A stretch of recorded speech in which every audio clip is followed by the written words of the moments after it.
Hello, everyone, and peace of Christ, all of you. Please invite your friends, and let's have some good time with Zakir Naik. Today, our topic about rape, preventing rape. The Muslims, they claim that they have a solution for rape. Let us see how truthful what they say. This is Zakir Naik giving us the solution for rape around the world. It's very simple. It's like easy. Example, most of the religions say that you should not molest a woman, you should not rape a woman. Hinduism says that, Judaism says that, Christianity says that, Islam says the same. So what's the difference between Islam and the other religions? Islam, besides telling you not to molest a woman, not to rape a woman, it shows you a way how to achieve a state in which people will not molest, will not tease, will not rape any woman. Islam has the system of hijab.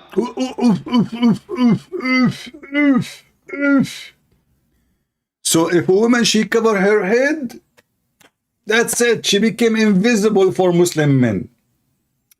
Do you see what the problem, brother?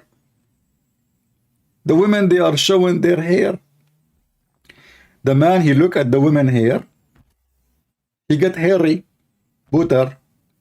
He said, "Oh, look, so how hot she is." So we cover the hair, and the Muslim woman is invisible, and she is safe.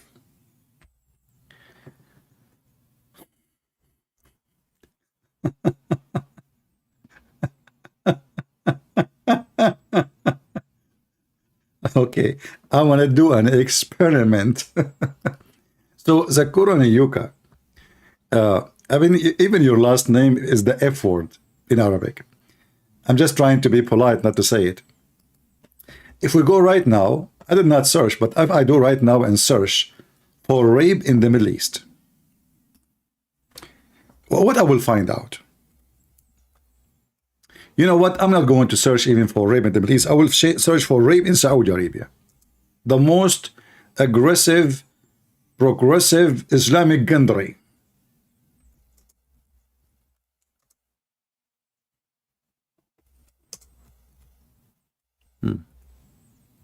I'm doing the search right now. Let us see.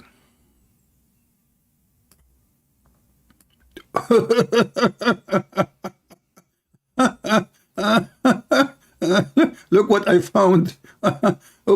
What the heck? Hold on. This is Al Jazeera TV. This is what? This is Al Jazeera TV. This is not our TV. This is the terrorist TV. US offers little criticism as allies sentence women to 200 lashes for speaking out. What happened? What happened?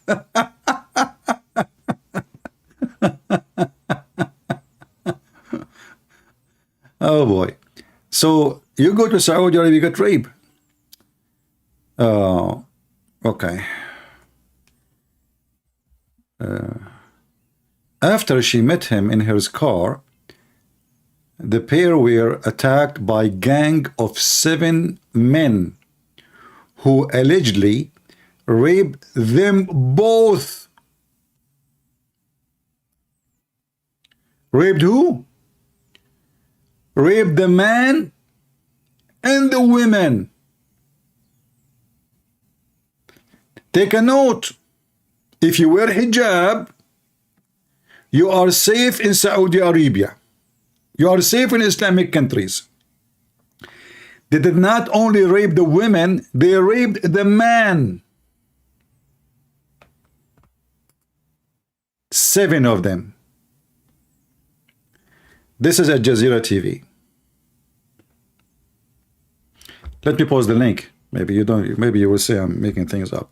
And you know, when things go in the news, only like things which is crazy, they go in the news. But usually rape, It's a normal thing there, you know. But look how filthy this religion is. They punish the women. They punish the women.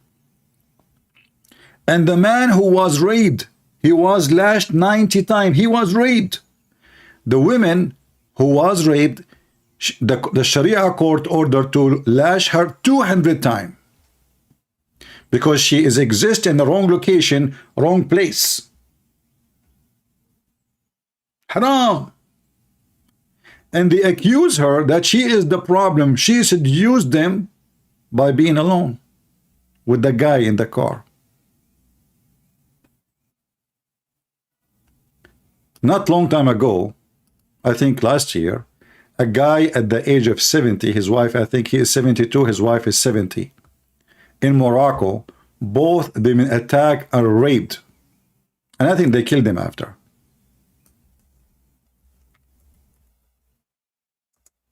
Seventy something, you know.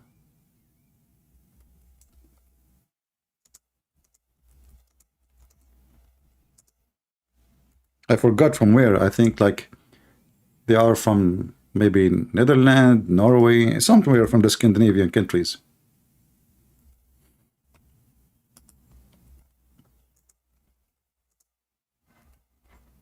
I'm just searching right now, you know, and like I did not prepare any search. Oh, okay. I'm just like refreshing my memory.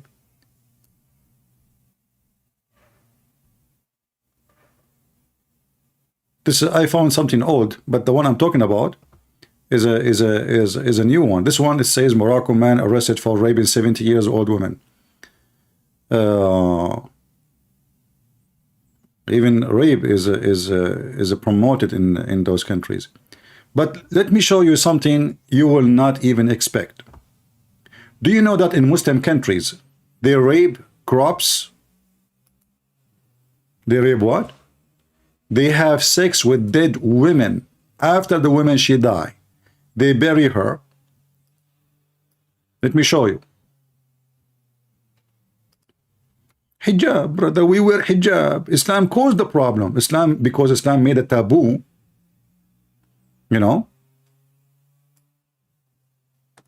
that made the problem.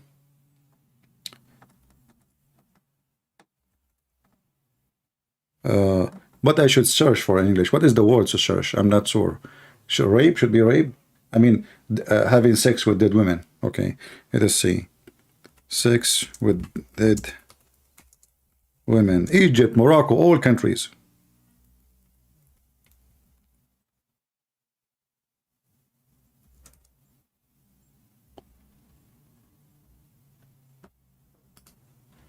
And not only that, actually, it is permitted to have sex with dead women. I mean, the woman is dead.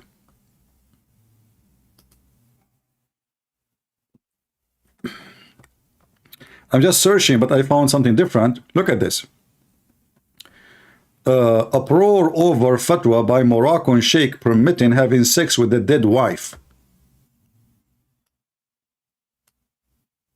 Moroccan cleric Abdul Bari al-Zamami, husband, he can have sex with his wife even after she died.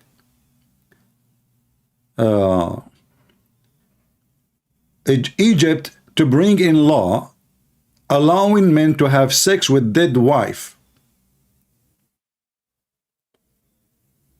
But remember, I'm trying to find something else. I'm trying to find something about having sex with women who died. They are not your wife.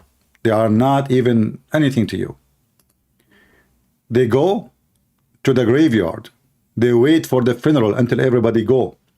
They dig for the women, especially if they hear that she is young, like she is teenage or 20 or 19 or 30 or even 40 or even 50.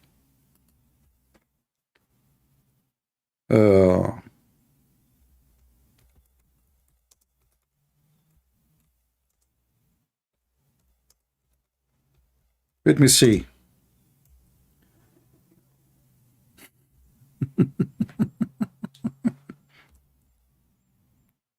Oh boy.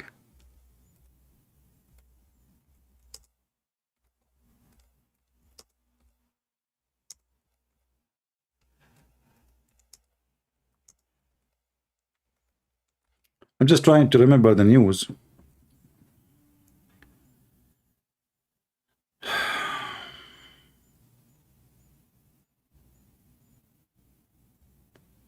Let us see.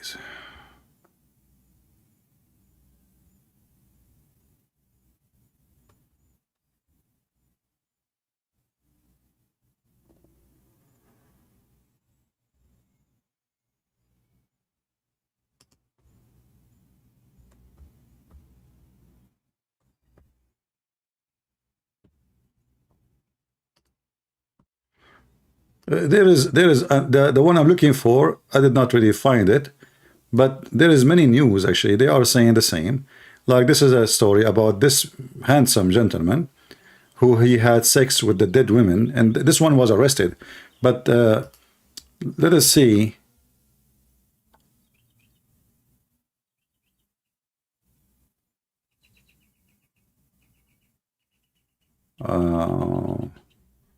What we will search for. Give me a second. I'm trying to find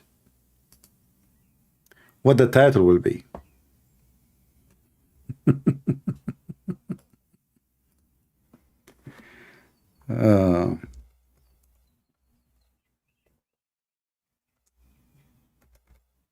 Not only that, even some they do. When a woman she die and they took her in the hospital and they put her in the refrigerator, especially if nobody was able to recognize her, maybe she lost her head, maybe something happened to her, they will pay the one in charge with the refrigerator, the freezer, to give them the women to have sex with her. Or even the one who was working in the hospital, he will have sex with her too. Let's see.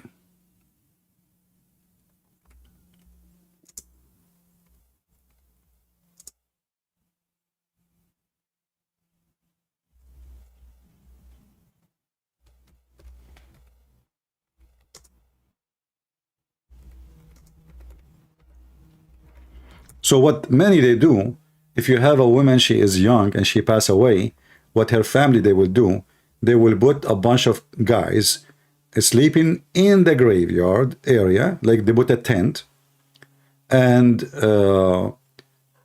you know, they guard her until her body decay.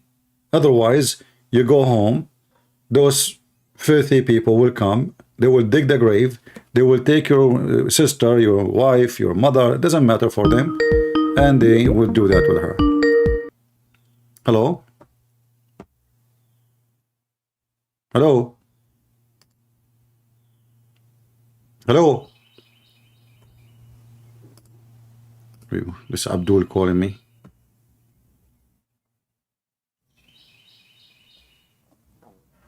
I answer him, he did not answer. Okay, forget. Hello? Are you there? Yes. Hello? How are you, man? I'm fine. Who's talking? I wanted, yes, I'm an ex-Muslim. I talked to you before. Oh, okay. I just wanted to show the watchers something. If you look up Kanz al-Ummal 208, Okay, I know the shows hadith. that even their prophet, Yeah. yeah, Mm-hmm. even their prophet had sex with a dead woman, Yeah, you know. so she can enter Jannah. Yeah. Actually, no. The woman she will enter Jannah, not him. Yeah, this is what Yes. Fatima bint Asad. Yeah. The mother of Ali. Yes, it is a sahih. The- It is a sahih hadith. Yeah, He the had mother sex of with Ali. with a woman. The mother of Ali. Yes. This is the mother of Ali, not just a woman. This is the mother of Ali himself. Yeah. And these people are crazy because they think they're going to heaven. No, you see, the woman, she is not her fault. The woman, she is dead. So Muhammad Yes. supposedly, I'm not talking about the woman. yeah. So Muhammad supposedly now he is doing favor to Ali by sleeping with his mother, because now she will be like his women. And Muhammad, he said that a woman he kissed her or he effed her, she will go to heaven, you know. And this is why, Even yeah, خفف عنها عذاب القبر. yes, and he said that she's gonna enter heaven directly. Yeah. Because he slept with her. Yeah. Well, thank you for calling. And I thought you are. I got excited. I thought you are a Muslim calling me. So. No, man, I'm an ex-Muslim. Oh, yeah, good. God bless you. Sorry, it's hard for me to remember who called me before, unless I it's see the okay, text. it's okay. All right. Okay, take care. Take care. Yeah, yeah, anyway. So, you know, when those Muhammadan, they speak about, you know, how hijab can stop rape. As an example, Tariq Ramadan. This is just not long time ago. Actually, there's a guy who made a video against me, a Muslim convert. He was raping his child, his wife baby, you know, and he was arrested just maybe a week ago. I forgot his name. I never heard of him actually. He claimed that he called me before and I did not answer him. And he made a video speaking about against me. He was just captured just a week ago. I heard about him when Opposite Prophet was making a video about it. I saw the video live and I searched the name and then I found that he's talking about me. Tariq Ramadan. He was accused by who? How many women they accuse him? All of them are Muslims.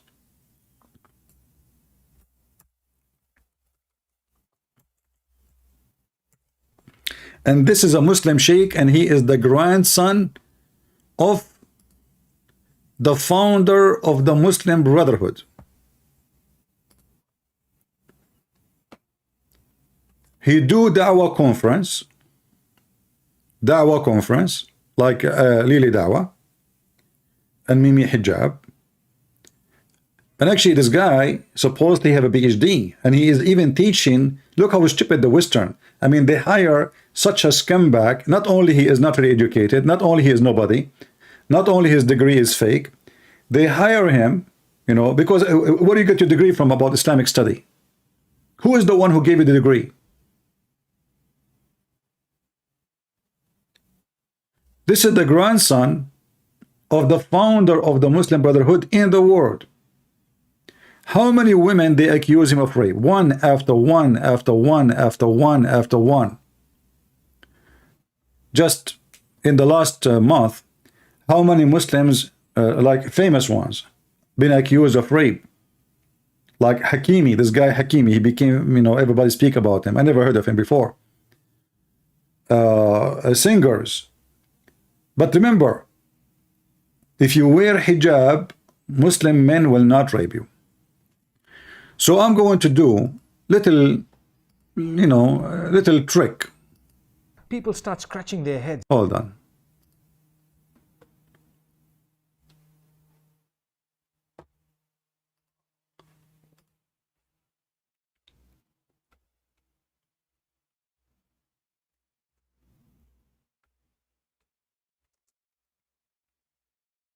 Let us see.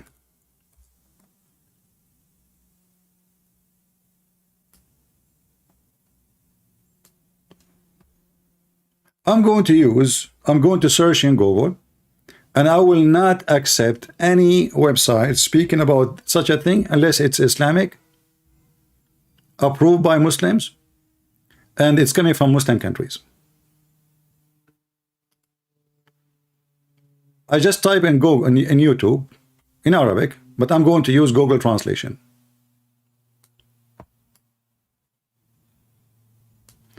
All those videos in Saudi Arabia of molesting and touching either little kids or women. Here, thousands of people in the National Day of Saudi Arabia following women, touching them, harassing them, and even almost they rape them. This is the National Day on Saudi, the National Day in the middle of the town, and there is thousands of people.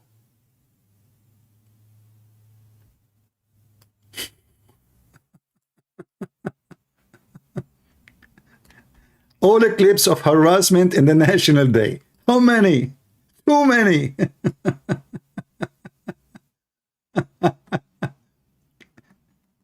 Collective harassment of two girls causes and the uproar of Saudi Arabia. You walk in the street, a bunch of dogs will chase you, they will touch your ass, they will harass you, they want to touch you, they want to grab your vagina, they want to grab your ass.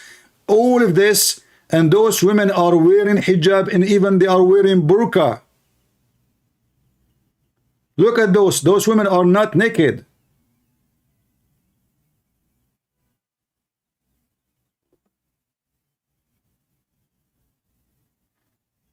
This guy is harassing sexually a young girl. This is an Islamic TV owned by the Saudi NBC.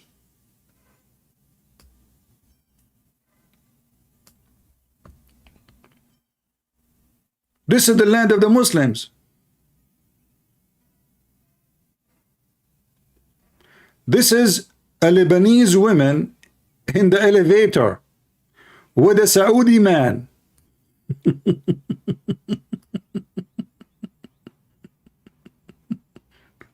I mean, are you stupid or what? You go in the elevator in Saudi Arabia alone? Okay, this is a Saudi Arabia woman. They almost rip her apart. Look how many thousands touching her.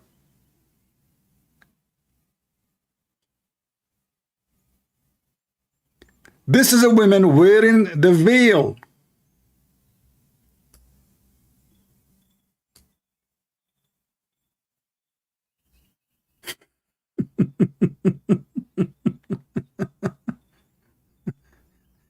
The touching situation of Saudi female with soldiers coming from Sudan. The refugees are coming from Sudan. The Saudi now they are touching them. Scandals of harassment of Saudi girl on the founding day look, women, they are walking in the street wearing burqa, and what men they do? They go grab their asses and they harass them. Look at this. If I play the video for you, you will go crazy. This is Saudi Arabia. Oh, you know what? I made a mistake. I just noticed my screen is off. I wasn't looking. I apologize. It's my fault. Because the thing is blocking my screen, sorry. So, okay, we will do it again. Hold on, sorry. Okay, take it easy. We will go from the beginning. So what I did, I searched in Arabic, in YouTube, Taharrush as-Saudiya. Taharrush mean like molesting, you know, like doing something not right. I will copy the word for you. You can paste it yourself in YouTube. Open YouTube in Google browser, and then you choose to change the language translation from Arabic to English. All right? Just post this sentence I just posted for you in the chat. Post it in YouTube. Be sure to use browser, Google browser, and then click to choose translate. And all those videos I was telling you about, this guy is touching the woman. He's grabbing her. He's putting his hand between her, you know. Those are thousands. This is the National Day of Saudi Arabia. The National Day. The police, the army is in the street, and thousands of men chasing women in the street, touching their asses. The National Day.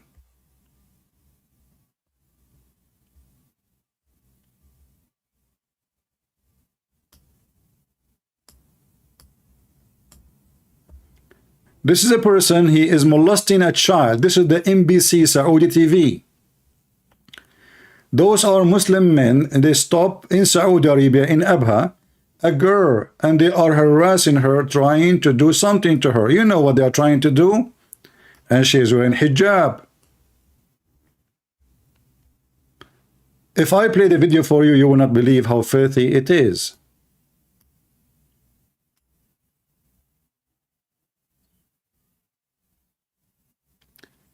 This woman, she is trying to climb the fence. Thousands of men trying to touch her ass. She is trying to escape. This woman, she is wearing the hijab, and she is wearing the veil, as usual in Saudi Arabia. Is she safe? No. They are trying to grab her ass. 6.6 millions, they saw the video.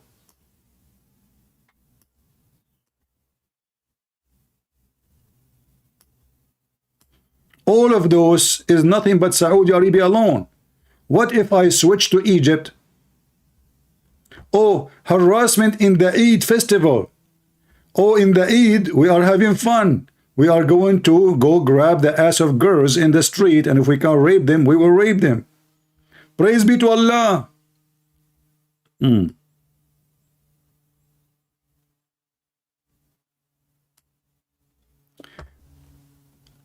First case of sexual harassment for Saudi women, for women driving. So now you are in the car, still you are not safe. You see, before, if you walk in the street, this is why in Saudi Arabia, and this is the question we need to ask this to Zakir Naik, if Muslim women are guarded by the hijab, why they need a guardian? Why the woman is not allowed to walk in the street alone if the hijab will do the job?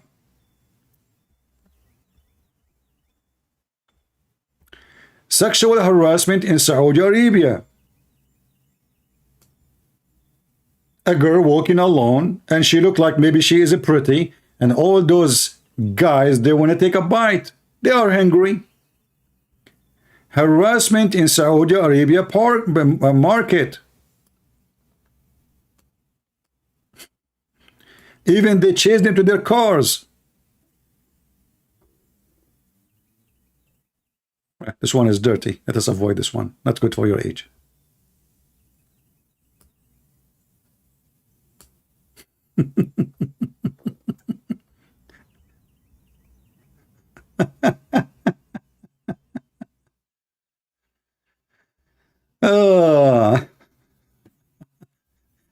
This is a journalist. She is a Muslim. She went to join the camel festival. So she went to join the camel festival. She met a lot of camels, but they are Muslims. And they chase her and they want to her. I mean, it's normal. It's a camel festival. What do you expect, you idiot?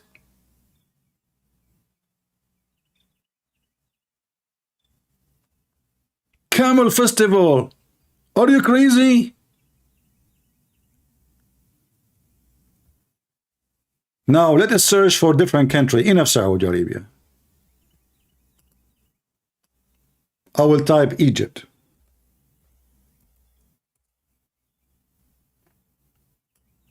Oh boy. Egypt is something else.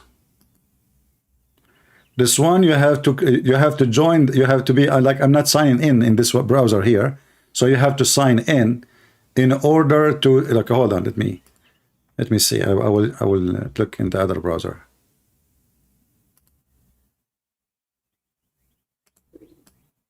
Hijab, brother, hijab. Hijab will solve all the problem. That's it. Islamic countries, there's no rape, there's no police in there because everything is fine. This is Egypt. Women walk in the street, you will see what will happen to them. Look at this guy, he is pushing. Look, the woman, she is wearing hijab. Do you see where his hand is? The woman in the front of him, you can see her hijab. Let me zoom in the top. She is wearing hijab. Where is the guy hand? This is what he does when there's 100 people around him. What he will do when he's alone. MashaAllah, MashaAllah, MashaAllah. A woman, she go in the bus. She will have a baby before she get down from the bus, guaranteed. Actually, I saw in the news, I just remember, there's a video about it. A girl who have a syndrome, I don't know what they call the syndrome, like, you know, those, like, they have, I don't know what they call it. So, a girl, she is alone in the bus at the end of the bus. A bunch of Moroccan guys, they raped the women, and the driver did not even stop to do anything, did not even stop the bus.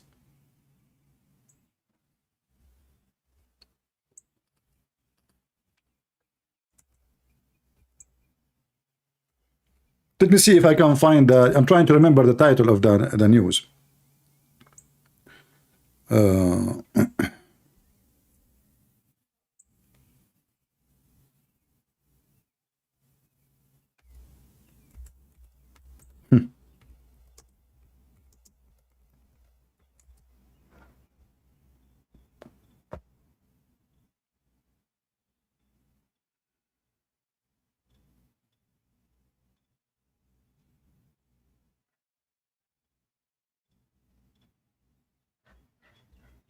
I found one, but this one is in Egypt. Another one. Let us see. This is in Egypt.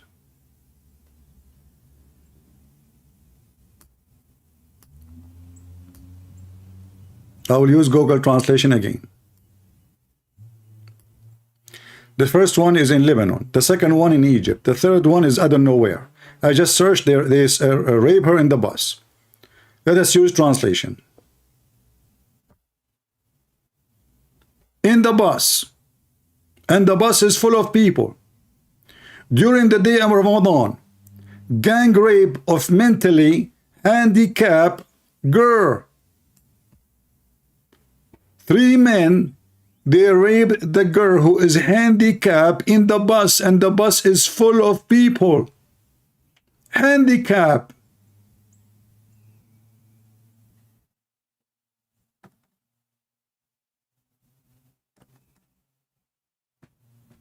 Endless.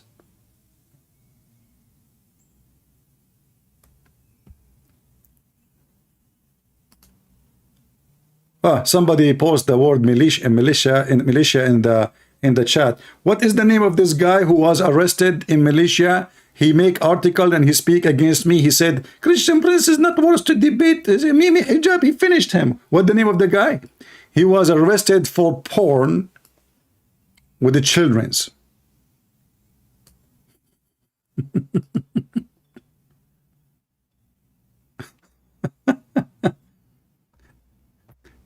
You know, when the Muhammadan, they claim the ethic.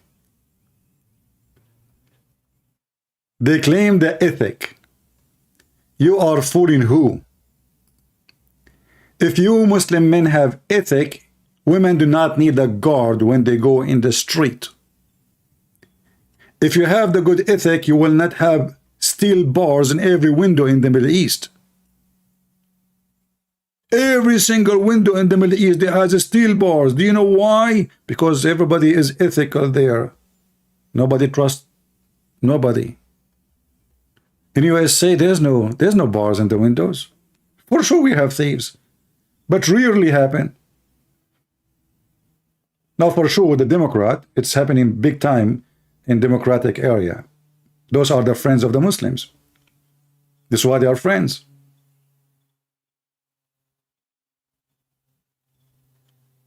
You go in the bus, a guy will stand behind you and he will put his thing in your ass.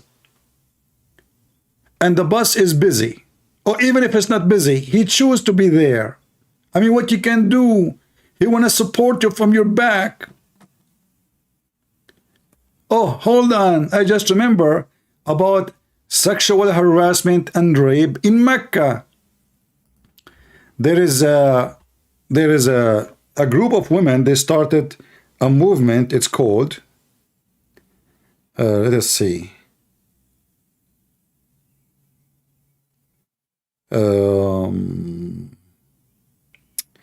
What's the name of the movement? Hold on. They start telling their experience about what happened to them in the mosque.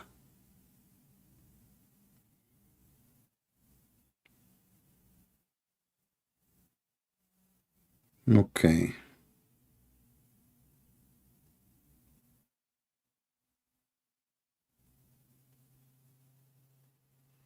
Where is the where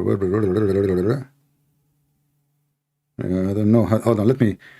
I'm trying to find like what they were posting in Twitter, because this was a like hashtag in Twitter.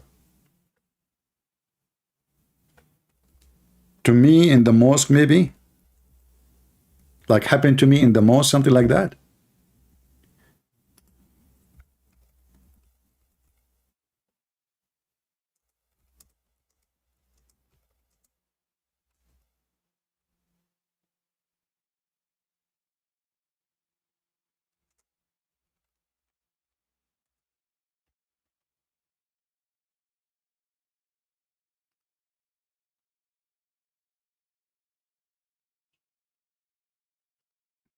I'm just trying to find what was the hashtag.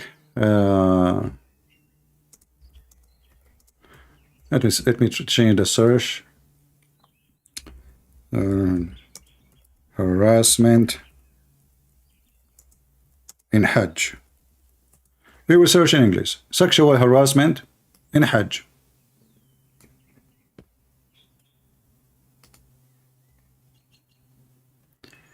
Sexual assault during the Hajj. Now I found the hashtag. Mosque Me Too. Those are series of women. They start making videos and posting about what happened to them, which something they never told anyone about before, during the Hajj. So during the Hajj, those women, you know, when you do Hajj, let me show you a picture in the Hajj. The Hajj location is the best place. This is why during the prayer, like when they are doing tawaf, you will see all the young men in the city of Mecca are there, not because they want to pray. They want to walk behind women so they can molest them and touch their asses.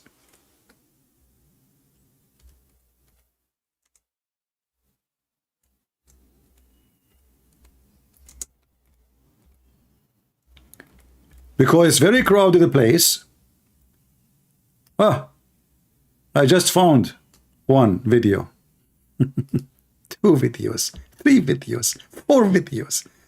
So he have a young girl in front of him, you know. Now the guy, he decide to pray to Allah. I mean, put yourself in his shoes.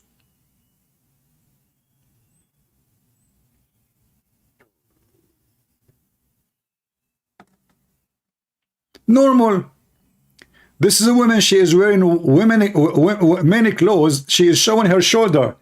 God knows where she is coming from. All those women, those are videos made by Muslims, not by me. 1,000 men behind you, touching you, harassing you. I have a great news for you. You will have a baby before you leave the Kaaba.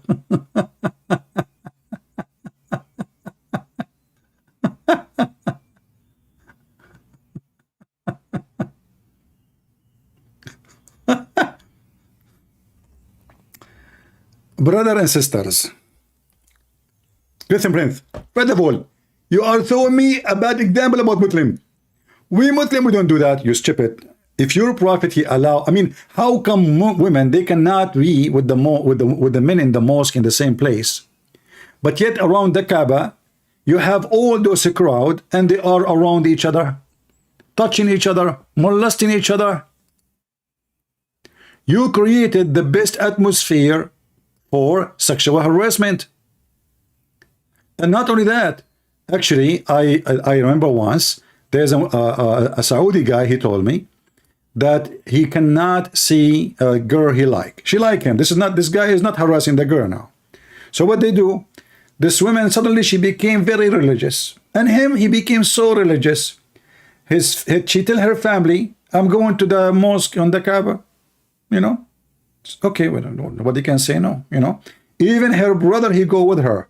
But now what she do? She go in the crowd, and she lose him, and her boyfriend. He is just behind her, touching her, having fun. You know, he was so proud about it. Not telling me only, he was telling like a group of people. He was giving advice for somebody. He told him, I don't know how to meet her. I speak to her on the phone. He said, tell her go to the, you know, to the Kaaba. Don't she live in Mecca? He said, yeah. So okay, go there. There you can touch her, you can grab her, you can do anything. You know, you will have what you need before even you finish.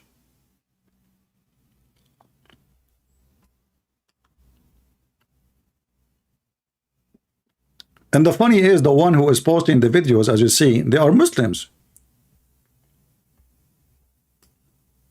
Take a beer, take a beer. Take a beer.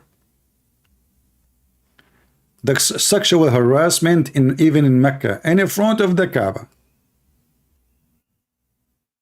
Harassment in the great mosque of Mecca.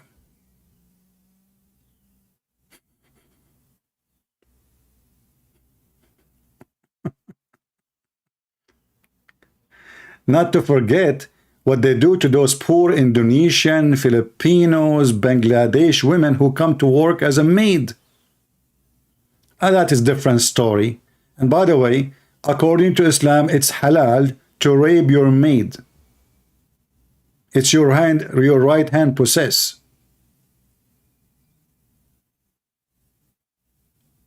All of this is in Saudi Arabia, in Mecca, in Mecca.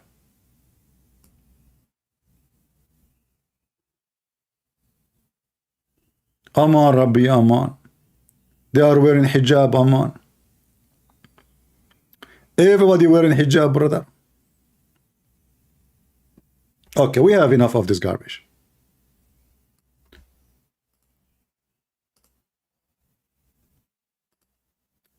Now we go back to Zakir Naik, because he have more information to share with us. And we cannot disturb His Excellency intelligence.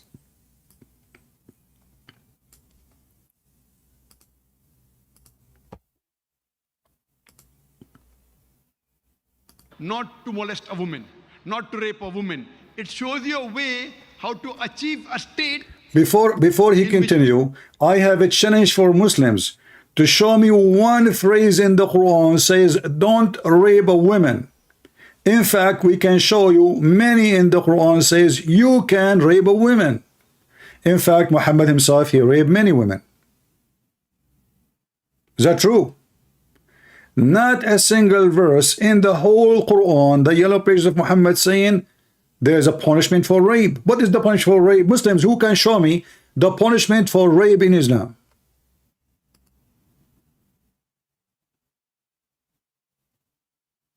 I'm not getting you Muslim laundry, my friend. This is their normal life. Actually, I have a video. I made a video many years ago, posted by a Muslim by Saudi TV stations, saying 45, I think, forgot 45 or 46% of the population of Jeddah, they have sexual assault or sex with a family member. Let me find you the video. Hold on.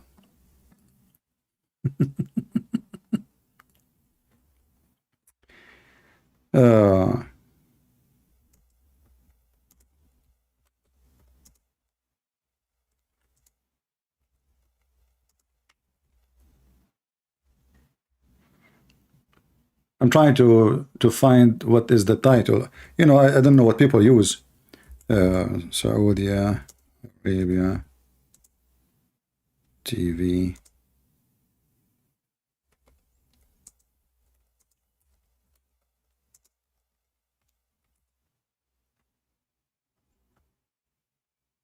And she spoke about how high the number of homosexual in Saudi Arabia, and she worked in the army hospital in Jeddah.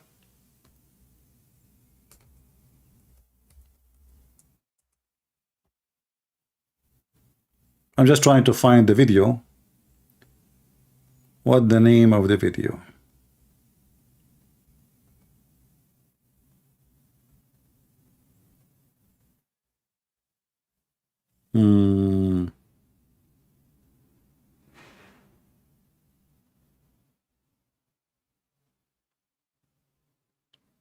I translated the video myself. This is why the translation is going to be horrible.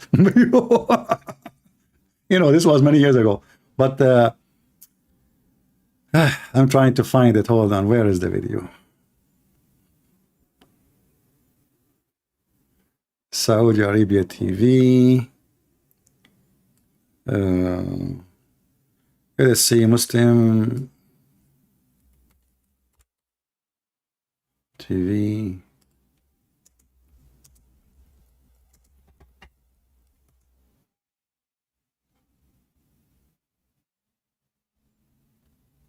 I'm unable until now to find the video. But I'm sure many of you saw it, you know. And she gave a scary number of people who had sex with the family member, which means the guy with his brother, the sister with her brother, the father with his daughter.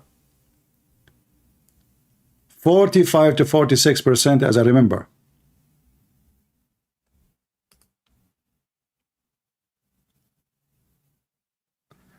Show me the punishment for slavery in your book. The Muslim Muhammadan, he is trying to change the topic. Yeah. That's a good one. This Abdul, he said to himself, okay, you know what? It's time to change the topic. This guy is screwing everybody. You know, like Muhammad became a potato. I cannot do it. I cannot take that no more. It's time for us to make him change the topic. So let us ask him, you know, let us make him change the topic. The Christian Prince, I challenge you to show me the punishment for slavery in your Bible.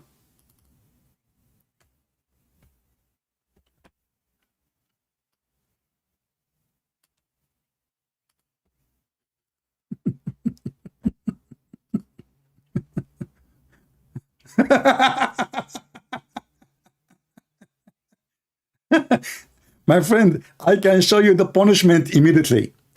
It's in front of you. In my Bible, it says that Christian Prince, you will be punished and you will be speaking to a lot of stupid people. You have to be patient and stay cool. And this is my punishment, that a donkey like you, instead of telling me what is the punishment for rape in the Quran, you are asking me for a punishment for slavery in the Bible? The whole nation of Israel was a slave. Why you don't slave? You're a prophet. He owned Jewish slaves. He raped Jewish slaves. Who is the one who raped Safiya? He killed her husband. He killed her father. He killed her brother. He killed her family. And then he raped her. He made a tent next to the corner of her house. Can you show me the punishment for the rape in your Bible?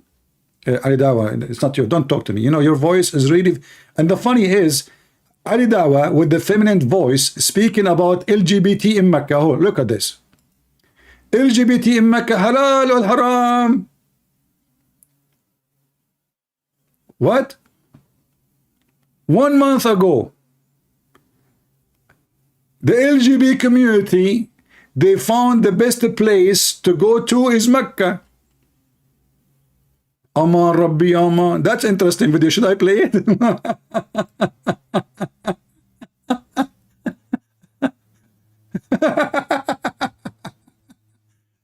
You know, Aidawa, is that why you went to Mecca? Be honest. Like you start working behind them, doing things to them. Oh, this guy, he look good. This guy, he have eyeliner like your prophet. Brothers and sisters, do we have any Muhammadan can tell us really, you Islamic religion is against rape? I will show you a great example that rape is promoted in Islam. The first rape a Muslim he do when he raped children. Isn't it your prophet he allow you to rape children and kids? And he himself, he did that? Isn't it a rape to have sex with a child who do not know what you are doing? When your filthy prophet, he had sex with Aisha at the age of 6.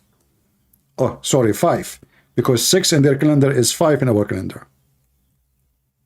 Christian Prince, she was not 6. He married her at 6. He was molesting her and fondling her from 6 to 9.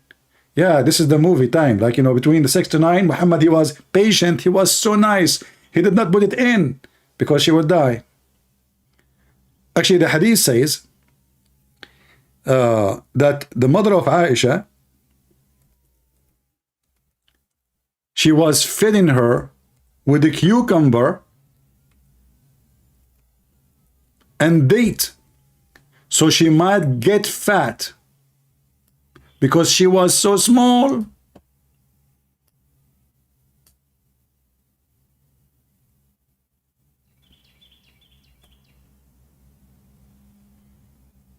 Where is the hadith? Hold on. Here we go. Sahih, Sahih, Sahih, brother. Let us see what happened with the prophet of rape. My mother, Aisha, she said, the wife of Muhammad, my mother intended to make me gain weight to send me to the house of the messenger of Allah. But nothing which she desired benefited me, Ali Dawa said, till she gave me cucumber. Oh, What kind of a cucumber? With a fresh date to eat, and then I gained weight as much she desired. So now they are feeding the goat. The goat is so tiny. She is 5 years old kid. Muhammad is 54 years old donkey. And they are talking about hijab. What Muhammad he saw in Aisha to like her body, to have sex with her.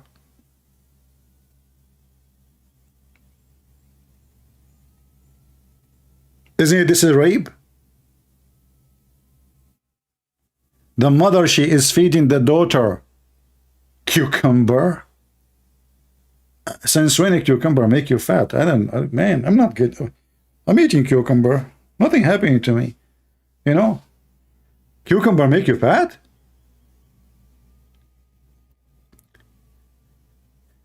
Let us show you what even Zakir Naik he said, because things is getting even better. Don't you want to hear more? Come on. You want to hear more? Where is the video of Zakir Naik? Hold on. Hey, don't tell me I switched the video. Okay, hold on.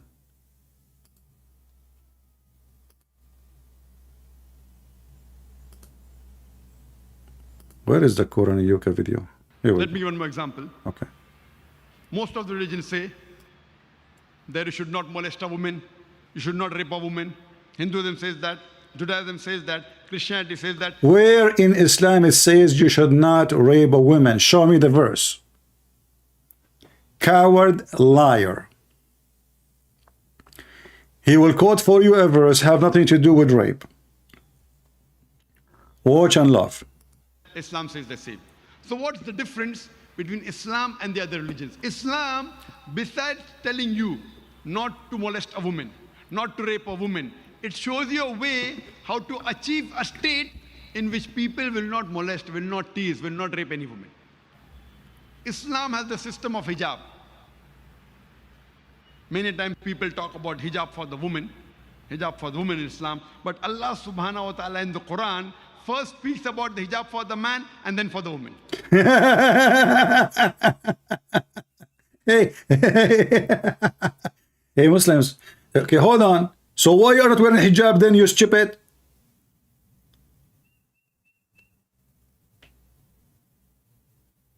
As long Allah, He commanded you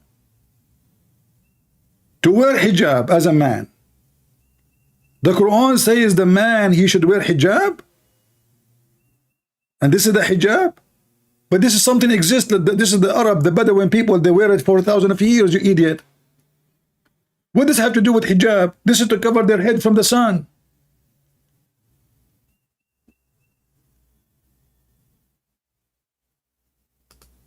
Allah says in the Quran, And even, by the way, this hat they are wearing, they stole it from the Jews. Muhammad, he saw the Jews wearing the hat, they make it a little bigger. There's not such a thing in Islam. This is something they stole from the Jews. The Jews, they have a small, tiny hat in the top of their head. Muhammad start having a hat. You want to copy the rabbi. Surah Nur, chapter number 24, verse number 30. Say to the believing man that he should lower his gaze and guard his modesty. Whenever a man looks at a woman, if any brazen thought comes, he should lower his gaze.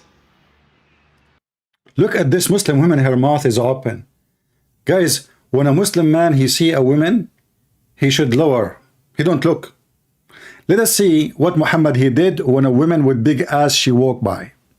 Shall we?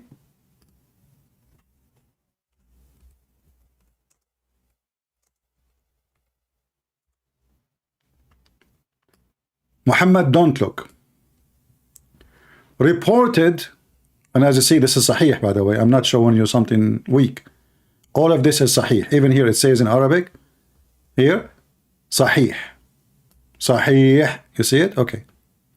And this is mentioned in Muslim too.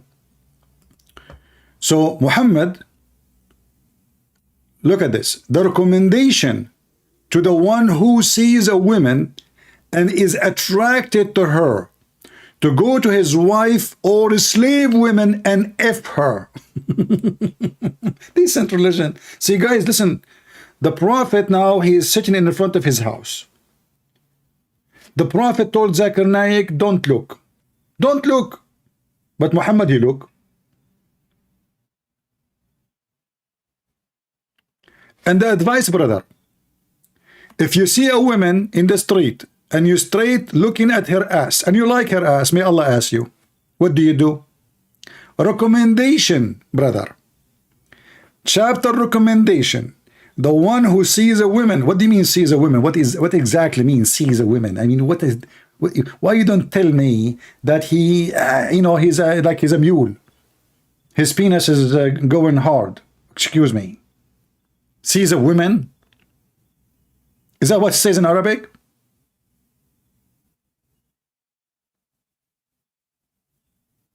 In Arabic it says, if a man imra'a fawaqa'at fi nafsihi, if he sees a woman and he desires to if her, shall go to his wife or his slave girls, which means you rape your slave. License for raping the slave. And have intercourse with her. Jabir reported that Allah Messenger, SAW, saw a woman.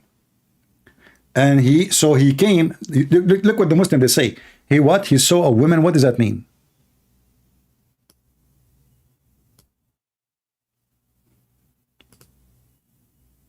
What they are saying? They are saying Muhammad, he got so horny.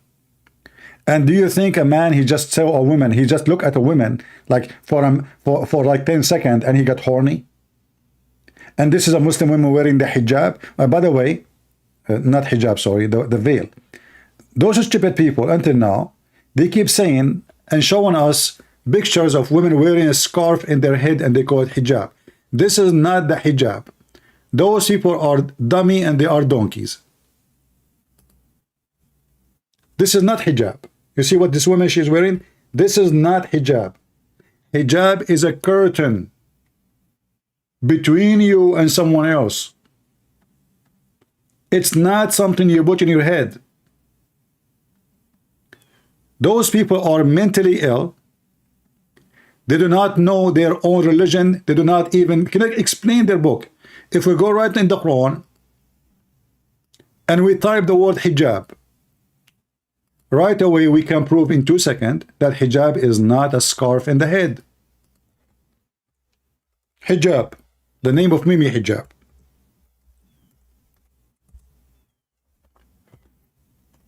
Chapter 6, verse number 46. وَبَيْنَهُمَا hijab, and between them a screen.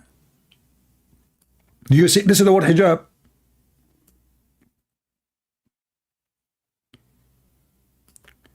Those people do not know how to read their book.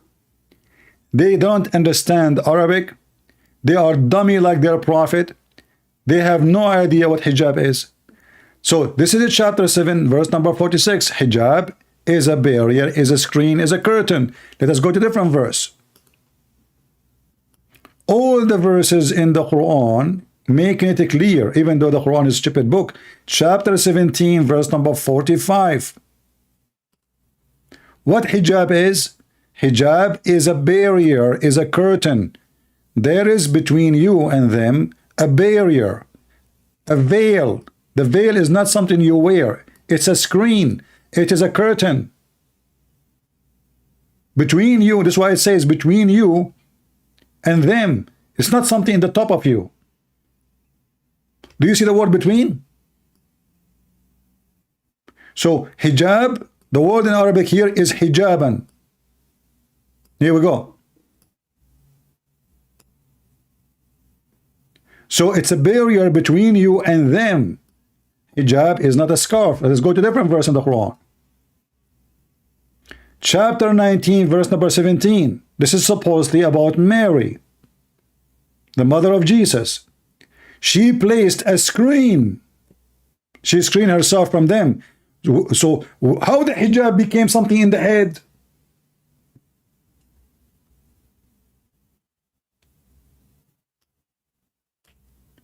Are you people mental?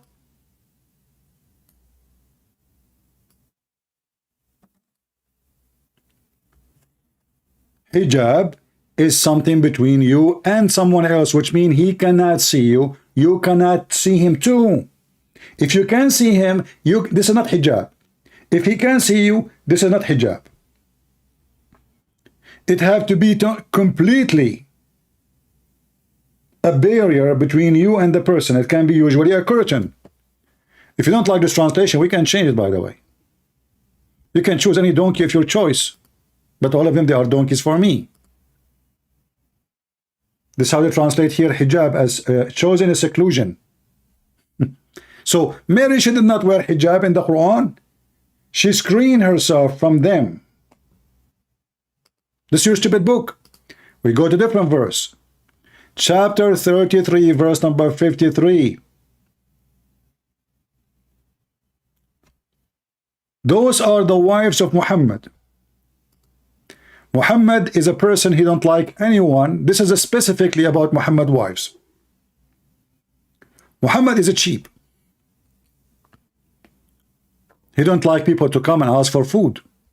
He made a verse about it.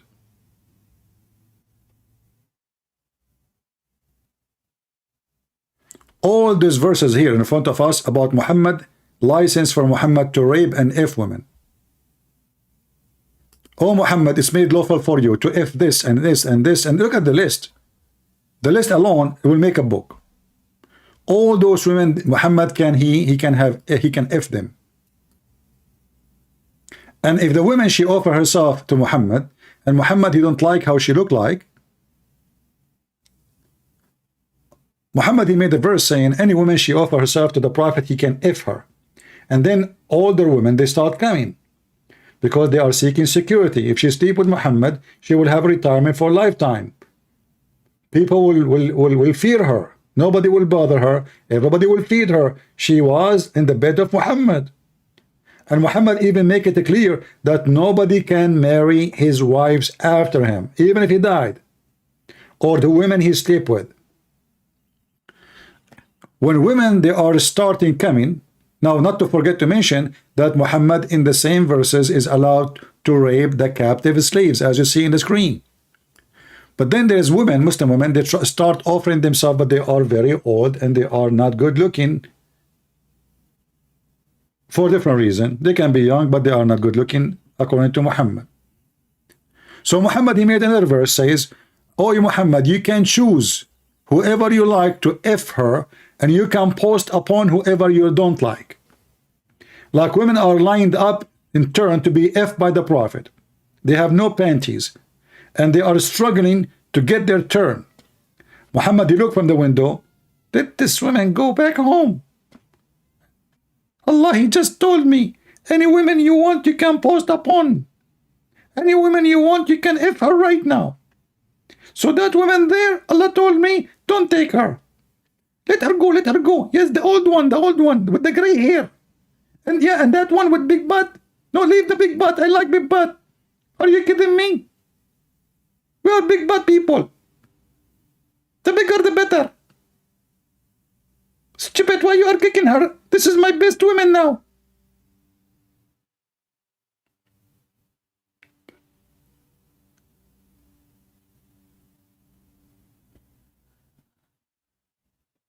All right. And then it says here, if you want to speak to the wives of Muhammad, you have to speak to them from behind a hijab. Look what the Muslim translation, from behind a screen. Do you see it? People, do you see it? Does it say from behind the screen? So how hijab become a scarf? Donkeys.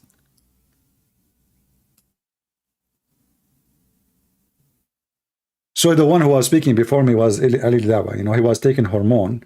I think, I don't know, this guy was taking hormone since he was a kid. Maybe he's a victim of those liberals. You know, they were feeding him something in the breakfast in London. I just heard the news that England is hitting to be the most poor country in the world. Millions of people, they are getting what they call them, food, like something, food stamp from the food bank. 3 million British citizen. I assure you, I know where they are, who are they?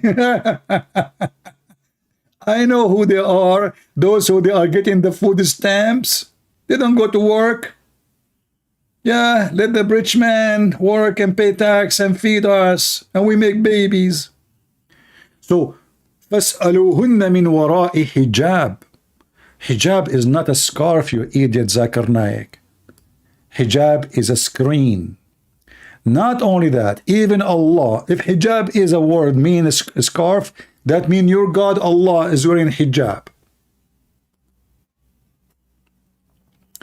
You will see here, chapter 42, verse number 51. It says, Allah, He never spoke to anyone except from behind a hijab. The Muslim translate the word hijab here as a veil. Do you see the word veil? But veil, it cannot be something you wear. How we know? Because it says behind. Do you see the word behind? And this is what we notice in everything we saw in the previous verses. It's behind. Between you and them, there's a hijab. Between Mary and them, there's a hijab. Between Allah and you, there is a hijab. So what hijab is? A curtain. For how long we want to educate those idiots who they claim to be sheiks? Now, until now, I'm waiting for one Muhammadan to tell me what is the punishment for rape in the Quran.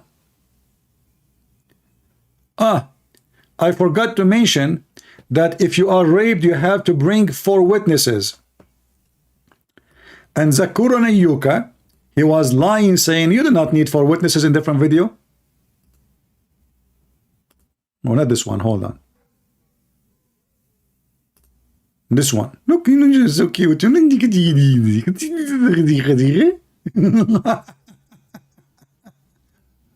So a Muslim asked Zakir Naik, okay, in Islam to prove adultery, we have to bring 4 witnesses. How a Muslim woman, she got raped, she will bring witnesses, 4 witnesses. Look at the answer. Zina bil Jabr. To prove a rape, victim has to bring 4 witnesses, which is only possible if she was raped publicly. How often does that happen in rape? A similar question is asked by Abdul Mannan from London, UK. Is it not illogical to ask a woman who is raped to bring 4 eyewitnesses to prove that she has been raped and to punish the rapist?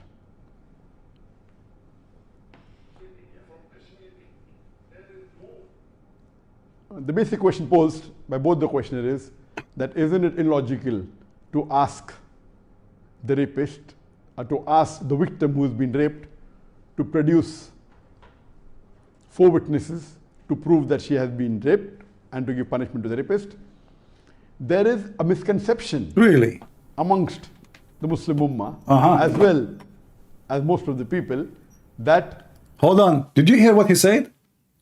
He said this is a misconception among the Muslim Ummah, which means all Muslims in the world understood that you need to bring 4 witnesses, and not only 4 witnesses for the rape. No, they have the 4. They have to see the penis going in and out, not a guy in the top of a woman. No. If the 4 witnesses did not see the male member going in and out, and we posted a hadith before, maybe the admin, they can post if they save it, where the caliphate, he had 4 witnesses. One of them, he asked him, did you see it going in and off the penis? He said yes. The second one, he said yes. The third one, he said yes. The fourth one, he said, I saw her legs around his head like the ears of the donkey shaking. The caliphate ordered to beat them all because there is no proof.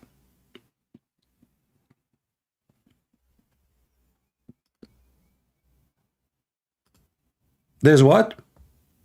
There is no proof.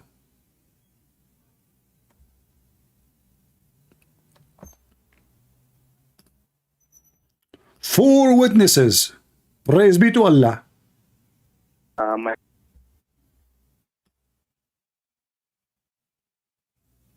This guy, his beard is better. question is, Sheikh, that I read somewhere that if a woman claims that she was raped and she's not able to come up with 4 witnesses, and then she gets the punishment according to if she's married or not, flogging or stoning. Is this true or not? The sound is not from me, by the way. Is this This is from the video. hypothetical Salihin or a case that is existing? I have read that it's like probably like a hypothetical scenario. Okay, well, what's the reason? So usually this is what happens. People post something that's hypothetical. And then all of a sudden we have 2 teams, 2 parties. One defending the opinion and the other bashing What do you mean? Islam. What do you mean? I mean, are you saying to me that a single woman is raped until now? What does this have to do if this guy have a true story for someone he knew or not? Do she need to bring 4 witnesses? And look how they try to add water to the question so they can make it like a soup. Let's make a soup of the question. Tell him what the answer. In the case of rape, do women need to bring 4 witnesses? Yes or no? Who cares if this guy he is speaking about a story he knew or not? And saying bad things about Islam. And the original person who posted this is getting all the sins. Why did you ask such a question? Why? Oh, nothing serious. I just thought of, stirring the water a little bit and doing this. Sheikh, what about the guy he want to know his religion? What do you mean why he's asking question? And if you don't want people to ask question, why you are in TV? Asking people to call you and ask you questions. And watching what happens. So watch out not to open the Pandora box. Watch out not to open something that would be fitna for others. Now, because you've posted the question already, Oh boy. whether you get the sin or not, this is not to And you decide to bury it, like supposedly he's the good guy. You know what? It's too late now.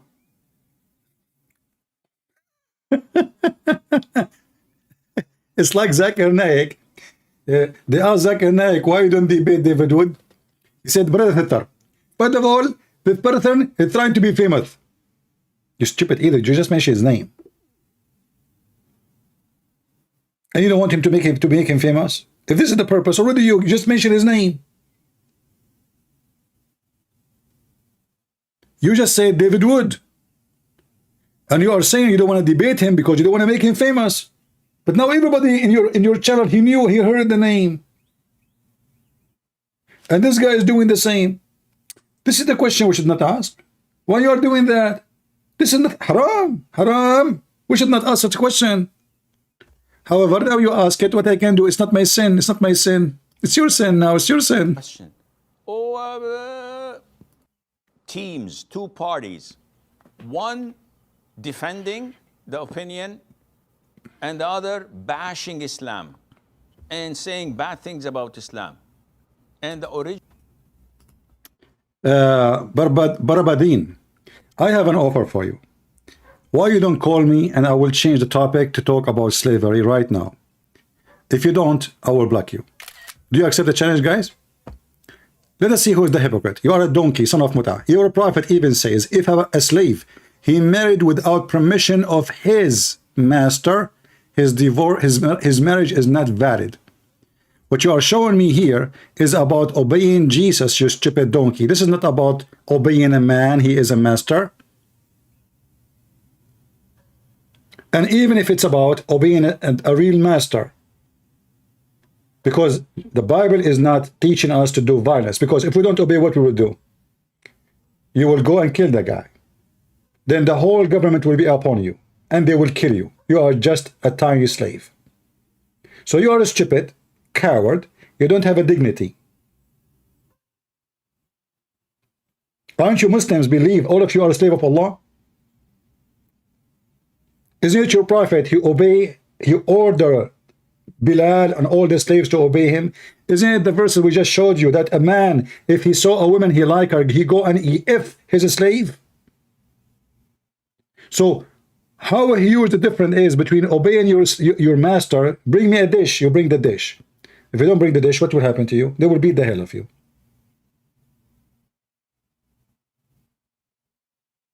Go, don't obey the guy. They will kill you. They will cut your arm. They even can cut your penises, and that's what Muhammad he did to many. Even the slave of Muhammad, he is the cousin of Mary the Copt. He came to Muhammad, supposedly he have no penis. This is what they do to the slaves. When the black people in Iraq, they made a revolution against the Muslim slavery. They killed them all. There is not a single black person in Iraq now. You can go right now and search for the Zinj Revolution. Let me put it for you on the screen. I know he's trying to change the topic, but it's okay, just for fun.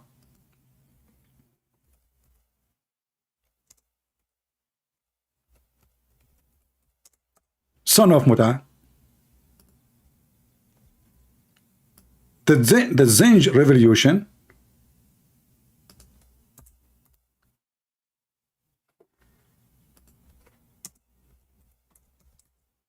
hundreds of thousands of black slaves slaughtered because they disobey their masters. It's in front of you. It happened between 869 and 883 when Islam was flourishing, and you will see the Muslim, they say to you, in that time Islam was the most wonderful religion in the world. We are, you know, the caliphate. This is what they did. They erased the black people in Al-Basra. They slaughter every single black person, women, men, child, everybody slaughtered. This is your religion, you coward.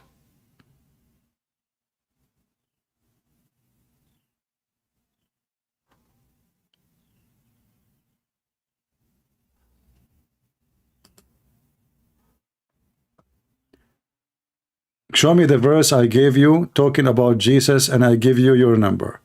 My friend, I don't care if talking about Jesus or not.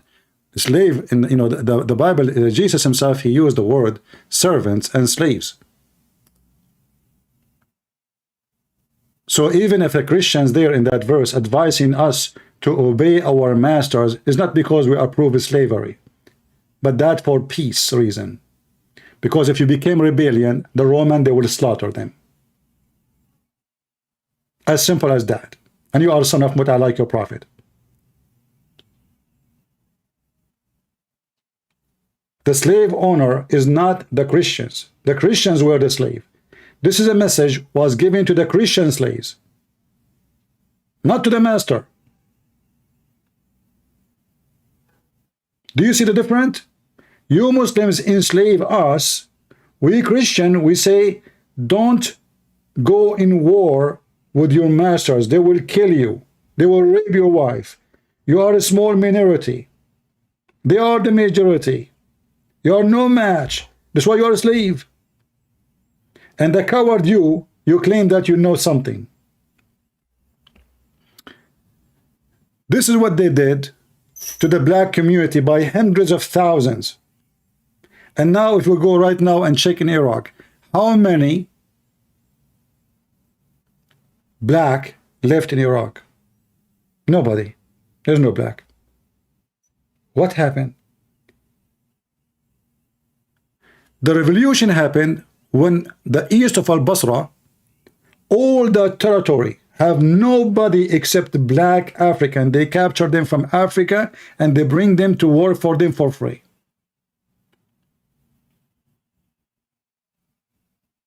This is your religion. And when those poor people, the black African, and many of them, they are Christians from Ethiopia, they ask for their right you slaughter them all, and you rape their women, and you kill everybody. And you know, the proof of genocide, that nobody left. Because if you kill the men and you keep the women and the children, then we will have a black community in Iraq. There should be millions by now. But there's nobody. That's what you did. So when the Bible says obey your master, speaking to Christian slaves, not to the masters. The masters is not the one, the Christians. They are the Roman. The Roman used to capture even the disciple of Jesus. They capture them and they feed them to dogs and animals. Even your stupid Quran, the yellow page of Muhammad, is speaking about how the Christian being tortured. And the Christians are faithful people. Your stupid Quran witness for that. The Quran even tell a story about a group of Christian Ethiopian. A Jewish king. He occupied their land.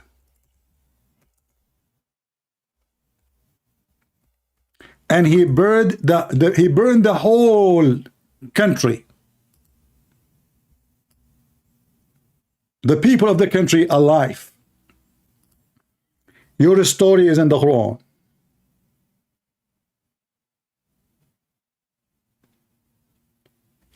He made a long tunnel. And he asked those Christians to deny Jesus, to leave Christianity. They refuse. He have fire in front of them. And they start pushing thousands and thousands of Christians and they burn them alive. This is your stupid story in the Quran. Do you see how faithful and how peaceful the Christians are? At the same time, this is a proof that the lies of Islam about Christianity is corrupted, is a big fat lie. A person who is willing to die, burned alive for the sake of a Christ, do you think he will accept the Bible to be corrupted? People, listen to me carefully. Do you think a person who is willing to die alive burning? This is a story in the stupid Quran. This is not my book.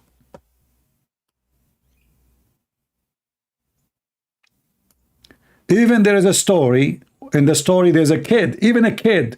They said to him, you know what, leave Jesus, you are a kid, we will let you stay alive. He gave them a poetry. He answered them with poetry.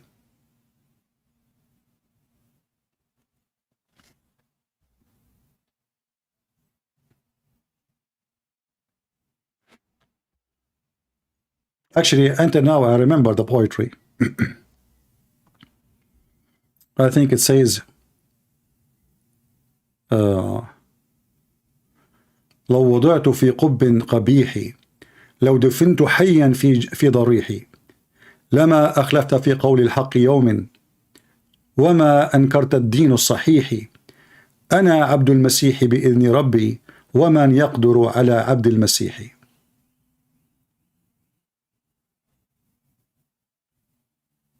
The kid, he said to them a poetry saying, I am not going to deny my belief, which is the true belief. Even if you bury me alive in my grave, I will not deny. I am the slave of the Messiah. And who can conquer the slave of the Messiah? And the story behind this poetry is mentioned in your book, in the stupid book of Muhammad.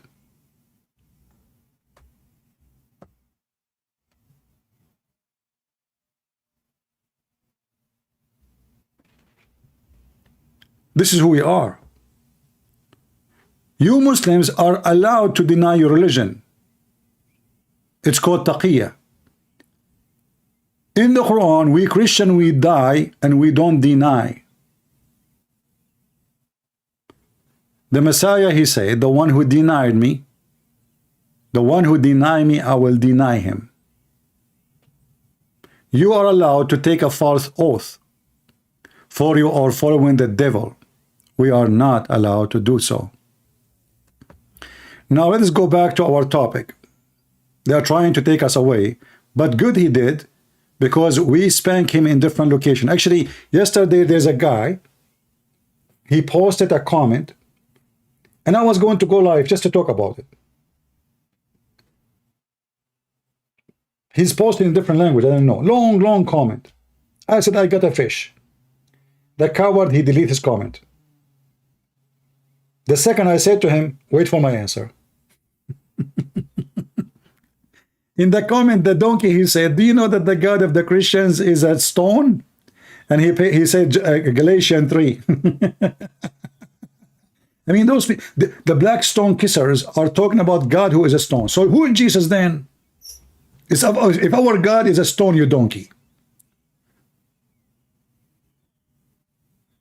So if the Bible describe how glorious, like a jewel, like a jewelry, you know, like a shiny diamond, this mean God is a stone? Low class, trashy, low IQ, liars. You cannot even trust them to quote their own Quran. How you can trust them to quote your Bible? Let us go back to the sheikh so we can shake Islam together. Shall we?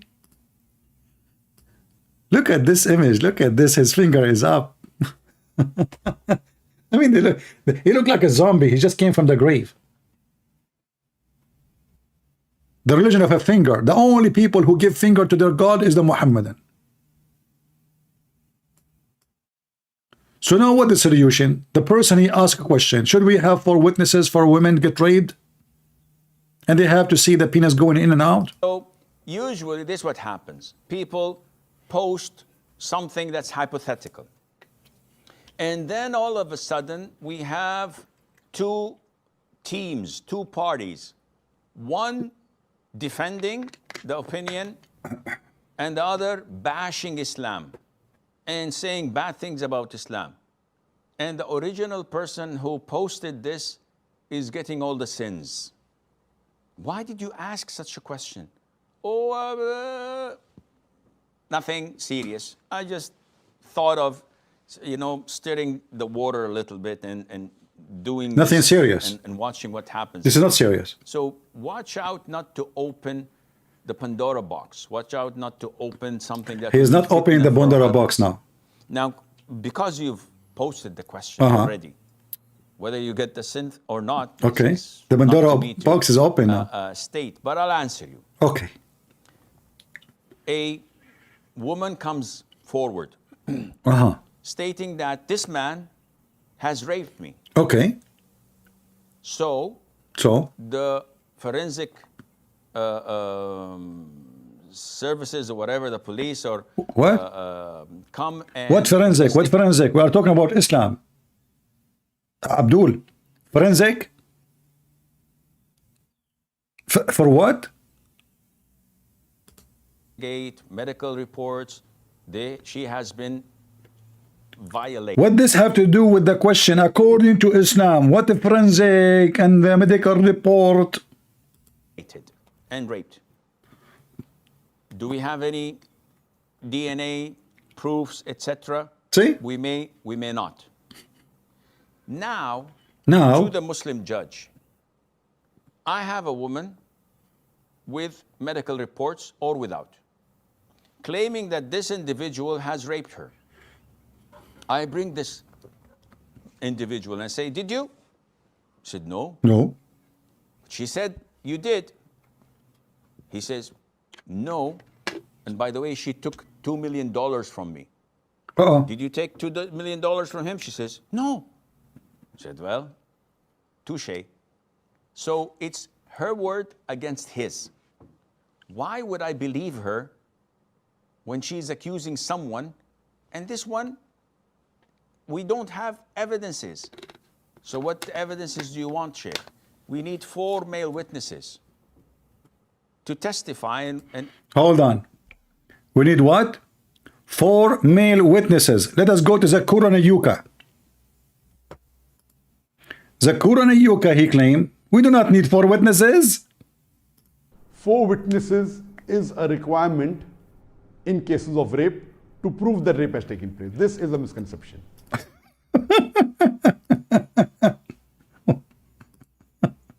Someone, and this one, we don't have evidences. So what evidences do you want, Sheikh? We need 4 male witnesses to testify and say that we witnessed it. This is not possible, Sheikh. Okay, then we need him to confess. Sheikh is not going to confess. So how would I allow this to happen and accuse this innocent man who could be innocent and he could not? Okay, Sheikh, we have DNA test that proves that he committed something like that. In this case, the Muslim judge puts him in jail, tries to pressure him until he confesses. Witnesses. So, hold on, what DNA? According to Islam, there's a DNA. And we are talking about Sharia law, you donkey. If we have evidence like this, what if we have a camera? Does it work? No, because still you don't have 4 witnesses. You have to have 4 cameras.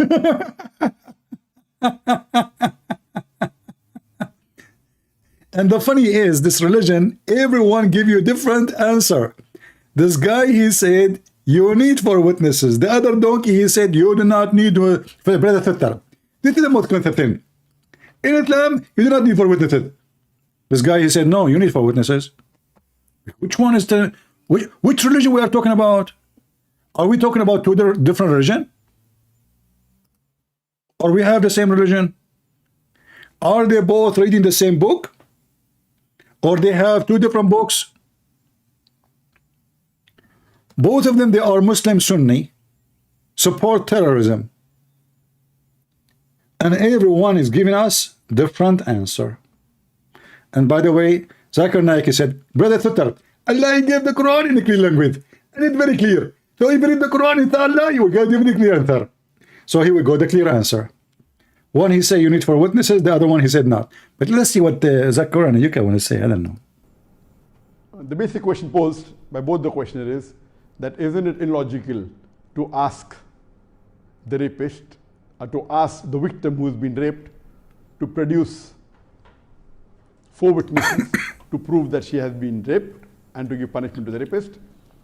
There is a misconception amongst the Muslim Ummah as well as most of the people that 4. The funny is, he said the Muslim Ummah, which means all Muslims in the world, they get it wrong. This is the only smart Muslim because he eats a cucumber. Like Aisha. Muslim Ummah, which means nation, all of them, they have misconception. All of them. Except me, Zakir. Look at you with this red candles. I mean, the topic is rape. The topic is rape, and there is red candles and red flowers behind them. You tell me what's wrong with this. What is the topic? I mean, is that a dating website? Are they calling you like somebody want a date? What the heck is that? Red candle, red flowers, and red tide, maroon tide. What is that? Is that a Valentine Day, my friend? What the heck is that? You are celebrating what exactly? Okay, misconception. Okay, so what is the solution, Zakir? Let us skip this because we heard it again, already. Let us skip to see the answer. Which is a form of hiraba, where the woman may be abducted. Oh, hold on. Crucifixion. Hold on. Who wage a war. This, the fuqaha say, the verse in the Quran talking about punishment for such cases is in Surah Maida, chapter number 5, verse number 33, which says, as to the punishment of those who wage a war against Allah and His Messenger, and who create mischief in the land, it is execution or crucifixion or chopping off of the opposite hands and limbs or exile. Now this verse of the glorious Quran, Surah Maida, chapter number 5, verse number 33, It's talking about punishment for those who wage a war against Allah and His Rasul or create mischief in the land. It is. Hold on. Those who wage war, by waging war against Muhammad, by not accepting Islam, Muhammad, because he's a nice person, and the Muslim, they say to us, Islam is a peaceful religion, right? We will cut their hands, we will cut their feet, we will torture them, we will crucify them. And Muhammad is taking the pagan practice of the Roman, crucifying people as they did to Jesus, and implemented this punishment in his Quran. But look what the verse saying. The verse saying, if those people, they wage war against Muhammad, somebody is raping a woman, how that is a war against Muhammad? But because they could not find one verse in the Quran for rape. However, even this one, still the punishment is not capital punishment. It's a capital punishment only if the man, he used a weapon to rape the woman, which means he forced her by a knife or a sword or a gun. Otherwise, there is no punishment, like Zakir Naik, he said. And this is the official government from Qatar. Islamic question and answer. I will click and use Google Translation in front of your eyes to show you how those people, they are not legitimate, and you cannot take what they say for granted. Muslims, advise your Muslims not to listen to those donkeys in YouTube. This is the fatwa number, and this is your Islamic website. Adultery is not proven by testimony unless it's for witnesses. Here is talking about rape, even the translation saying adultery. However, question number 72338, the punishment for rape is the punishment for haraba. This is the question. Okay, what haraba? It was Zakir Naik was saying that we will crucify him, but look what he said here. The answer is, if the rapist did not carry a weapon, then he is a subject to the punishment of adultery, which means we whip his ass few times and he go home. That's it. And this is what we mentioned in the question number 72338, in which we said, if the rapist is subject, if the rapist is subject to the punishment for adultery, this is so long as his rape was not by a threat of a weapon. If it was by a threat of a weapon, then he is going to be like he's doing war, for he's holding a knife or a gun. So if a man, he rape a woman and he is not holding any weapon, just using his hands, or maybe two men, one he hold, the other one he rape the women, the punishment is we slash their back few times and they go home. And not only that, secondly, we need still for witnesses, even if you rape her with a weapon, which means it's an assault. In order to do the punishment, which is committed for adultery, it's a proven, by 4 men. Not only for witnesses, you have to bring 4 men. If you have 4,000 women, they are not approved as a witness. Even if there are 4 million women, you need 4 men. And not only that, the 4 men, they have to see the penis going in and out.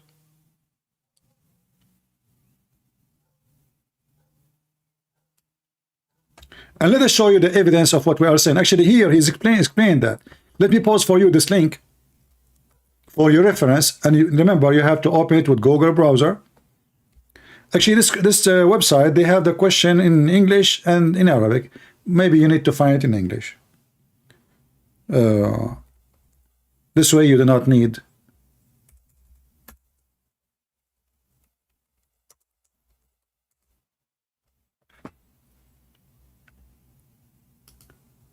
Let me give you a link. I will short it because when the link have Arabic word in it. It appear in Google like long, very long. Here we go. You can open it in your Google browser, click a translation, and you can read what I'm seeing in front of me. However, let me show you how filthy, disgusting this cult is.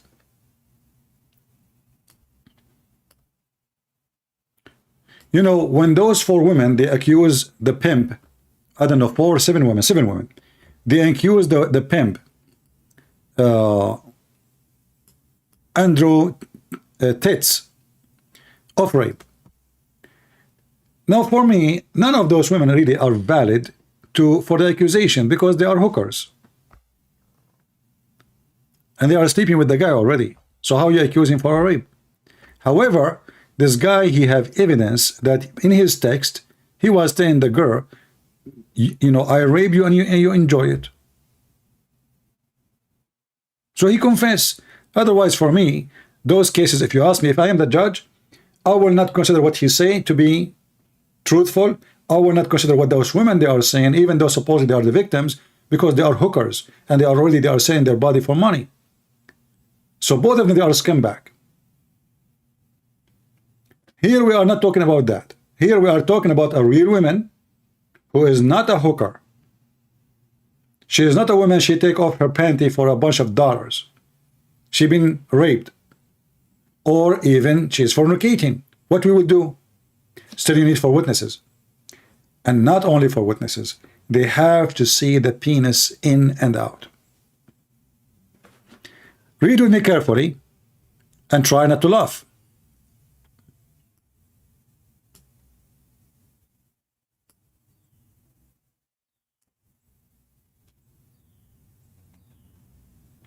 Actually, let me find you the hadith about the caliphate. Give me a second, not this one. That is even better.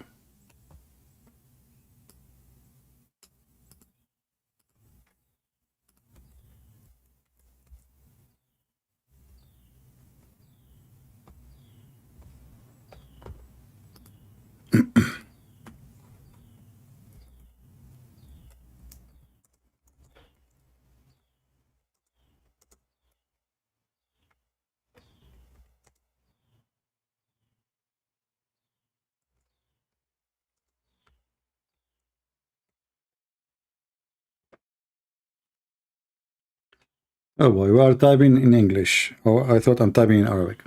Okay.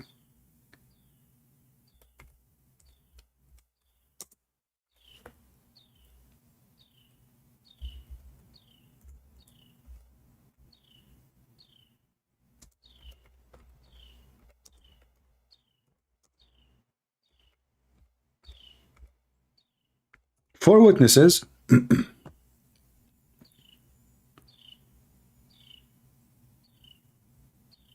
And they have to see the private part going in and out.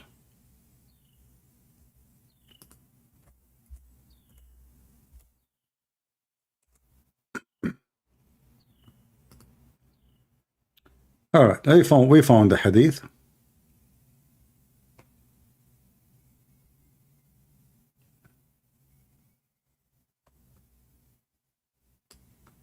Let us see if we can find it in English.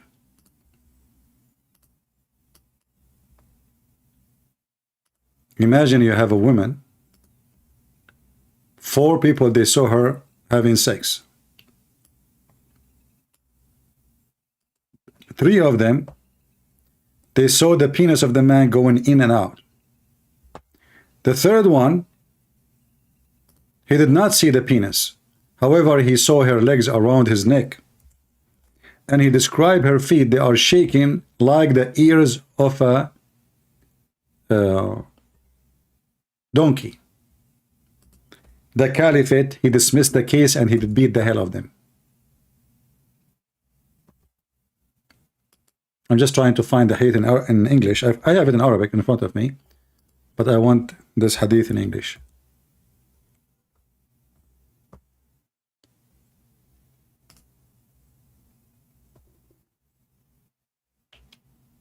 Let us see.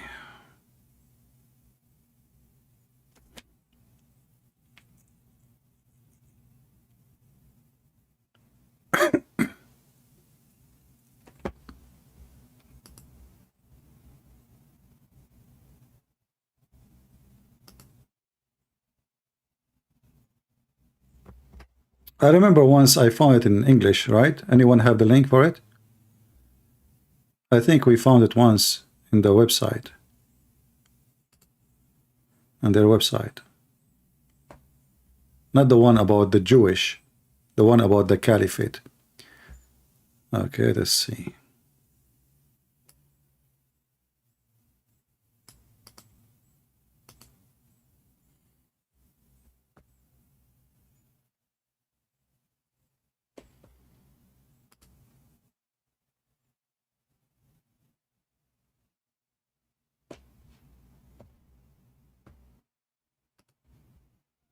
Where is?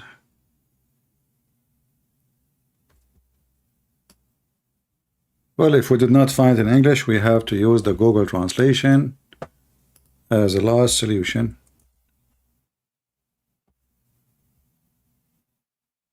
Let's see.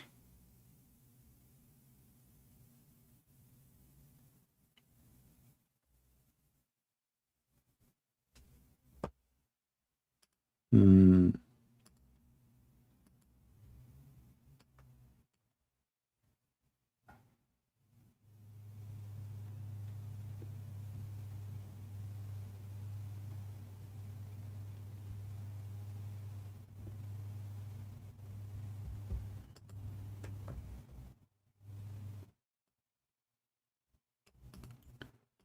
I'm still trying.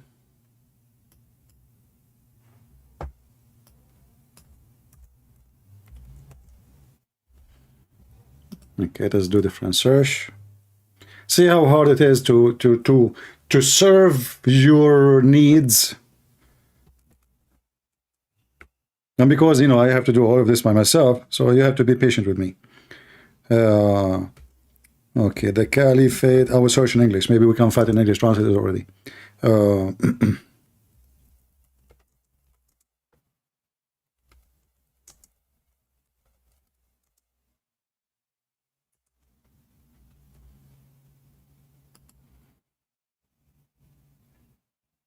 Okay, let's see.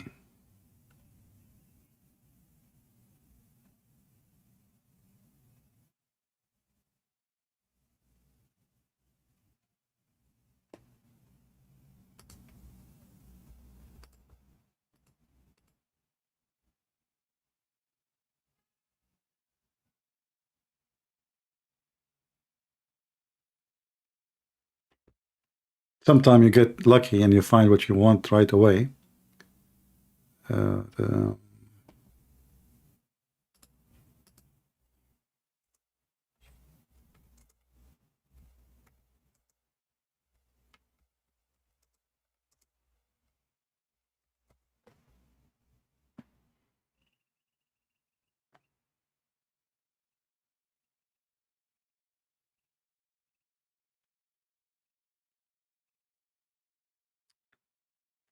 Okay.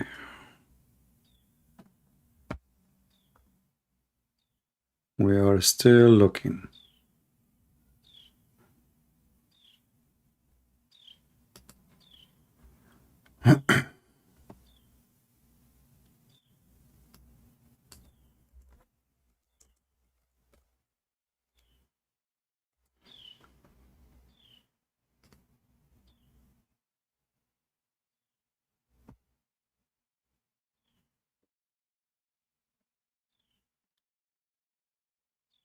I mean, I showed it before. You know, I don't save in my bookmark, because if I want to save everything we need, I will have endless ones.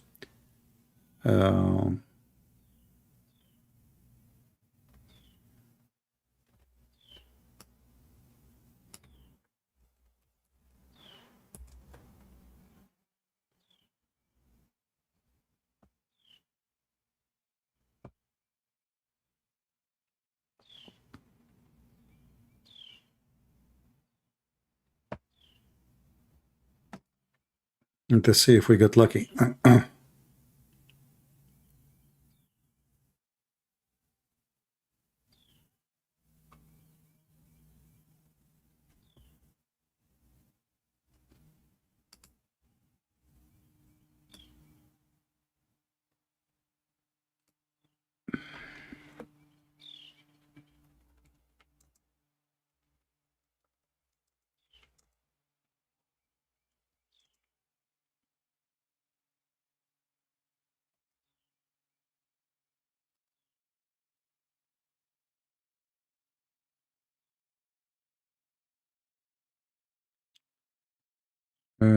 ta, ta, ta, ta, ta, ta, ta, ta.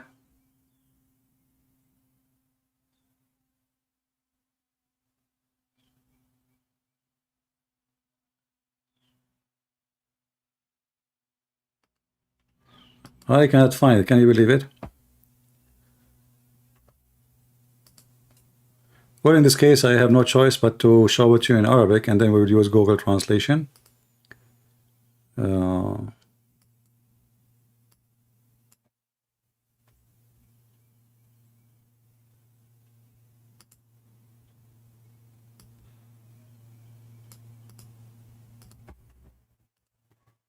Let's do last try. Still not.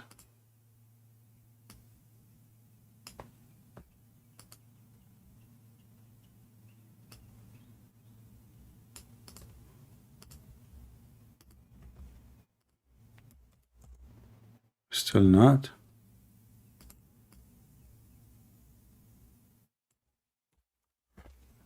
One more. Not. Man, that's not.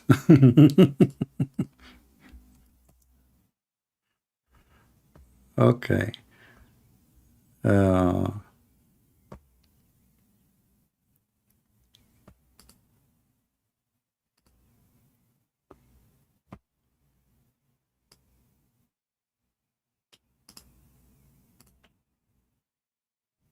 Why we are not getting lucky today?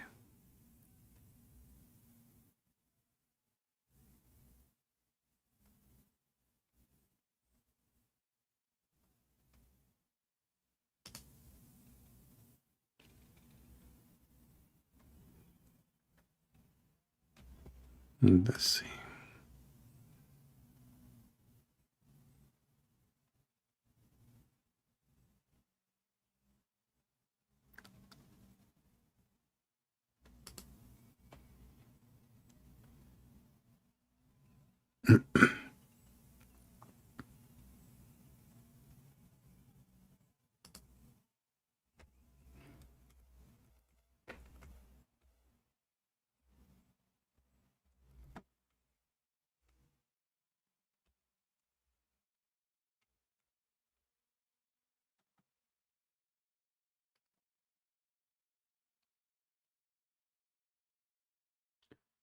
This is the first time it makes that long to find something.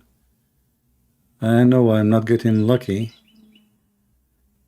I had a video just you know, a few weeks ago. We had the reference in front of us.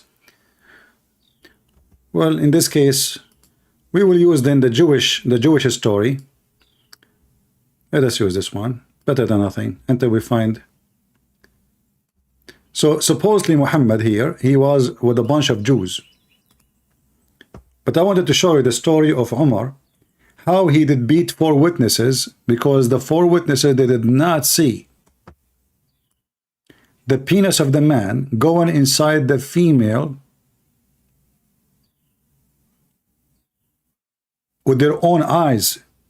So if you are with the female, and this is the hadith number in front of you, Abi Dawud, this is the only one we can find here for now in English. The Prophet requested 4 witnesses who testify that they had seen his sexual organ, between 2 brackets, penetrated in her female organ. The translation is trying to be supposedly polite, you know. In Arabic it says the word pee, you know, the pee of the women. So his penis going inside her vagina. 4 witnesses, they have to see, not to see him in the top of her, not to see her in the top of him. They have to see the same as they see the stick going inside the ink jar.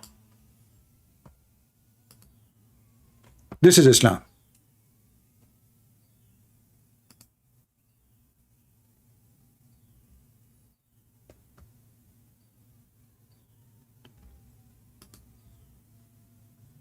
Any Muslim have a comment?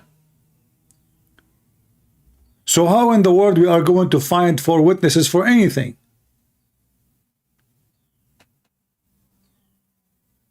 This is why in Islamic countries, rape is the best thing to do.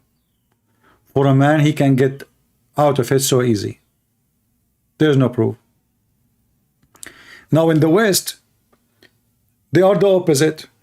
They become so extreme stupid. Any woman, she can accuse you of rape. You will have a case. You will have a scandal. And a woman, she can say, he did it to me 20 years ago.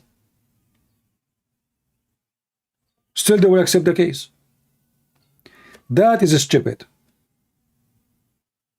Now they will start explaining to you that a woman, she was afraid maybe. I mean, okay, like now, a woman, she made a case against Trump. She is 70 something years old. So she waited 50 years. She's trying to make money. If not from him, it's from making stories, and we have interviews. So in the West, they are extremely stupid in the way they do it. A woman after 10 years, 20 years, she come and will say, hey, this guy, he raped me. Maybe you have a relationship with her, maybe you're not. And now you have a case. And now you have a scandal, and now she has ruined your reputation. And the case will take forever. 7, 8, 9, 10 years. In Islam, the story is the opposite. It's so stupid, it's impossible to prove it anyway. Which means the case from the beginning is dismissed. A woman, she is raped. If she accused a man, in fact, that he raped her, and she could not bring 4 witnesses, the judge will lash her back 100 times. So now instead of punishing the man who raped her, she will be punished. As we showed you in the beginning of the video, a woman and a man in Saudi Arabia, they've been raped. The man himself, they raped him too. The judge, he ordered more than 200 lashes to the woman and long time jail. But she is the victim. In this case, there is 7 guys who they confess like they did it. They did not kill them. They punished the girl because they accuse her that she is the reason for them to get horny. Why she was alone in the car with that guy at night. It's your fault. When the Muhammadan, they say Islam is a religion and it is a way of life, I say Islam is a way of rape. Islam is a way of unjust. Islam is a way of being disgusting.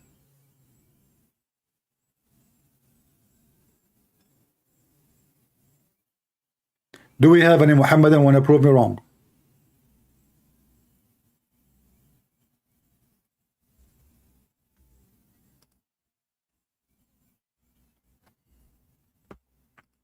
Anyone?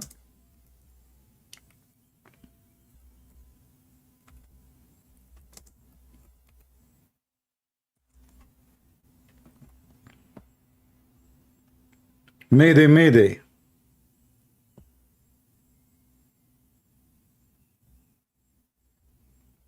How this can be a religion? How the God of Islam, he forgot to make a verse about rape? He have verses about the ant speaking to the ant, telling them that Sulaiman will crush you. But Allah, he have no time to speak about, you know, this.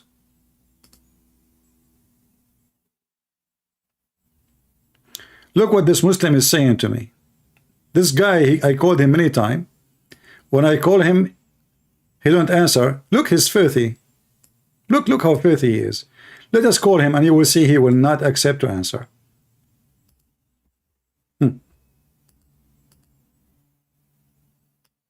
Each time I call him, he don't answer, and then I block him, and then he make a new name. I'm calling him. Even though he have a very filthy tongue. Let us see if he is a man.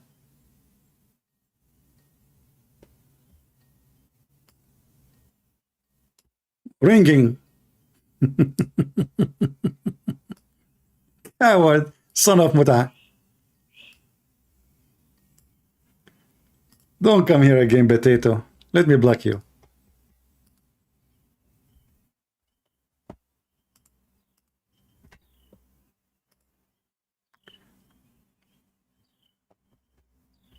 A Muslim saying to me, give me one proof and I will leave Islam. This is sound like a fakira for me.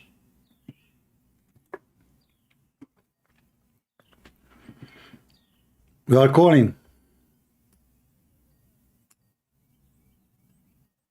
Ahmed Abbasi. He is not answering.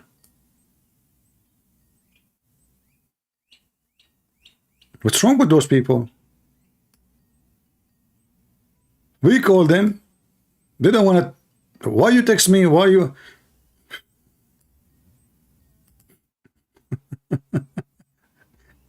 Give me one proof, I will leave Islam. Let's call him again. Maybe he's decent. We will see. One more time.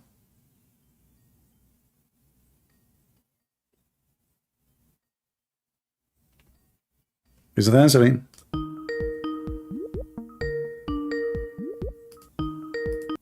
Potato.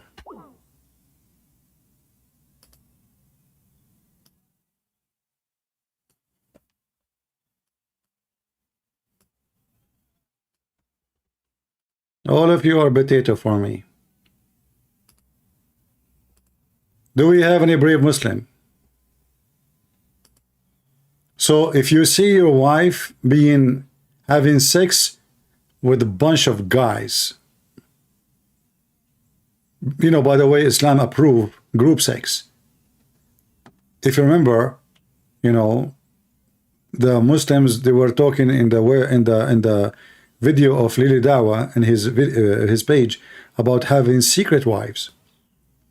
But Muslims don't need to have secret wives. Secret wives usually is done by someone, he is a potato, he don't dare to say to his Muslim wife, you know, I marry second women. Usually this will happen when the woman, she is rich, she is powerful, or her family is powerful, they will beat up the husband, so he do it secretly. You know?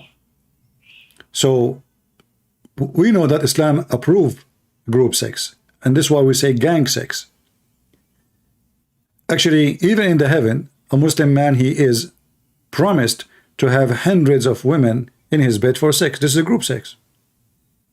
Doesn't matter really. Does it matter really if there is a man, one man and many women, or many men and one woman? It's the same. It's a group sex. Group sex is a group sex. And I'm not talking about a person, he is sleeping in a room, and let's just say he have his wife or his girlfriend with him, and there's a friend maybe sleeping in the, you know, like in the other side of the room in the dark. No. I'm talking about all of them, they are sharing in the sex. Legally. This is religious practice. If any Muslim will say to me, this is not true, challenge me.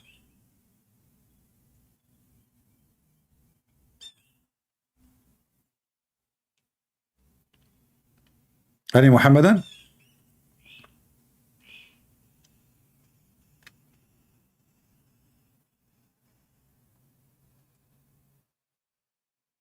Mayday, mayday, mayday.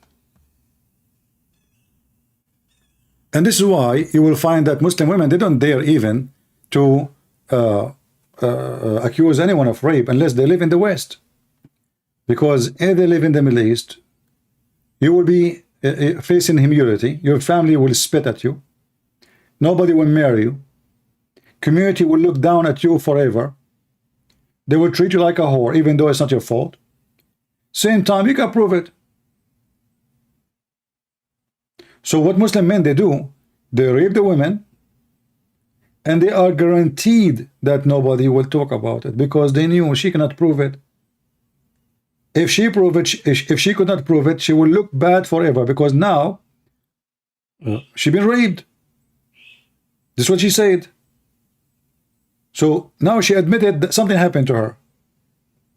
Something bad. And you know, this is a savage community. They will not forgive you, even though it's not your fault. Even though you are being raped, you are not the one who slept with the guy. No man will marry you. No man will respect you. And more men, they will line up to try to rape you.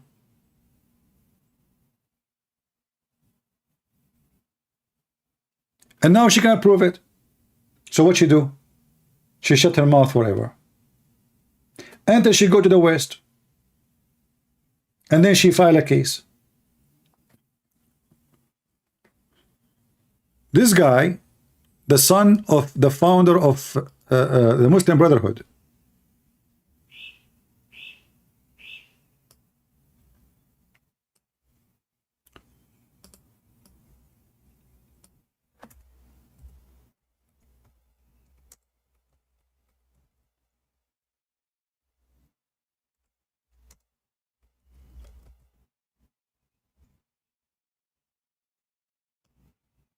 how he raped women. All his victims are Muslims.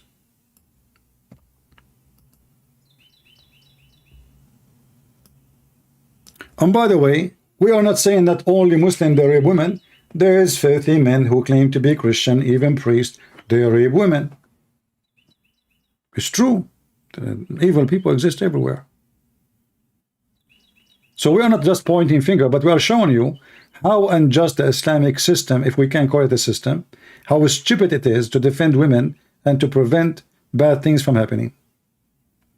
Remember, always punishment happen or exist to prevent things, not necessarily just to punish the person for what he did, but to make other person think twice before he do his crime. If we take now the police in USA, we say there's no police. How many banks will be robbed a day? All of them. So it's not necessarily that the American, all of them, they are nice people and they are peaceful and they are not thief. No. Just make little kayas and you will see the thieves all over. Even if they are 5% or 3% or 1% of the population, that's a lot. They will destroy the country.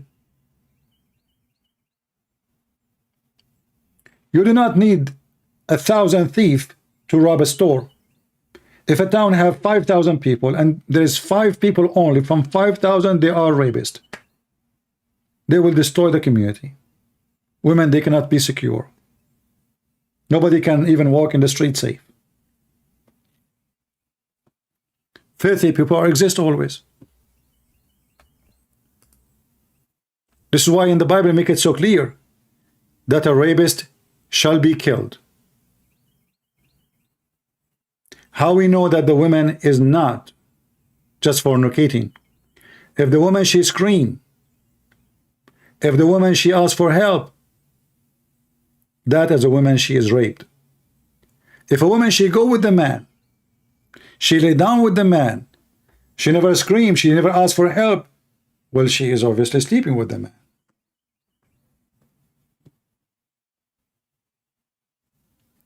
And always justice is impossible. To speak about perfect justice, because there's many cases a woman she can't prove it. You know, there's a story about a Muslim man. He was in the desert and he saw a Muslim woman in the desert and she is dying from hunger and thirst. So she begged him for food.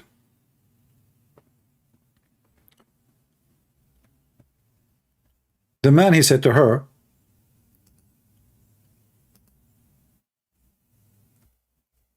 well, if you let me have sex with you, I will feed you. The woman, she said to him, shame on you. I am your Muslim sister.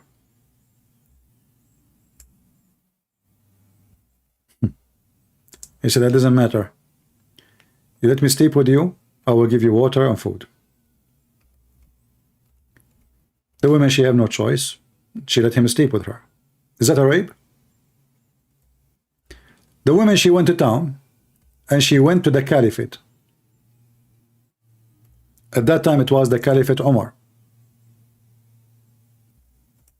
She told him the story that he gave her some date and water.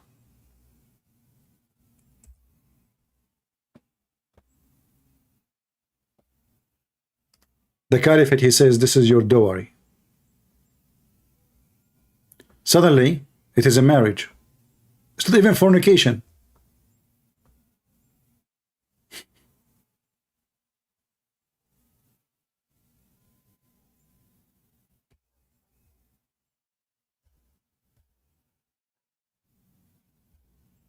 Any Muhammadan?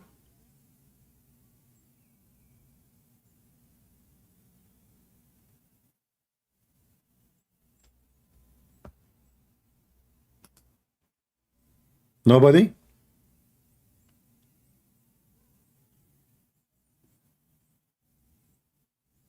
And actually, there's a hadith, and we mentioned it before, if you remember, about a woman. She was divorced 3 times from her husband, and now she have to remarry a new husband. So she did, hoping after she marry him, she can go back to previous husband. She married him, but she did not sleep with him. The man, he started beating her because she refused to sleep with him. She went to Muhammad and she showed Aisha her skin. She was wearing a green veil, and she complained to Aisha, and she said to her, she showed her the beating caused by her husband. Green spots in her skin caused from beating. It was the habit of the ladies to support each other. So when Allah Messenger came, Aisha said, I have not seen any women suffering as much as I believe in women. So even Aisha witnessed no women suffer as Muslim women. Never. Muslim women, they are the one who suffer always. Most. Look, her skin is greener than her clothes. What Muhammad did? Did Muhammad question the man why you beat her? No, Muhammad actually, he said, no man should be asked why he is beating his wife. It's not the business of anybody.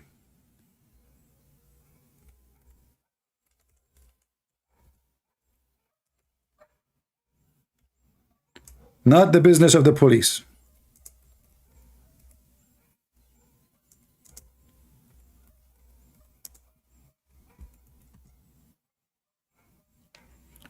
Umar reported that the Prophet saying a man will not be asked why he beat his wife. It's forbidden. It's not of your business. And this is in the book of effing. In the book of the F word. So if you call the police and you say, my husband is beating me, the police will say to her, so what? None of our business. We can't even ask him why he's beating you. You are just a goat.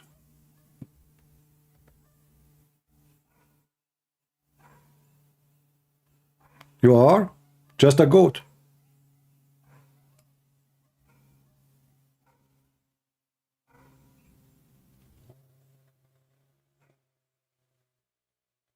Do we have any Muhammadan?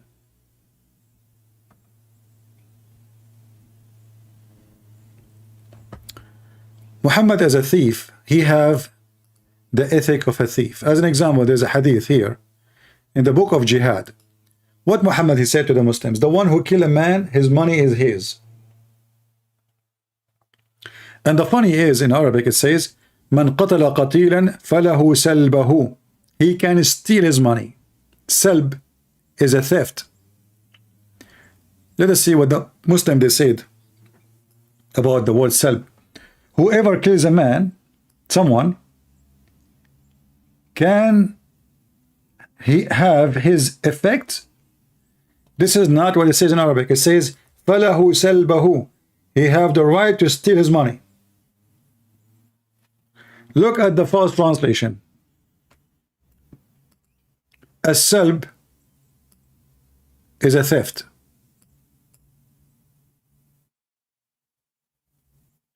So this is the man, the Muslim they are following to be their best guideline to tell them what to do, what not to do. Same time, how many women Muhammad himself he raped? So why we will wait for a rapist himself to make a law against rape? Muhammad never ever spoke once against rape.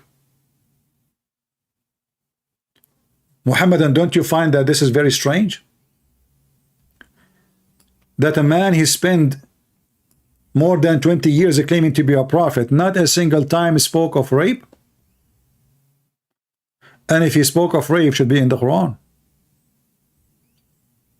Nowhere.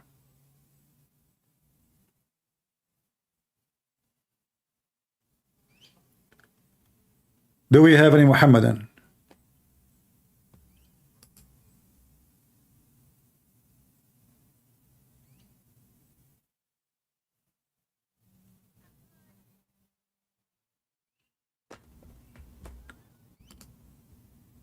Anyone?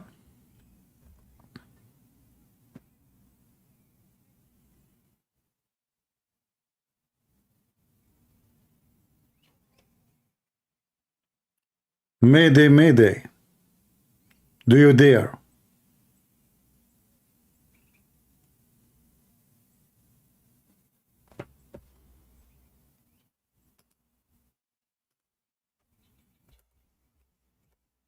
Not a single Muslim.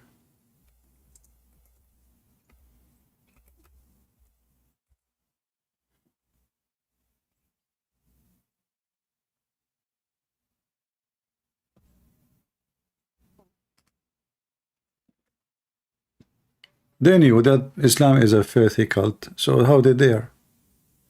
Otherwise, trust me, if I am an American guy who don't know Arabic, who knows nothing about Islam, they would be lined up to call me. Did you notice how many even they want to debate opposite prophet, even though he's an ex-Muslim? But they can play there as much as they want.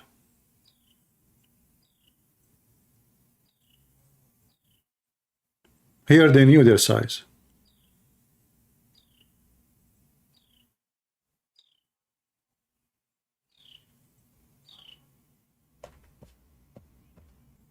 Any Abdul?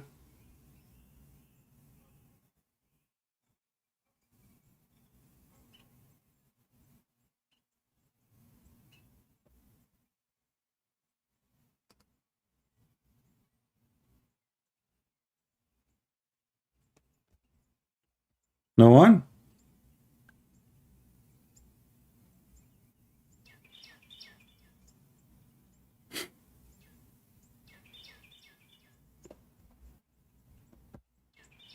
You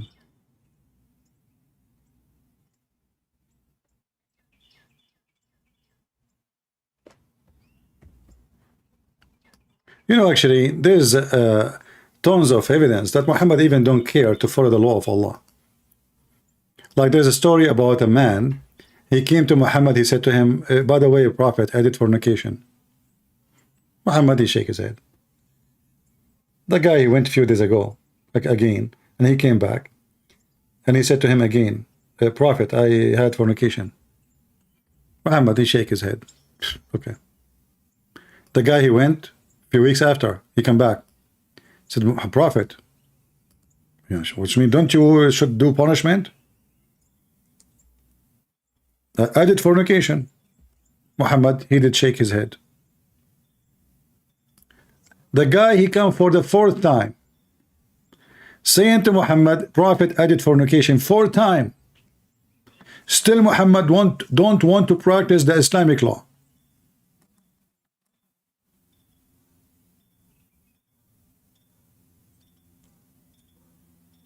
Any Muslim can tell me why?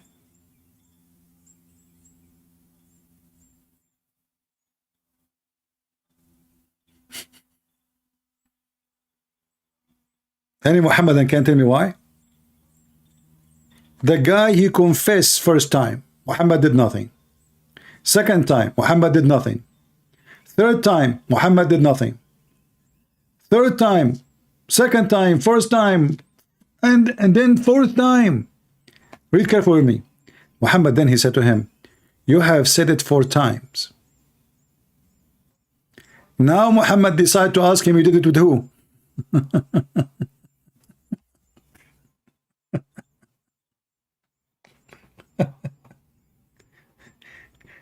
How you can guard your society by let loose you know, if Muhammad is a conservative man, a man, he came by himself and he confessed voluntarily first time, he act as if he heard nothing. The guy comes second time, oh, nothing. The guy, he said like to himself, look, what the heck, I will go again. I just did fornication again and again and again. I go to Muhammad and I tell him I did fornication.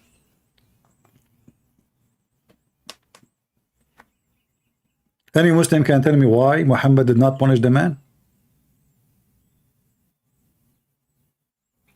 There's other hadith which is more funny. A man, he came to Muhammad and he said to him, if I find a man effing the wife, shall I give him more time until I find four witnesses? Muhammad said yes.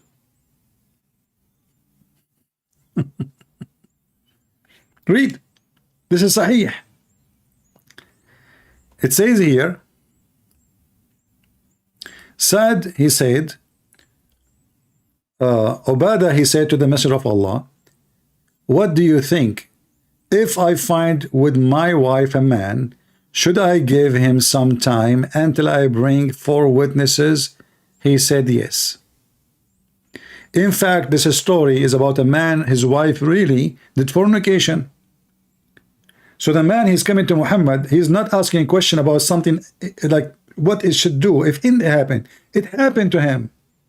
So he's saying to Muhammad, I found my wife with a man. So are you saying to me I should ask him to give me some time to go and find 4 witnesses? Muhammad said yes. So you go to your house, you open the bedroom, you find the guy in the top of your wife. You say to him, please, can you do me a favor? Sure, sure. Who are you? I'm the husband. Oh, okay. You are Mimi Hijab? Yes. Okay. What do you want? Can I go and, you know, okay, yeah, you know, okay, go. I will wait for you. Bring 4 witnesses, okay? Take your time, take your time. Yeah. And imagine, there is many ways. Nobody can prove the fornication in Islam, because even if you have 100 witnesses, if they don't see the penis, they saw nothing.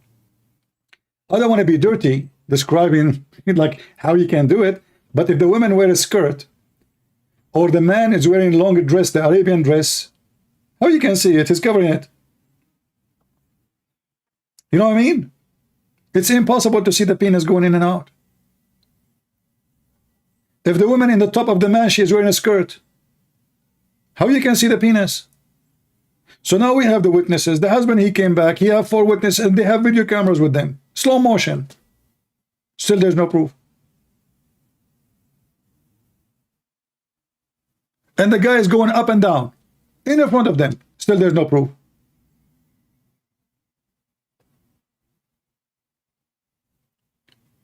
Because they have to see the penis going in and out. This is why Muslim women, they have a freedom of fornication, and Muslim men, they have freedom of fornication. I remember a story of a guy, his name is Hussein. He was a good-looking guy. So he worked for like a rich man, and the rich man, he have a beautiful young woman. The husband, he found him in the top of his wife in his bed, in his bedroom. The guy, he got his clothes, he run from, you know, from the house. The guy is old, he cannot even chase him. The old man, he did not even tell anybody, because if he tell, that will be a horrible story in the town. People will laugh at him, shame him, and he can't prove it. In the top of that, the Sharia Allah, they will beat him. They will lash his back if he accuses his wife of fornication without proof. Because even if he saw her, that is not enough. Even if you have 2, 3, 4, 5, 6 people saw her, they still need to see the actual penis going in and out.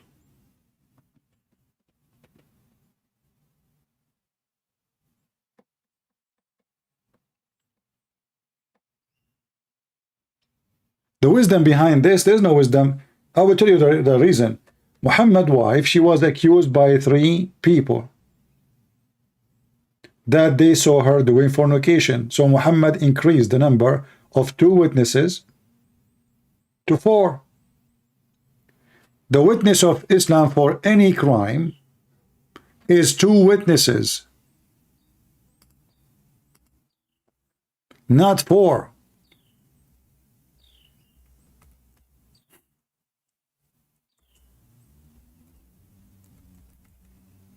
Not 4. But the second, his wife, is the one accused of fornication. Aisha, she was a young girl. Muhammad is an old man. Aisha, she spent the night with a guy, his name is Safwan.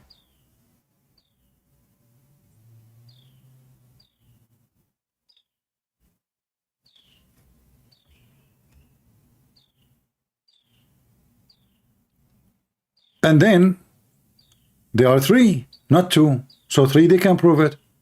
And then Muhammad, he started bringing those things to make it impossible to prove that his wife was sleeping around. And not only that, Muhammad, he changed the witnesses number, but he did not make any statement to prove that his wife is innocent until he waited almost 5 weeks. Anyone knows why? Why Muhammad waited 5 weeks? Can you believe that Allah, he want to prove that the wife of Muhammad is innocent? She did not commit anything.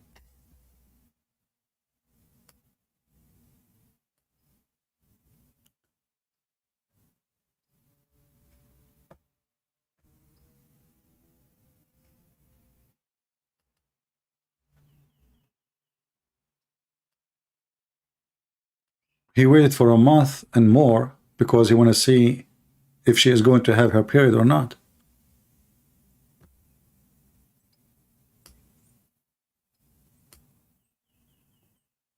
Allah, he need a month to prove that Aisha, she is innocent? Can't he? Isn't he God who knows what happened? And then Muhammad, after more than a month, he claimed that he received a verse from Allah saying his wife did not do it. And you will see that the one who accused her is not 1 or 2. Even the Quran translation says usba, it says a group of you among you. Why a group of Muslims will say such a thing about the Prophet wife and those are the companion?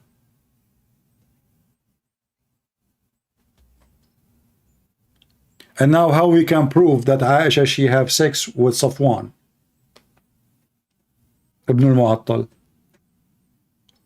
the son of Mu'attal? There's no proof. Muhammad, he cannot punish Aisha because that will make him lose Abu Bakr and his family. Same time he will lose her.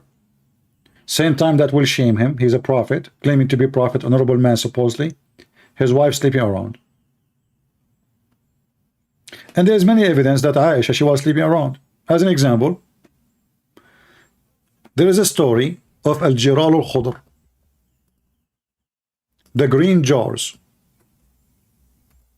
What is the green jars? The Muslim Sunni Hadith says that Aisha, she used to decorate. Decorate mean to put makeup, you know, nice skirt, showing her boobs. So she used to decorate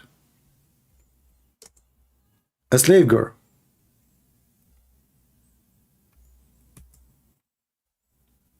And she sent her in the market. Young men, they follow her. They come to the house of Aisha and she sleep with them. And you know, first time I saw this reference, I said this must be something made up by the Shia.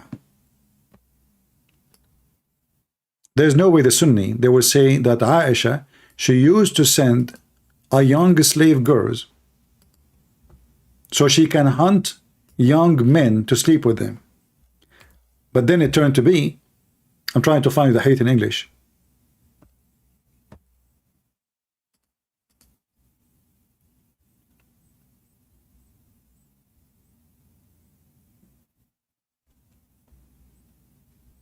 Let us see.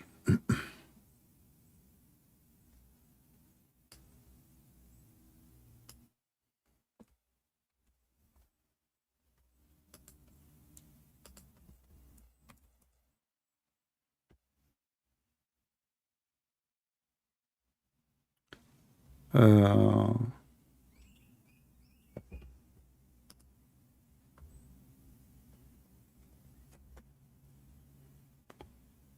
I remember actually I found it here before in this website.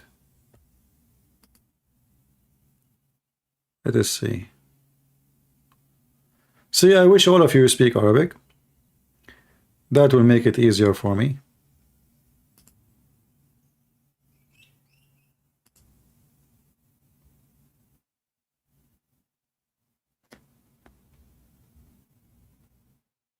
Let us see.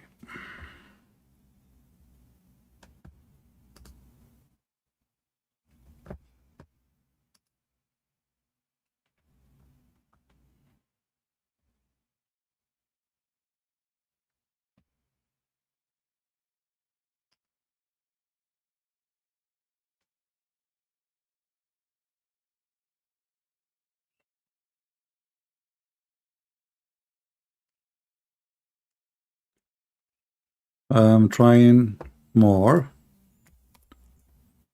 Oh boy.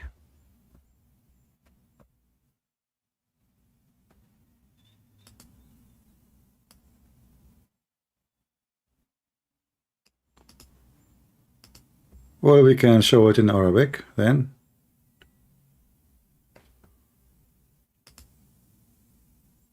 All right. We have the reference in Arabic. I will give you the link. This is the Arabic link.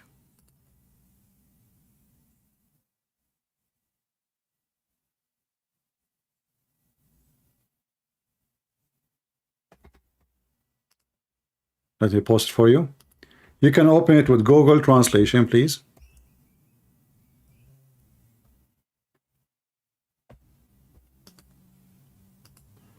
Muslim Crusader, sure. He's a Crusader, Muslim Crusader. That's a good one. So I just send you the reference.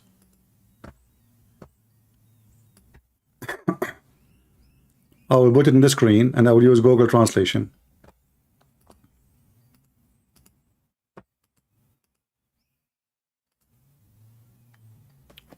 Read with me, and I'm showing the reference in front of you.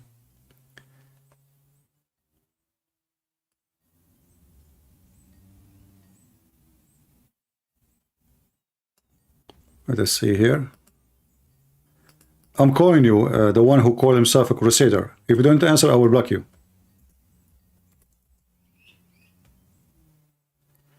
The book name is Al-Musannaf. Volume number 3. Volume number 3. Page number 461. Aisha, she sent young girls after she put makeup on them. Hello? Hello? All right, my friend, you're live on air. What do you want to say to us? You're a Muslim? Yeah, apologize first. Apologize first for what? Insulting. I like to insult. What's your problem? Did you bite the penis of your father?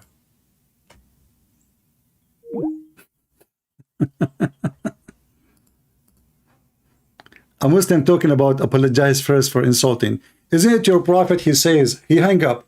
Isn't it your prophet, he said to a man, the one who is proud about his father, tell him to go and bite the penis of his father. A Muslim talking about insult.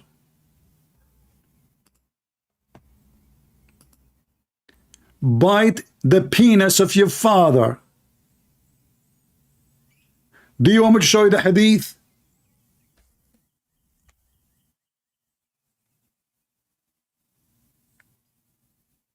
I mean, can you believe it that those people are talking about you apologize first?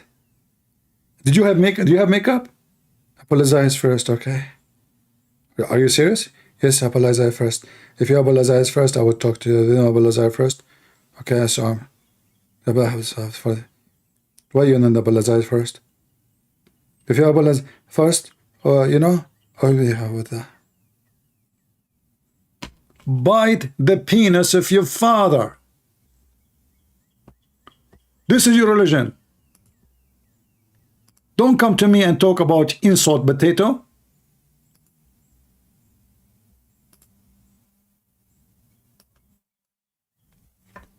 Let me show you the difference.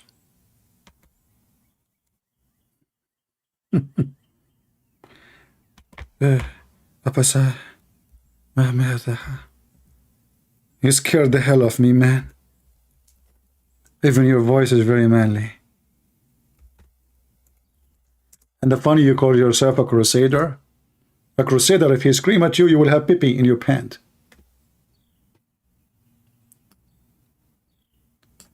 Is that your prophet speaking in this hadith? Verily I heard the prophet says, may Allah please be with him and grant him peace, whoever attribute himself in his lineage to the attribute of Jahiliyyah, which is before Islam, like he's proud about himself, about his family before Islam, then tell him to bite his father penis.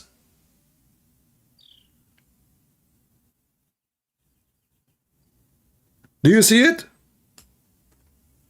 So the question is, when the last time you did bite your father penis?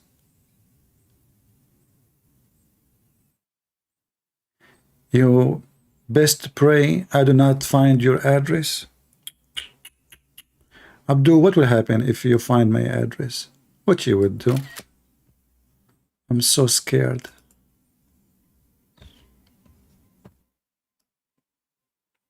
Why you don't find my address? It's very easy. What will do? What you would do? Tell me. Why you don't call me and tell me what you would do if you find my address? I want to know, please. Son of Muta.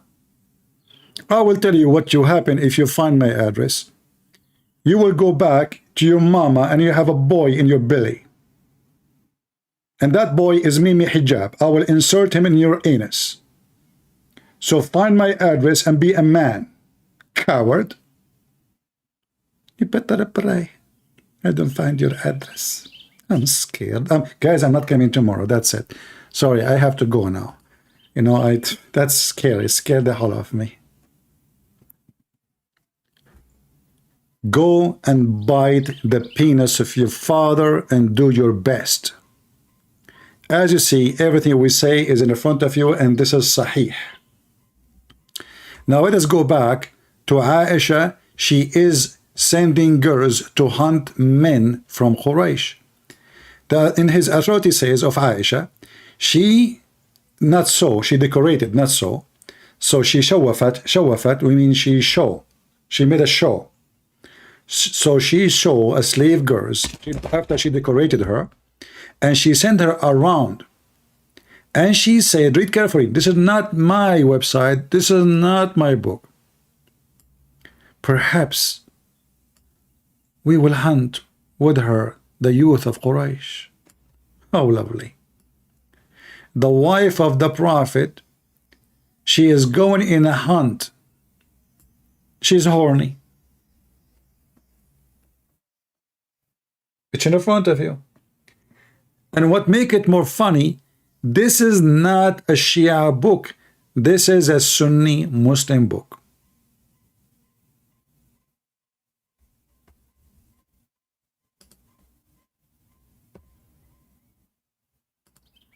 Are we making it up? Or we are showing the reference?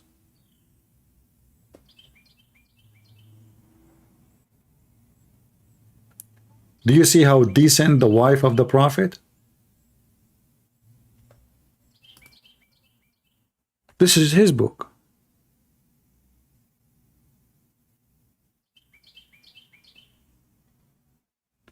Your interpretation and lies make all Muslim laughing. Trust me. I agree. You are so laughing to the point you just call me making a threat. I mean, do you see how much laughing you are? And not only that, you are laughing to the point you are staying here like a puppy. You are, this is how much laughing you are. You know what? I like it when you say your interpretation. This is your website, you idiot. I will give you a different interpretation. Hold on. Forget about this one. I mean, this one is not important, really.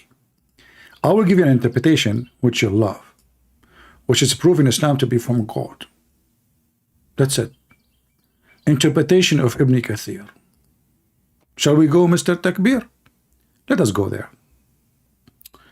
All right, Ibn Kathir, brother. He will tell us all the story.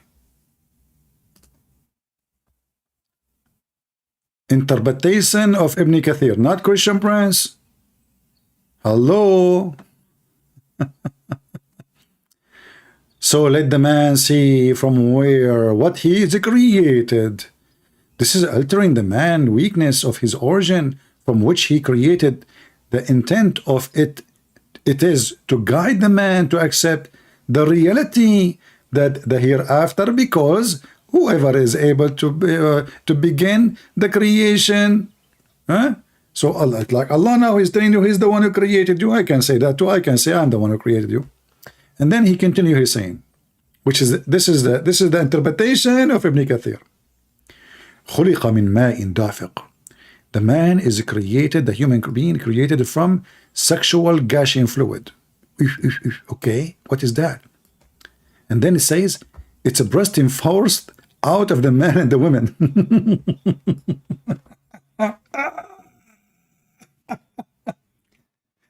The women, sexual fluid gushing forth is what the man is created from, brother. The intelligence of Allah, he discovered that when the woman she have orgasm, that sexual fluid coming out of her private part is what make the baby. And what come from the man, which is coming from his backbone, and you will see it in a second, is what make the baby. Read with me carefully. يخرج من بين الصلب والترائب, proceeding from between the backbone and the ribs. May Allah ribs you. Meaning the backbone of the man and the ribs of the woman.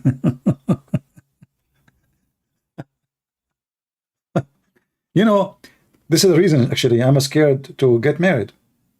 You take the wife to the bedroom and now she is taking off her clothes, and all your life they told you that she have boobs there. Guess what? Those are testicles. If you don't believe me, read the Quran. At-Tara'ib is not only the ribs, no. It is the location where the ribs met with the neck, the location of the necklace for the women. So according to the Quran and the genius Allah, women, they have semen, and that semen make the baby happen with the semen of the man. They meet together, gushing forth, they jump at each other, like, hello, they give me a hug, and then, you know, boom, boom. And then we have a baby. And the man, he have a semen coming from his backbone. Look like Allah never heard of something called testicles. Testicle, they have no job. They are just there for decoration. The woman, she can do, she call her husband for food. Bing, bing, bing, bing, like a bell, you know. I mean, what they are for? They are just there for, you know. The same as you hang things on the tree or something.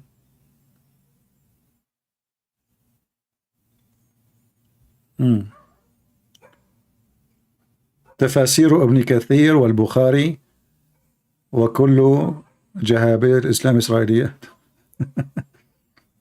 Do we have any Muhammadan? So we are showing you your Islamic interpretation. Are you laughing or not? No. Are you laughing? Hold on. I'm going to show you another interpretation because I like to make you happy. Look at this one. I'm guessing this one will make you very happy.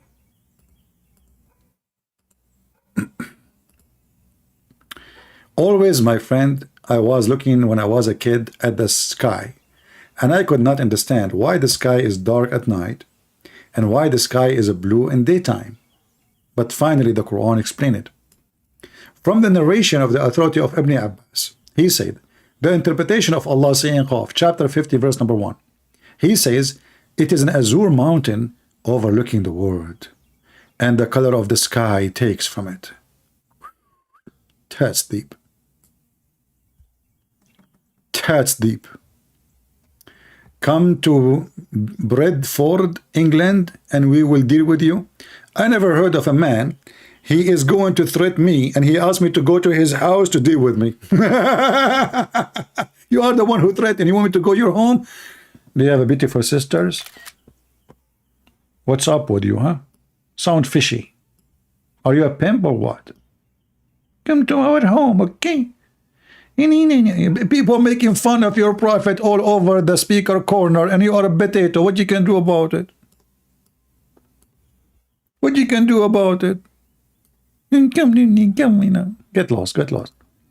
Next time, don't come here alone. And you know what? You know what? You might be even my son. I did not tell you the truth. When I was like a bad boy, I used to meet a lot of very good believing women in Mecca. I don't know if your mom, she visited the Kaaba or not, but I used to do a lot of stuff there. So you never know. Do you look like me? Be honest.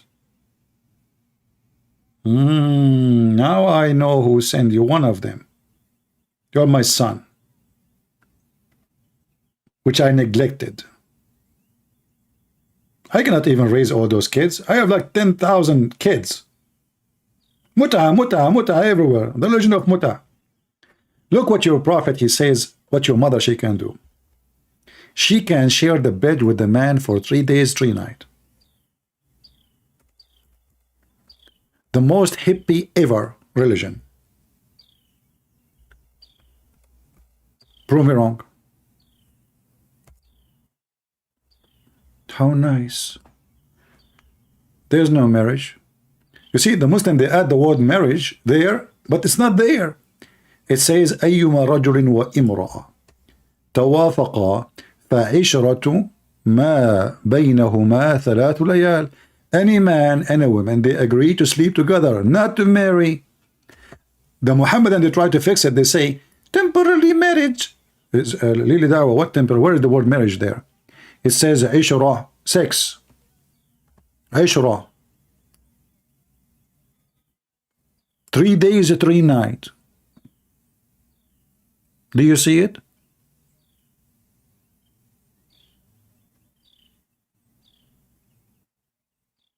So you are upset from me, but your dignity did not upset, for your prophet says that your daughter can sleep with any man she wants for 3 days, 3 nights, and if she like to extend, she can extend. Where is your dignity? Maybe you rented your dignity. In fact, if you are a Muslim man who live in England, obviously you sold your dignity long time ago. You hold the passport, have a cross in it.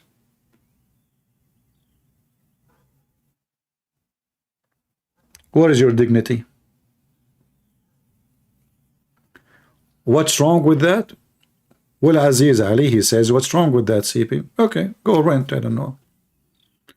As we know, Islam have no ethic. This is, as I understand, this is prostitution.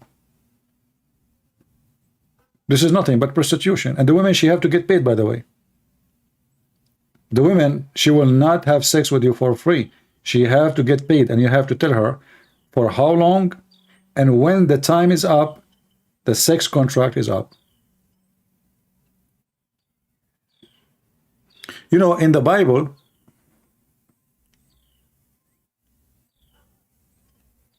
there is a phrase in the Bible speaking about a man,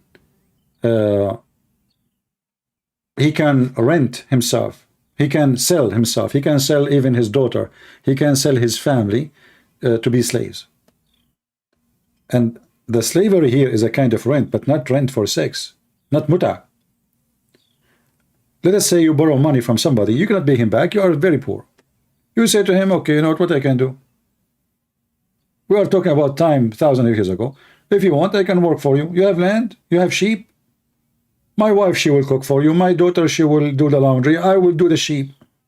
Take us your slaves for whatever years or time. Maximum is 7 years, according to the Bible. And then I will serve you. So this is a person selling himself as selling his service. Here is a woman selling herself for sex. Just sex, pure sex. The man is renting the woman just for sex. She will not do laundry. She will not cook for him. She is not even a wife. She is just a sex contracted woman. And the Muhammadan, he's saying to me, what's wrong with that, as you see, Mr. Ali? Well, this is why we say Islam is very filthy, and when you live too much in the filth, you don't notice how dirty you are. You don't even smell yourself. Like when Muhammad take a shower with dead dogs and women blood from period, do you think Muhammad, he noticed that he is being filthy? The answer, no. Because this is now when he is clean. Are you with me? This is when Muhammad is clean. So how he smell when he is dirty?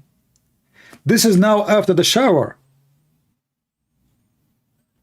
He take a shower with dead dogs and women of blood from period and stinky garb. And the funny, I find it that even the Muslim translation, which usually they try to hide what it says in Arabic, it says there in front of us, stinking things were thrown. What the heck? It says there stinking things. So the Prophet now is clean himself. And this is his shampoo. Dead dogs. Women of blood from period and their rags. You know, they used to use rags at that time. And garbage. So Muhammad go under the water, he get up, he have a zucchini in the top of him, he have a cucumber, he have a the skin of a banana, he have a tail of a dog, dead dog, because he's, you know, the dog is decaying now. He have the penis of the dog, he have the tail of a rat, he have a diaper of a woman. The Prophet is washing, brother. And then when the Muslim, they ask him, and the Arab, they ask him, how in the world you do that? He said to them, he gave them the amazing wisdom, which until now the scientist is amused by it actually. He said water is always pure. Nothing can make it impure. So you can piss in the drink to Muhammad and Muhammad will drink it, because water is always pure. Nothing can make it impure. It's in front of you.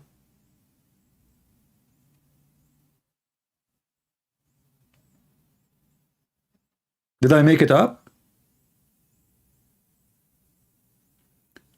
And then you will see a guy, his name, what was his name? Sabil Ahmed. You know, he speaks like a girl. Brothers and sisters, I forgot his voice. I did not hear him for long. Like once, supposedly, somebody called me have his like a similar voice to him. So we thought it's him. And then he made a drama. All of them, they make a drama. Brothers and sisters, Christian Prince, he claimed that I spoke to him. This is my sound. Be honest, is that my sound? Do I sound like him? Yeah, but potato, okay, we know that you will never dare to call me. What about you? Give me your Skype. I will call you. Instead of this drama, let's make it real. So this guy was speaking about COVID. He says, Prophet Muhammad, peace be upon him, he was the best example for hygiene. If we follow the step of the Prophet, here we go, follow the step of the Prophet, Mr. Hygiene. Your Prophet, he have a hygiene or high drugs. There's one thing me and you, we agree upon, that he was high. But not with the gene. He was high with drugs.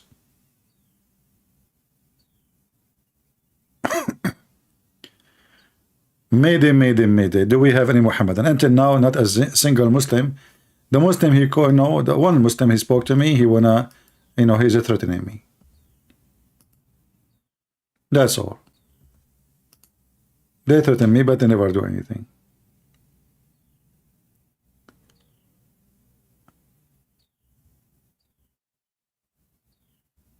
a Muslim, he says to me, if you give me a proof, I will leave Islam, but I will never accept the Christianity. My friend, who cares if you accept Christianity or not? Who care? Like, you made me sad now. Oh, no way, please. We have almost 3 billion human beings, they are Christians. We don't count number. The one who will go to heaven, he will go to heaven. It's not me. My salvation is my salvation. Yours is yours. So you become a Christian, you become a Hindu, you become a potato. Who cares? This is your business. Who cares? Do you think even God, who, you know, don't come. Like, oh, I will never, Christian Prince, I will never become a Christian. Oh, okay. Well, we do not want donkeys. We have enough one in the White House. He claimed to be Christian. Do we have any Abdul?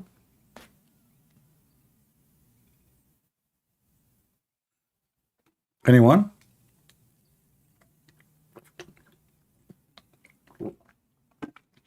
Today, Biden, he was welcoming the South Korean president. I was looking at Biden. I mean, look at this. Look at this guy. I mean, this is an elder abuse. The guy is confused. He do not know which step to take, which stairs to go, which door to go from, where we stop, what we say. I mean, how in the world this guy become a president? Well, if Muhammad become a prophet, Joe Biden can become president. Things happened. I'm telling you. I mean, from all the people in this country, they could not find somebody to be a president except this idiot.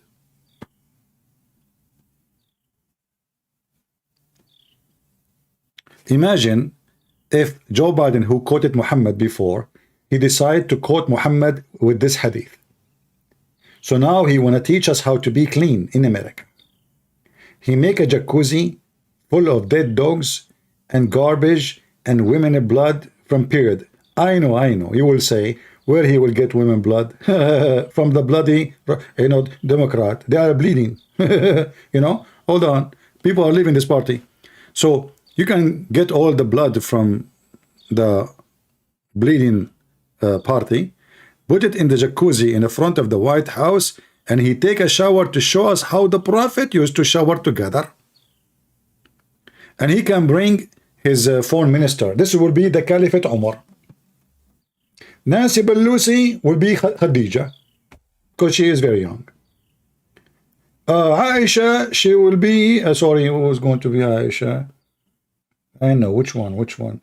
This one, the Gonzalez, Scorsese, I don't know what her name, from Puerto Rico, the crazy representative. This will be Aisha. She will be screaming. She want to have sex using green power. She don't want the Prophet. She use fuel. Prophet, you drink milk, you have sex, okay? You drink gas? No. So this is the crazy Muhammad, and those are the crazy American in the White House. Same. Both are taking their shower with dirt, and they claim that they are clean. Do we have any Muhammadan? Her name is Cortez. Okay. I'm not good with names, Like Joe Biden, What? By the way, what Joe Biden name? I heard that his real name is Joe Biden. Yeah, I'm not sure, really. Do we have any Muhammadan? Aziz Ali. This is Jewish translation? That's deep. Aziz Ali. I want to, honestly,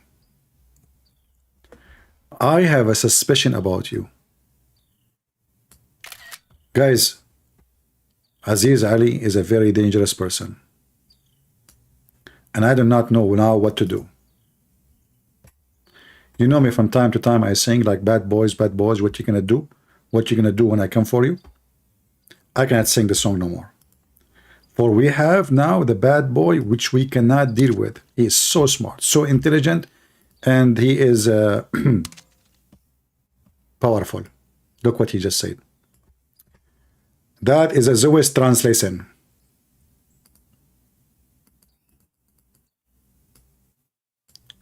I have a feeling that you are Joe Biden undercover, because the only one will say such a stupid thing is Joe Biden. Prove me wrong. Call me. Be honest with me. Aren't you Joe Biden undercover? Wearing the sunglasses at night and taking it off in the daytime? Why you don't call me? Joe? This is a Jewish translation. So this is a Muslim website. Your website. And this is Jewish translation. You know, I mean, those Jewish, you can find them everywhere. You know, like, okay, you go to the refrigerator, you find Jewish food. You go to open the faucet, you find Jewish water. You go, you know, your wife, she go and buy makeup or Jewish makeup. You go to China to buy Chinese product and Chinese, you know, it's a Jewish made. I mean, you find Jewish everywhere. Muslim, you have a phobia. The Jews did that. Do we have any Muhammadan here? Actually, don't blame them. Muhammad, he did that before them. Muhammad, he claimed that if there's no Jews, no food would decay. And if there's no women, if no, there is no Eve, no woman will betray her husband.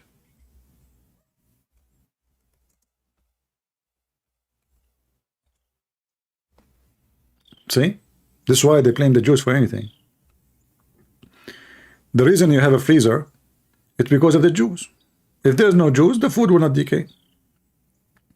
And if there's no women, if there's no Eve, there's no woman will betray her husband. And the funny is, the Muhammadan, they claim, and they have tons of videos making fun of the original sin. They say, there's no original sin in Islam. Brother Fitar, the Christians, they believe in original sin.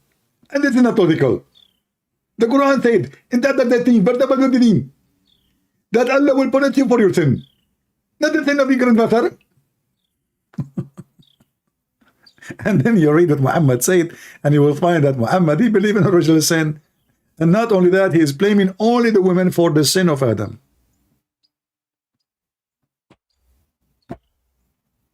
No women, no cry. I don't know who said that.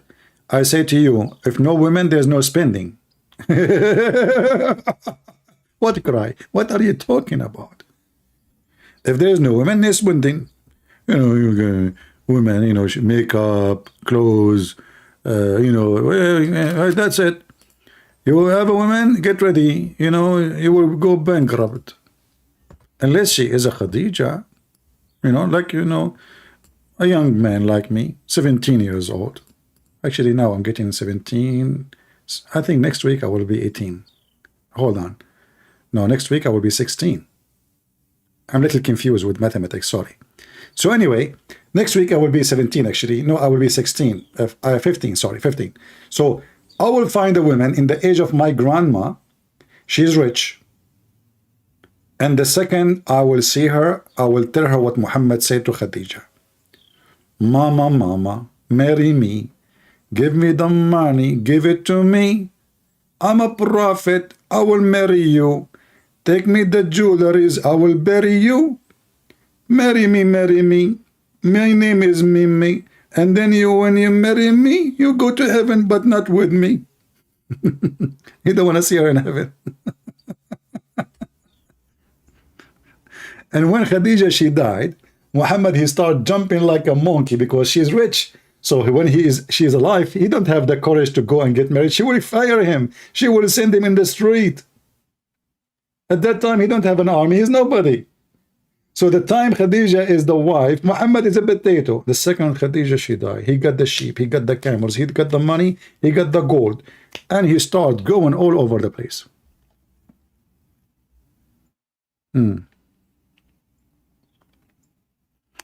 There's a broad day. Brody song called No Woman, No Cry?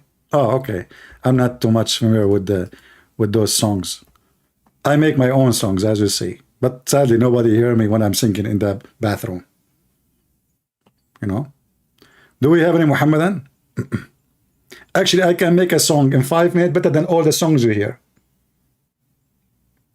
Especially if I'm doing it in Arabic. I write poetry, you know? Do we have any Muhammadan?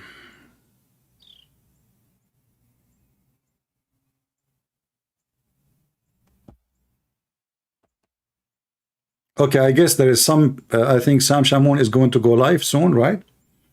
I don't want to take, if you guys want to join him, let me see when Sam Shamoun. And I see Adam Seeker in the chat too. He's a nice guy. I don't know if you know Adam Seeker. Say hello, Adam Seeker, so people, they can subscribe to your channel too. He is saying he will go live too. I don't know. Always support those who expose Islam. And, you know, especially those who speak languages like Adam Seeker. Actually, Sam Shamoun is already live. You guys can join him. I wasn't planning actually to stay that long, but I'm hoping to get some Muslims. So if you like to join Adam Seeker channel, especially if you are from Pakistan or India, you speak Urdu. I speak Urdu fluently. But what happened, you know, since I was with Zulqarnain, and you know what happened to Zulqarnain. You know, Zulqarnain, the guy with the 2 horns. So he told them to believe in Allah. They hit him in his head. He got the first horn. Then Allah resurrected him, and he came back to his people and told him to believe in Allah. They get him again and hit him with the hammer in his head. This is why he have 2 horns. However, I didn't have 2 horns. But I told them to convert to Islam. They hit me in my head, so I forgot the Urdu. And now I don't speak Urdu, but I used to speak Urdu. You know?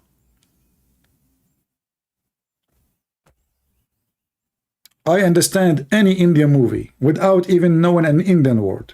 I know what will happen from the end to the beginning. Actually, I just said from the end to the beginning, because the end is known. Man, I love Indian movies. The guy is meeting the girl in a secret place, in the temple. The temple is empty. The sky is blue. The birds are there. The water is clear.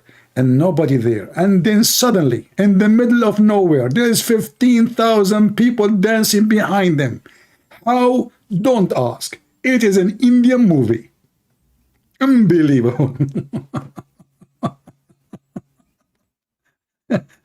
Like, you know, it's like Islam, don't ask. Don't ask how it happened. Like, I mean, the guy supposedly he is going to meet with her secretly. And now they are walking slowly, so nobody, and she is a rich girl, and he's a poor guy. And, you know, she skip and she go around, and nobody saw them. And now they are coming to a secluded area in the middle of nowhere, and nobody knows, and nobody see. And now the lovers are together. Suddenly, thousands of people behind them. Everybody shaking his head and his hands. And what is make it so real that everybody move the same move. Unbelievable. We Arab, we cannot do that. Even if you train us for 1,000 years to make a dance like the Indian, trust me, they will never be able to do that.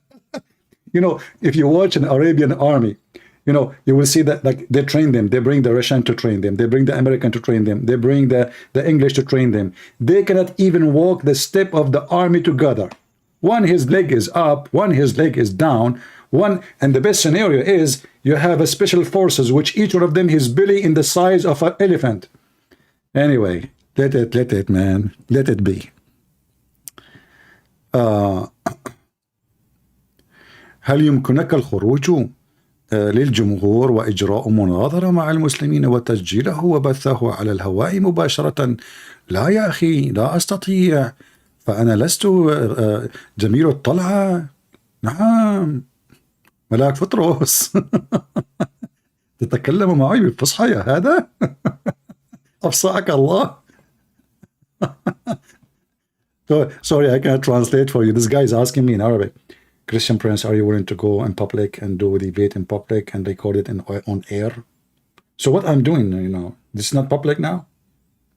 I mean, I have 1,300 people watching, and this is not public. So what public is? Unbelievable. Yeah. All right. Any question before we go? Any question before we go? Would you work with Lloyd Dion? I don't know who is this guy, but I work with nobody. I am one-man army. I do not need anyone to work with me. I don't work with anyone. Do you think I need anyone to work with me? Why I will work with anyone? What for? You see, when you have somebody with you, supposedly, that person supposed to enrich your program, correct? So do you think there is a person can join me and enrich my program? I don't think so. Same time, if we do what many people do, 2 Muslims bashing Christianity, 2 Christians bashing Islam, it's funny, it's silly. What about you make it open to debate with Muslims? Or debate with the Christians, not a bunch of same religion. Everybody is bashing that religion. You want to show people reading your knowledge? Open the invitation for everybody to call you live on air, and people will see. We do not need 2 people telling us Muhammad is bad. 1 is enough. And then give the chance for the other side of the story to come. And then if they can prove themselves to be right, that's good. If they cannot, then bad luck for them.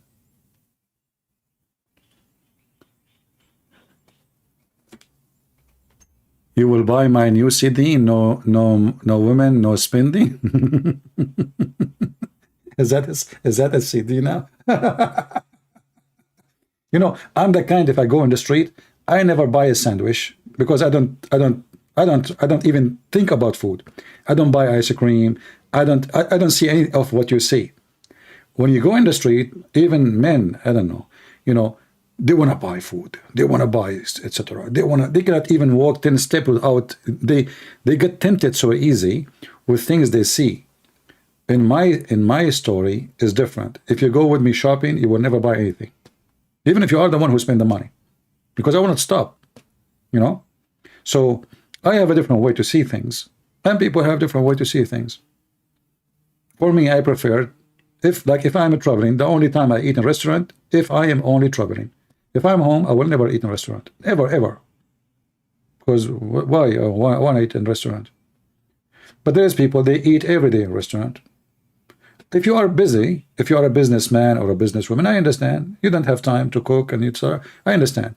But if you have time, why you want to eat in a restaurant?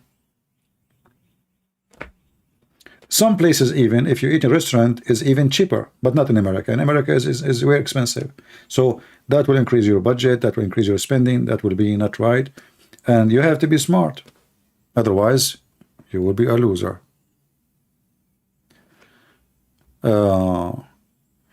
Do you look like al-Baghdadi?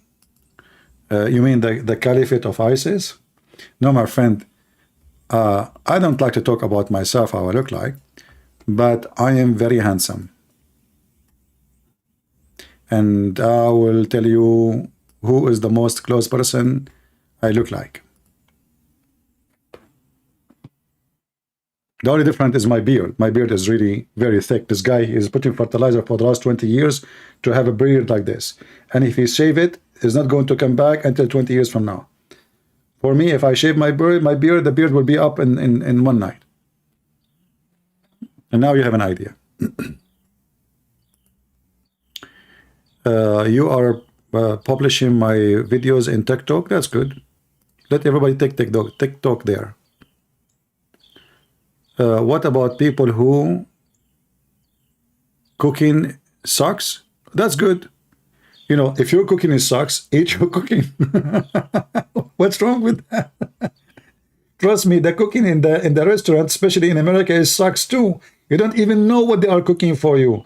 The guy, maybe he put his snot, maybe he spit in That's why you have to be very nice with the waitress, because they can spit in your dish before they bring it to you. You never know what they would do.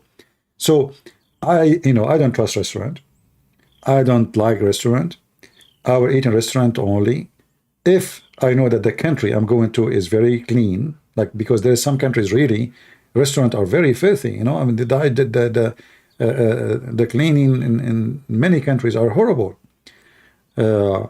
Like there's countries which they are really clean, like a Japanese restaurant, a Korean restaurant, but there's many. I don't want to mention names because I know some people will be offended, but it's a fact. Like in the Middle East, I will not trust to eat restaurant.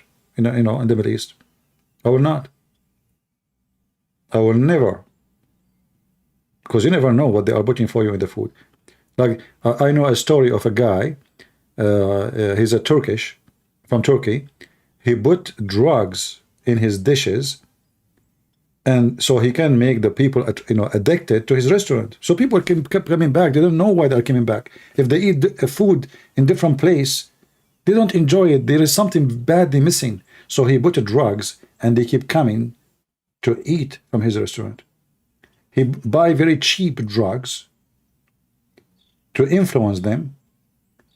And then when you are addicted, that's it. You cannot leave. And by the time you find out, if you find out, you will be destroyed. Christian Prince look like the top G. If you say that to me one more time, I will block you. You see, what top G? This is a stupid statement. Like this is a pervert, the pimp, Andrew Tate, top G.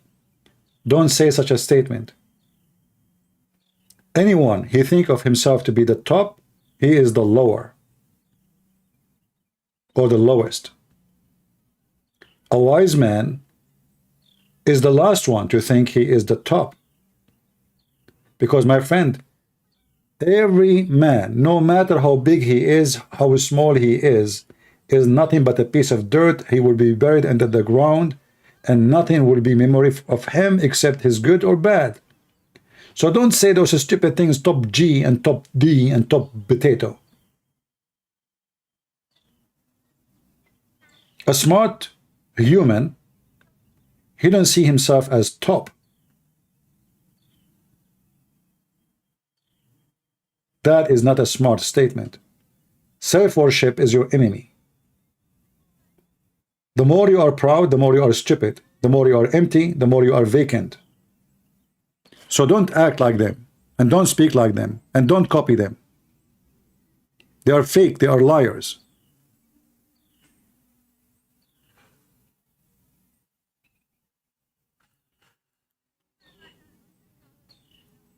There's only one, is the top, is God. Anything else is false. All right. What the Christian domination does CP best reinstate with? I don't believe in any of those. We are Christians. We believe in Jesus Christ, our Savior. Anything else is not, and we have nothing to do with it. As simple as that. Christian is somebody he follow Christ, not follow priest, not a bishop, without mentioning names. We don't care for names. Names mean nothing. Follow Christ, you are Christian. You follow the man, you are following a man. There's no other name.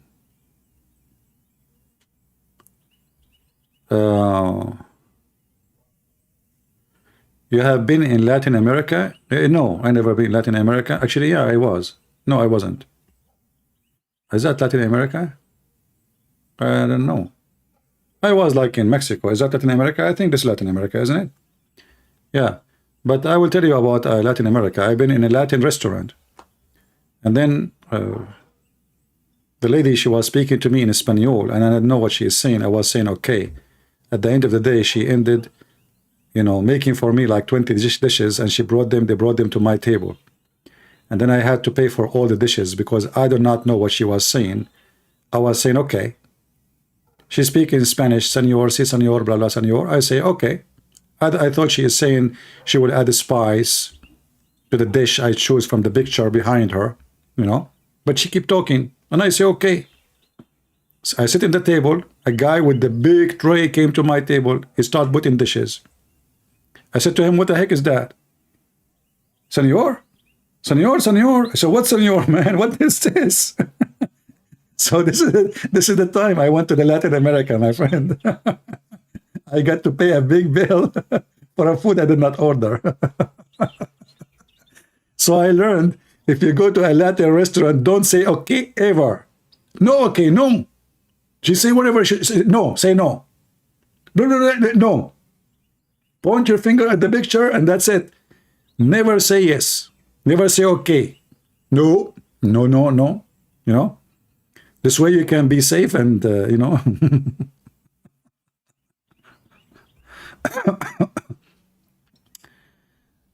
All right. Spanish is close to Arabic. I don't know how it's close to Arabic. I can, you know, I can say there's many words, languages they share, you know, but many people think that those are Arabic words. This is not Arabic. Arabic itself is not even a language. Most of the Arabic words are coming from the Aramaic. So there is misunderstanding. Some people, they say, oh, this is coming from Arabic. That's false. Actually, I have a strong belief that the Quran itself never was in Arabic. The Quran itself never was an Arabic book. It was an Aramaic book. And we can prove it easy.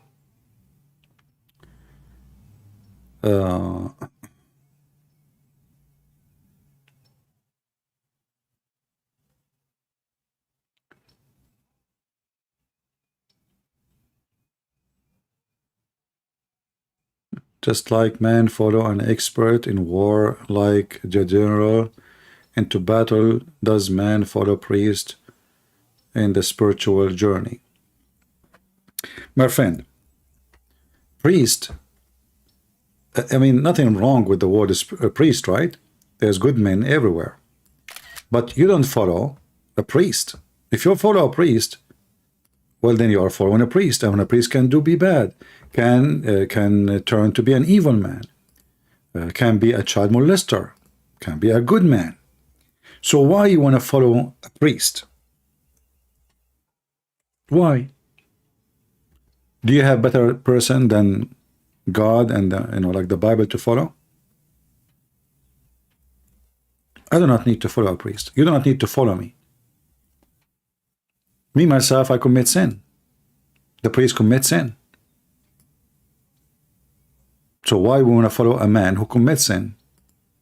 How a man who commits sin can be your guidance?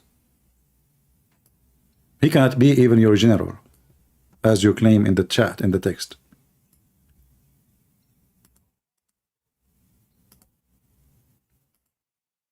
A person can explain to you, he have better education maybe from you, he have a gift you don't have maybe, but you don't follow the man, never. You follow only one person, that is the Messiah. Anything else you follow, you are just wasting your time and you will be disappointed. Have you ever heard of a man or a woman don't make you disappointed, including yourself? Aren't you sometimes disappointed of yourself, or maybe most of the time?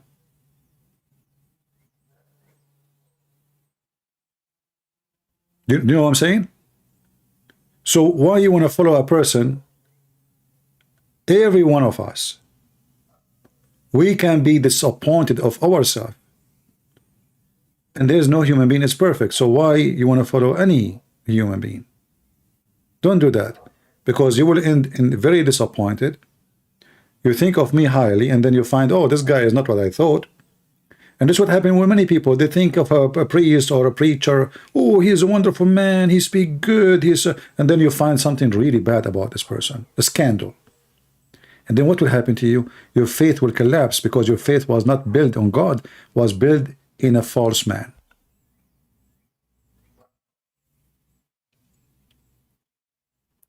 Should I leave my girlfriend? She is a Catholic and she don't want to convert to Christianity. My friend, you are an idiot. First of all, a Christian should not have a girlfriend. Secondly, why she need to convert to Christianity? She's a Christian already. A Catholic person is not a Jew or a Hindu. Christianity is anyone who believes in God, Jesus, God the Father, God the Holy Spirit, the crucifixion of Jesus, the resurrection of Jesus, and the coming back of Jesus, and that the only way for salvation is the Messiah. That is a Christianity. So there's nothing is called Catholic and Protestant. Those only the foolish people, they get involved with it, and they think like they take it like as as their own religion. They forget who is Jesus. Jesus was not sent to someone who called himself Catholic or Protestant or Orthodox. He was not sent to the black or the white or the Asian. He was sent to all and every one of us. Whoever believe in me and die will live.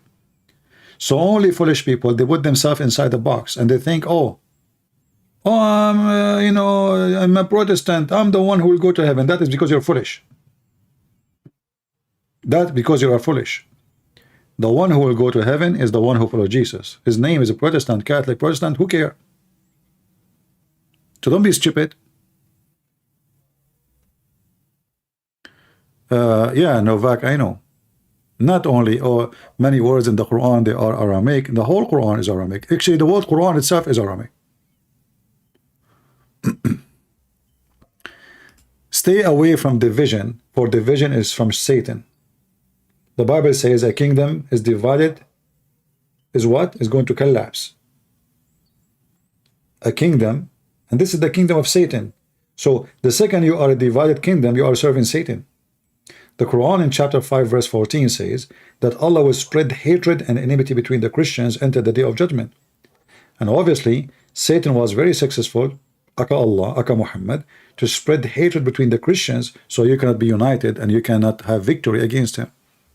Divide and conquer.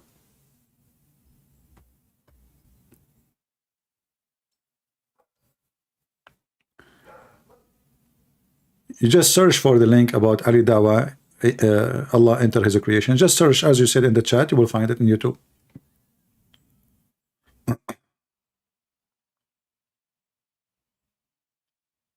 Hail Mary, pray for us, a sinner. My friend, I don't like to insult people. As you know, I'm not a Catholic. But I don't like child talk. The prayer, Hail Mary, pray for us, is not a sin. And who said that Mary, according to the Catholic, she is dead? Who said that? They believe, and the Orthodox, they believe too. Which means the two original churches, before you exist as a Protestant, believe that Mary, she was resurrected and she's alive. So your question is wrong. Secondly, when you say pray, we are asking the dead to pray to us. Who said that they are dead? Because even when you are dead, your spirit is alive. So the spirit of Mary is alive, regardless if she is resurrected or not. And don't you think that Mary, she have a special place in heaven? And they are asking her to pray for them. So what's wrong with that? How many times in your church you say to your people, pray for me? Why people are stupid? Why people are silly? Secondly, when the Catholic, they recite, most of the rosary, actually it's a prayer from the Bible. When the angels came to Mary, they say to her, blessed you Mary, between the women. That's what they're saying. It's from the Bible, but people do not read. Don't be a kid. Don't act like a kid. Don't be stupid. Before you speak, before you open your mouth, educate yourself. Otherwise, you will be a joke. I'm not a Catholic. There's many things I don't like in the Catholic Church, but that will not make them not a Christian for me.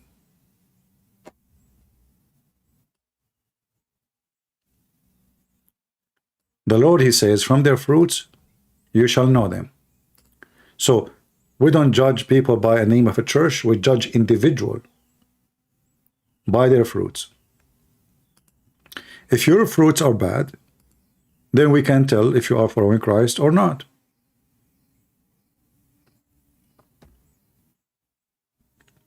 And trust me, there's a fruit, good fruit, in every church, and there's bad fruit in every church.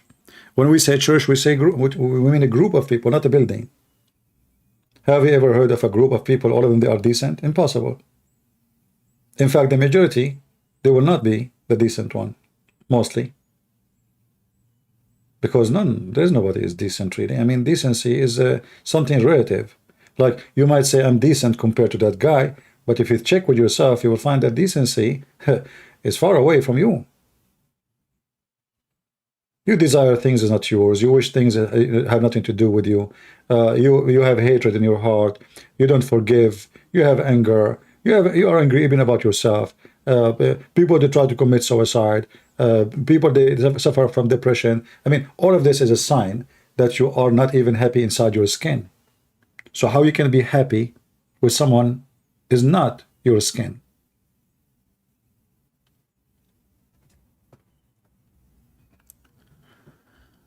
All right.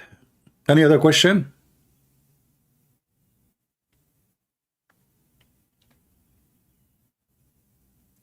Loving Mary have nothing to do with being Catholic or not. Any Christian, he have to respect Mary, love Mary, for she is a wonderful woman. She is the only woman in this earth. She got the honor to hold the Messiah for many months. How many of us we wish to touch him for a second? Ask yourself the question. Just to touch his hand for a second. To see him for a second. So, if you don't notice with me how blessed Mary is, you are ignorant.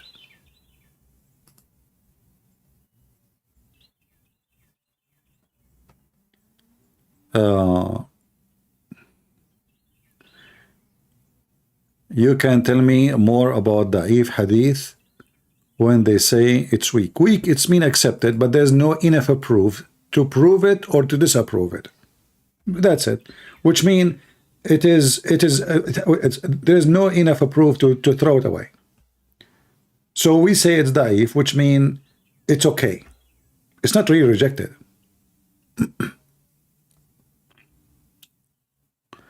How to build confidence? You cannot build confidence. Confidence will build you. Because, you know, it's like saying how to build a house, yet you don't have the stones, the cement, the water to mix them together. How you can build it? The material have to be inside you first. And that is confidence inside you. So confidence should be inside you to be able to build you, not you building the confidence. So I have faith, that is my confidence. My faith will build me. I'm not building the faith. The more faith I have, the more confidence I do have, the more strong I am. The less faith I have, the more weak I am, the more confused, the more to feel nobody. Are you with me? So you don't seek confidence from others, you seek it from yourself, and that will start with faith. Because people might laugh at you. Then you will lose confidence if you are seeking such a confidence, which means people, they, you know, grade you, say, oh, you are smart, oh, you are wonderful. My friend, if you go and check the disciple of Jesus, you will see people laughing at them, throwing rocks at them. They should lose confidence then. But the confidence is coming from within them, not from others. If you base in your confidence on others, that means you have no confidence in yourself. One day you will lose the confidence of others. Like, you know, let's say you became successful in the business. One day you make a mistake. People start laughing at you. You lost all your credit, let us say. Because the credit is not in your pocket. It's in their pocket. This is their trust. So if you don't trust yourself, and the trust coming from inside you, then you have no trust. You are building your house on the sand. Anything else? I advise you to read, educate yourself, be faithful. Like, put in your mind, I'm going to be faithful with whoever I speak to. I'm not going to give false promises. I'm not going to lie to people. Don't go to a woman and say, I love you, if you don't. Because look what will happen. If you say to a woman, I love you, and you don't love her, and then you say it to the second woman, the second you start doing that, you are not a person who have confidence of himself, because you cannot even trust yourself. You are a loser yourself. Not only people will look at you down, not only people will expose you, even if you try to cover it, but you inside you, you know that you are a liar. So to build confidence is to put a guideline, and guideline is coming from the teaching of Christ. Say this, no to this, and no to that, and no to that, and no, there's red line. And now I'm confident with my red line, I will never pass them. When the Messiah said to the Jews, who of you can show me my sin? Like, give me sin, prove me sinner. They could not. Why? Because he have confidence. He never do wrong.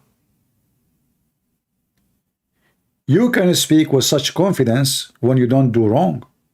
But if your life is a chain of wrong, if you say to your wife, I'm not a liar, prove me wrong, well, she will start listing for you the lies you gave her since you married her. Then you will not dare to say to her, I never lied to you. But if you never did lie to her, then you say to her, and you are sure, did I ever say a lie to you? She will say, she will go mute. No, you never. All right? Be truthful. Be loyal. Loyal, by the way, is extremely important, because a person who is not loyal is not truthful. A truthful is person who is loyal. So you have to be loyal with God, loyal with your family, loyal with your friends, even if they betray you. They betray you, they are bad. This is their bad. Don't respond by betrayal, because you are then not better than them. You are worse. Loyal is extremely important for you to be a person of confidence and trust. People will trust you. People will have confidence on you. And the most important, you will have confidence in yourself. Please answer my question, Mr. Gucci. Mr. Gucci, I cannot talk to you, my friend. You are a rich man. I talk to poor people. What is your question, Mr. Gucci?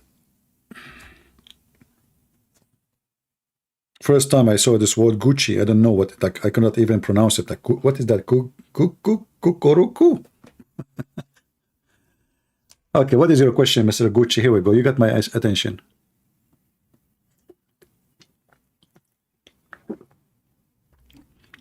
Somebody, he says Christianity is just bogus.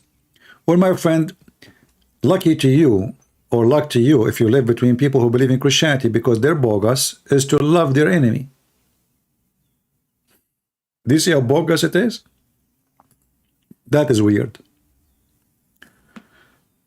Gucci, are you there?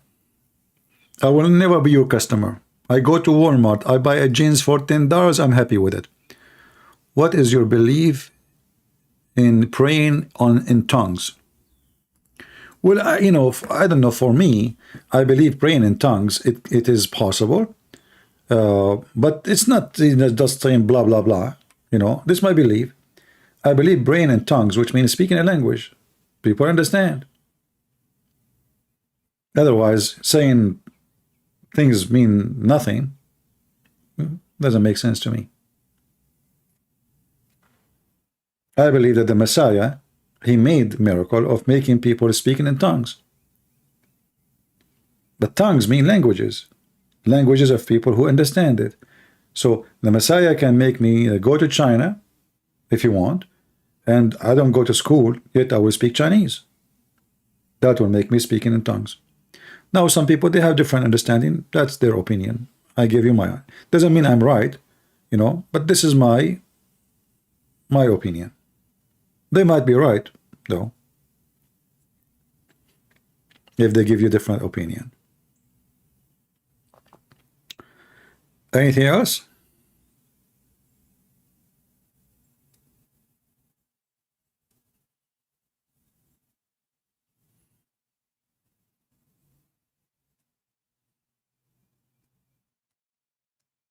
Yeah, you know, people, they like to buy brand, right? Like Gucci. I would never waste a penny in such a brand, not because it's not good, but who care if you wear, you know, a suit cost you $10,000, or if you wear a jeans cost you $10. What? You say many times Christians don't do boyfriend girlfriend. So what should say if I try to know each other, have serious relationship? Have serious relationship is not by having a boyfriend. You see, the boyfriend have like a wrong understanding. So if you know a person and you are going with him out, but you don't sleep around, and you call him boyfriend, okay, there is no problem with that. This is what you call him. But that not what most of people in the West understand when you say boyfriend. Usually boyfriend is someone, is more than just a person you meet for coffee. All right? So if you want to know somebody, you do not need to call him a boyfriend, call him a friend. I mean, why need to add the word boy? At the same time, why a man, he would accept to be called a boy? Any man here like to be called a boy? Or you are a man? Why we need this word boy? He is your friend. You want to know each other. Okay, meet outside for a coffee. Decent meeting. Nothing wrong. No sexuality, you know, no etc. Because trust me, you can have sex. Okay, the first one, you thought you want to have a relationship with him. Serious relationship. Okay, he left you. Second one, he left you. Third one, he left you. Fourth one, he left you. You became like a rag. Every scumbag in the world is wiping his private part on you.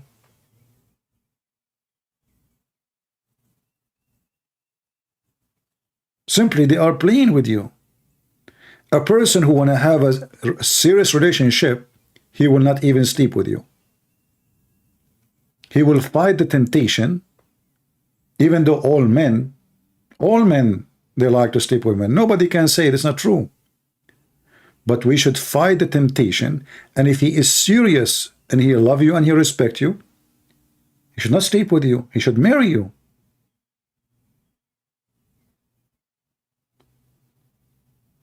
How you know if a man really he care for you or not, if he want to marry you or not? If he want to sleep with you, all men, they will sleep with you. The second you ask them for something serious, they flee. Bye-bye. He don't care, you know, for you. Him just you are a woman in the bed. God knows how many women he have before you, and how many who will have after you. And not only that, most of those men, they will say to you all the word you like to hear. After 5 minutes, you meet him yesterday. Second day, oh, you are so beautiful, man. I felt so good the first time I saw you. I didn't know what happened to you. He said that the same sentence to every woman he met before you.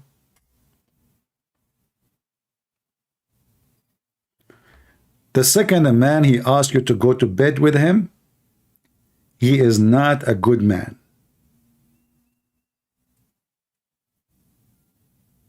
And if he is good, you have to rebuke him. Let us say he is going with the trend, like everybody doing that.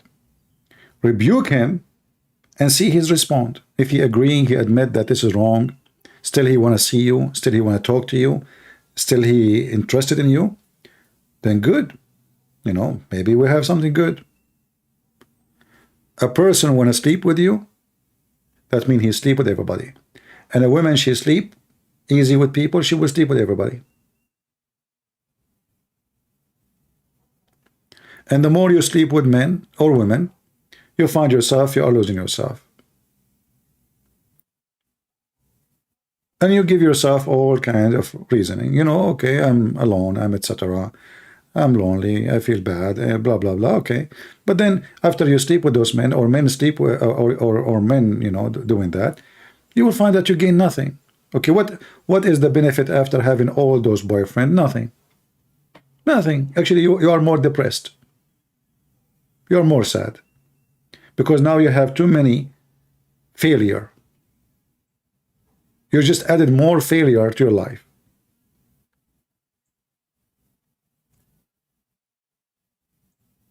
You know, in the Middle East, when like I grew in the Middle East, and meeting women is very, like, let us say, it's not like here in the West.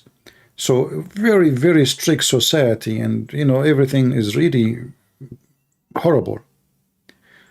So a man, when I speak to a woman, is something, is like a project. Need some skills and some opportunity, and you know, like, it's not that easy. And because of the society is very stupid, women are not to be loved. Women is to sleep with. So when a man, he see a woman, he don't see really a female to love. He see a female to sleep with. That because the society made the man go in wrong direction. In the West, because the liberals, they took over the society for a long time. They start teaching kids that marriage is not important. Who cares if you have a father? A woman, she should be strong. She do not need a husband. And then the result of that, you have millions of women, they have no husband. They have kids who nobody take care of them. The result of that is what you see in Chicago, is what you see in New York. Kids all over the street robbing stores. No dad, no mother. The family are drug addict. So the second we stay away from the Bible, we will find ourselves in a very bad situation.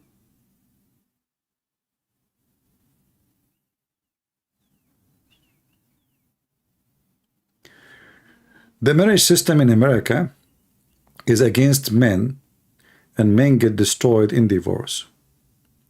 My friend, it's not the marriage system in America who destroy you. It's you who destroy yourself. As an example, if in America, let us say, you say a woman, you married her, she left you, she took half of your money, you can marry a woman and you make an agreement before you get married that your money is separated from your money. Before the marriage, the divorce happened, she will take nothing of your money, and you will take nothing of her money. She leave, she leave. You have to be smart if this is your problem. All right?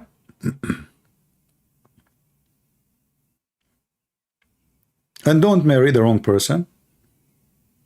And I know you will say to me, who is the right person? Well, you have to be smart. You have to be careful, very careful. Not like a man. Women, you know, they are very emotional, many of them. They see a man, okay, he fit, he is handsome, he is funny, blah, blah, blah, he is kind with me. No, no, no. This is not how you examine a man. You want to know if a man will be good to you? See how good he is with his sister, with his mother, with his family. See how good he is with the neighbor.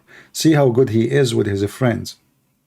When you see how many people loves him, then you will have an idea who you are marrying to be in your house. If the woman, same for the woman. If you go to the wife, the woman you want to marry, and the mother, she say the F word to the husband, well, this is what the daughter, she will do to you. She learned from her mother to be rude. She don't respect her husband. She insult him even in front of people. The daughter, she spent her life listening to this garbage. So get ready for what is coming. Same for the son. If he is willing to say the F word to his parents, he's a piece of garbage. If he is going to say that to his mom, why he will not say it to you?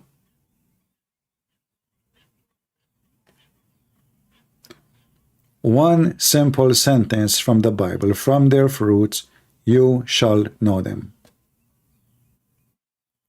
You cannot look in the person's heart and mind.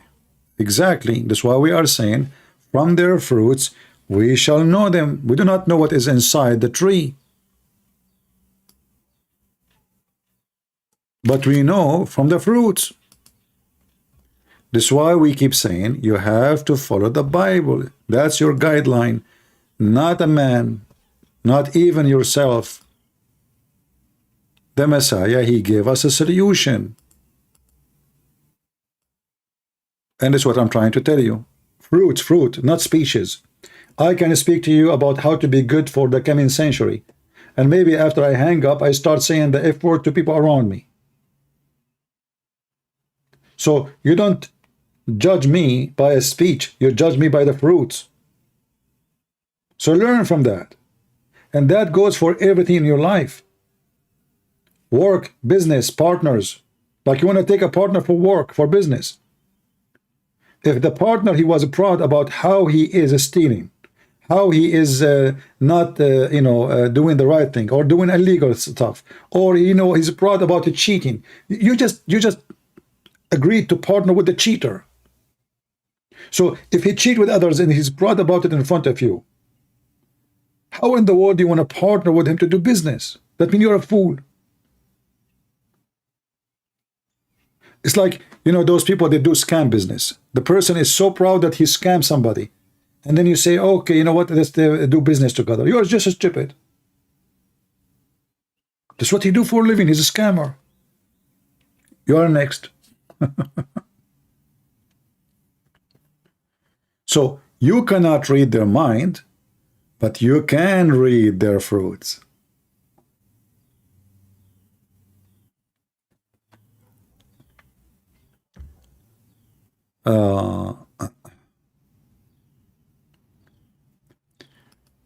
Somebody saying, I cannot imagine they are doing that, CP. What you can imagine? That I do wrong?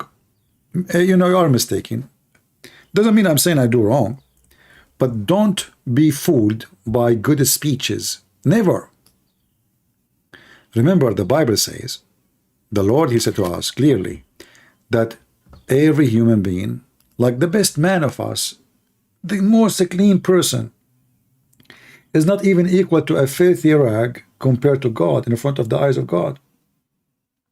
So I try to convince yourself that there is a man exist. He is wonderful. He's amazing. He didn't do wrong. You are convincing yourself of something is not exist. And that will be, like let's say, a killer mistake. This is why people get disappointed, because you I'm trying just to use my funny limited English. You have a high expectation of somebody.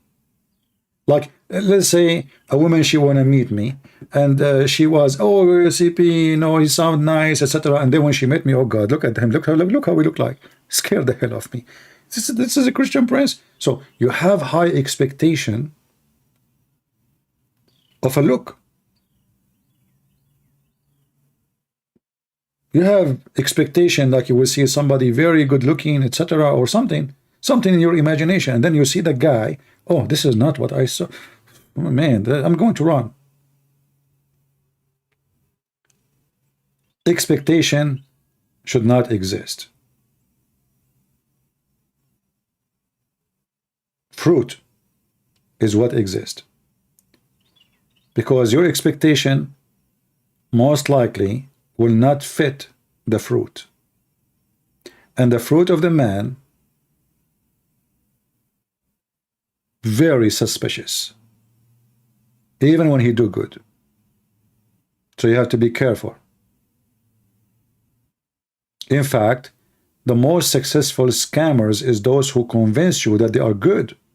So then what you do, you trust them.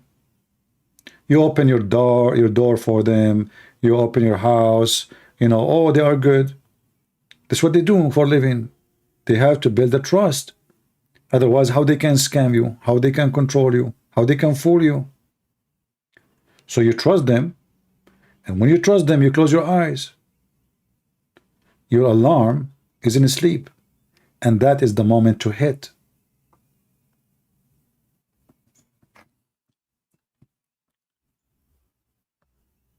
All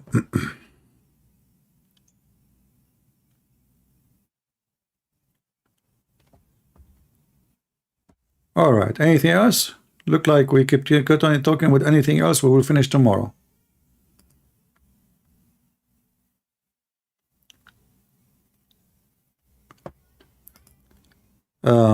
I have just been listening to you for years now. So you just come off as a great person, and I look up to your courage and way you walk with the Lord. Yeah, my friend, still I say to you, put your trust on God, not on a man. I can share with you my knowledge. I can share with you my thought. It's up to you to take whatever you want and to reject. But I don't want you to believe in me. I'm nobody. You believe only in the Messiah. Don't put your trust on me. Put your trust on God. People change. People change. Is it true that one of the disciples of Christ himself, he betrayed Jesus? Is it true that the disciple of Jesus, they denied Jesus when the Roman soldiers came? Is it true?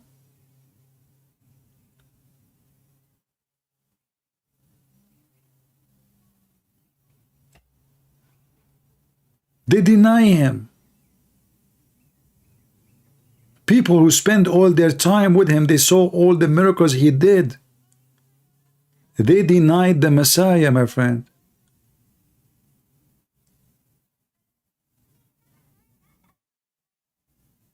If they did that, am I better than them? Are we? So, as long as we believe that the devil is exist, and evil is exist, and temptation is exist, then man can fall. Women, they can fall. Priests can fall. Angels did fall already. This is why you don't trust anyone save God.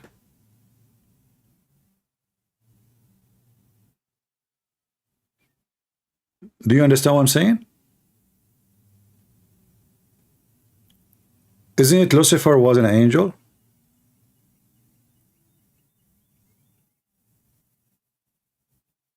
Lucifer was an angel. If I say to you the word angel, I mean how good he is. Angel. Like if we want to speak about somebody good, we say he's like angel. Lucifer himself is an angel. So why we don't want to learn that even the one who was supposedly good, it turned to be Satan?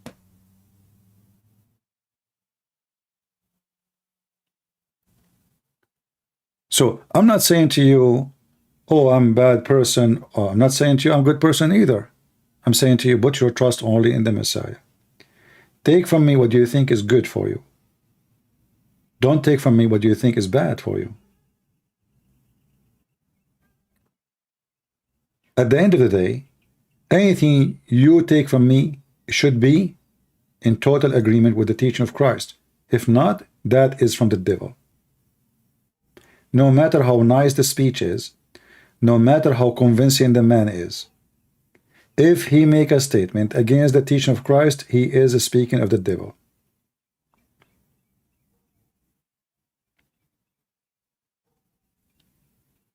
Like now you see churches, they are saying they don't mind LGBT. That's absolutely false. That is of the devil. But they claim to be a priest. So we do not know people by uniform or by titles. We know them by their fruits.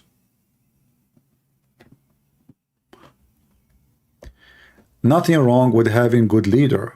I did not say don't have a good leader. I said trust God to be the guide of your leader, not your leader.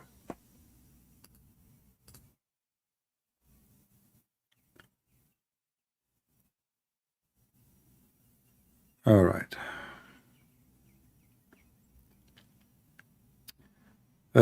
Night of a Christ, he says, blah, blah, blah, blah, the throne, the decision when the women cry in the court. Okay, my friend, don't get married. If women, they are scaring the hell of you, don't get married. Why you want to do that?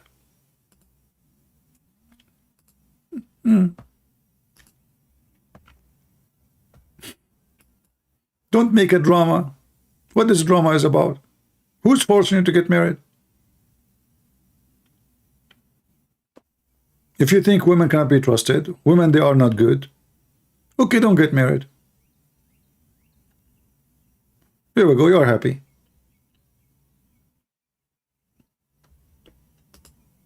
There's no woman will be crying, and there's no court to go to. Become a monk.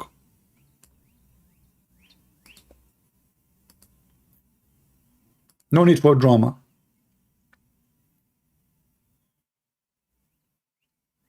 No women, no cry. Well, what about no man, no cry? How many men are horrible? They are a piece of garbage. I don't know who came with this statement like no man, no woman, no cry. But maybe no man, no cry. There's a lot of men, they are not even equal to garbage. They are useless. They don't even go to work. I know many stories of women, they spend their life feeding the dog. He's just a husband, sitting home, watching TV.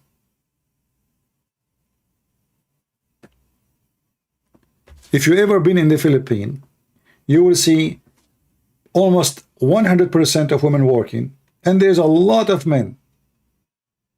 They don't even work.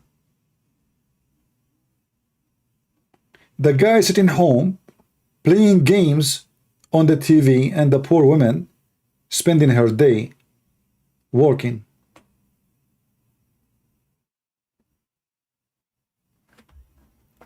Lord have mercy, my friend.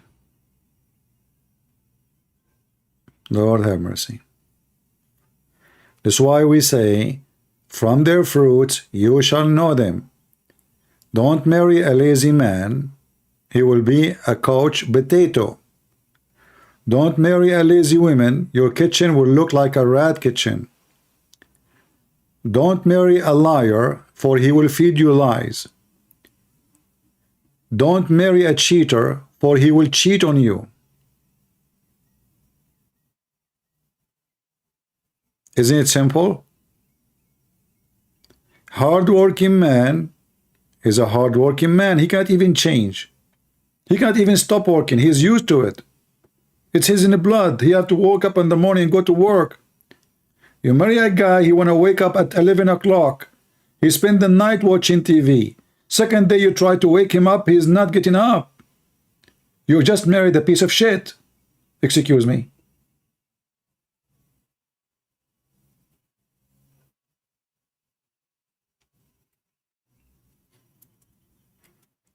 So you have to be careful of who you involve with, who you will live with. This is not a dog, you can get rid of him. This is not a cat. So when you marry a woman, you check everything about her. You examine her. You examine how clean she is, how clean her tongue is, not only her dishes, not only her room, not only her house, not only her car. A dirty person will be dirty everywhere. Same for the man. Take your time, examine.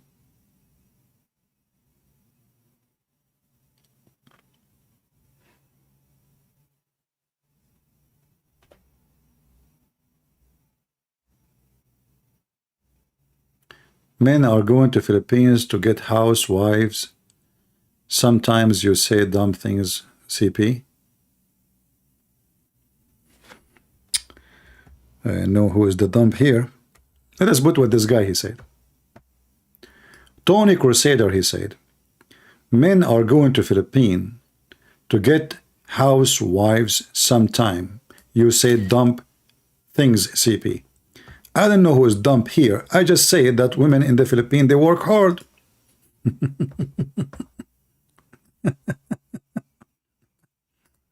Who is the dump here?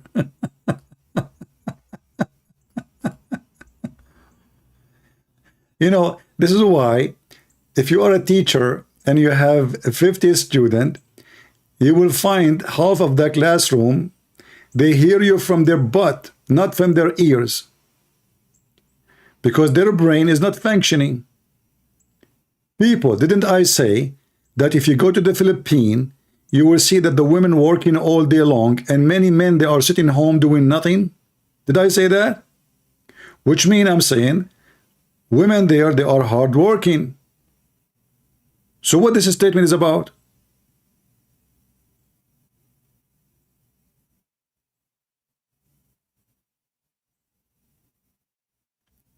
When I say stupidity is amazing, I have my reason. I just said they are very hardworking women. The man stay home, the woman, she is working. You are telling me men, they go to the Philippines to get a good wife. Idiot.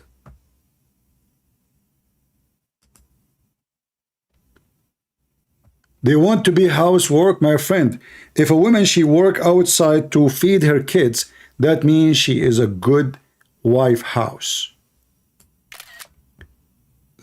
Not necessarily the opposite. Because a woman, she is not willing to work to feed her family, but she want to wash dishes. That will not guarantee a success. But a woman who work hard outside, she can be a good wife, housewife, because already she is good. She's struggling outside, spending her day working to feed her kids. So what you are saying again is stupid.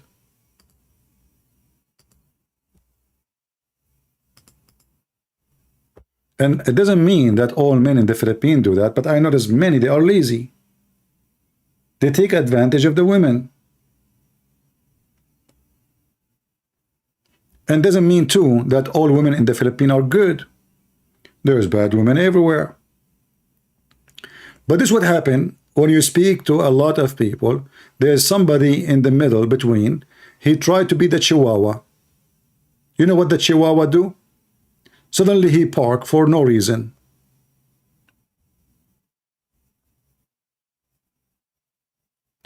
No housewife will stay with the man he don't provide. Tony, he decide that. Okay, a woman in the Philippines, the man he don't provide, what she do? Tony, he solve it. No, they will stay. Because where they will go? It's a poor country.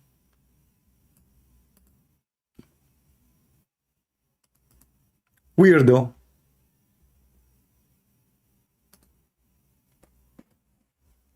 Where she will go? When you get married and you have a bunch of kids, your parents will not even accept you to be back. They cannot even have, they don't have a space for you. You are not by yourself no more. Talk is cheap.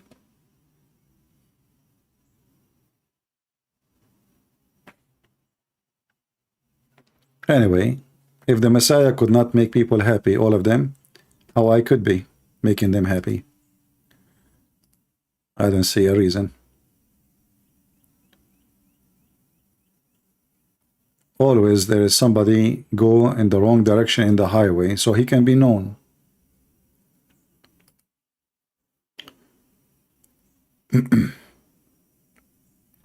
All right. Anything else?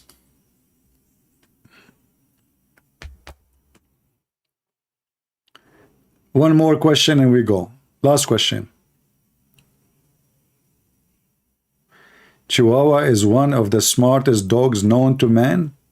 I don't know. I think Chihuahua is the most stupid dog ever. I don't know what makes Chihuahua a smart dog for you.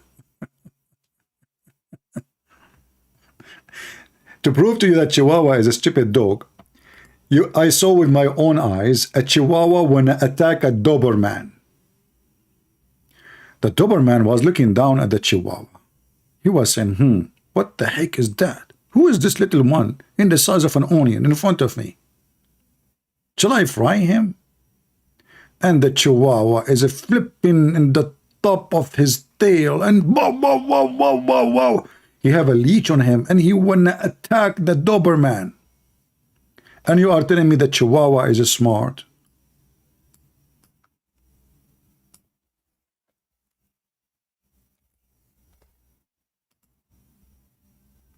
What a stupid dog. I mean, the Chihuahua, if he sneezes, he will kill him. I mean, the Doberman. You walk in the street, you see a Chihuahua, he want to attack you. Like, I mean, the guy, I mean, you are 6 foot tall, and the Chihuahua is one hit with your foot, he would die. And he chase you. You look at him, he stop. You walk, he walk behind you. What? Muhammad, what's wrong with you?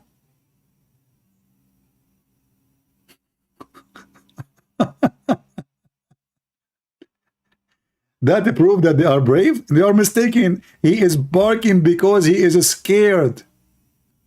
Not because he's brave, because he's scared and he's stupid. He cannot control himself. He is so terrified, so he start barking. You see, we spoke about confidence, right? The Doberman, he's cool. What the heck is this? You know? The Chihuahua, because he is terrified. He's going crazy. He don't know what to do. That is not because he is brave. That because there's two things about the Chihuahua. He's a stupid dog. He don't calculate his being scared what he can do to him. Instead of like going behind his master to be smart, he want to attack because he's scared, not because he's brave.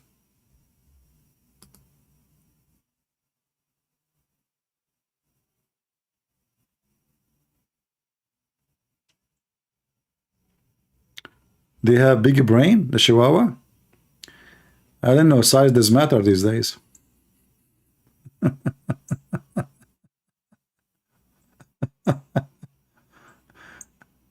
All right.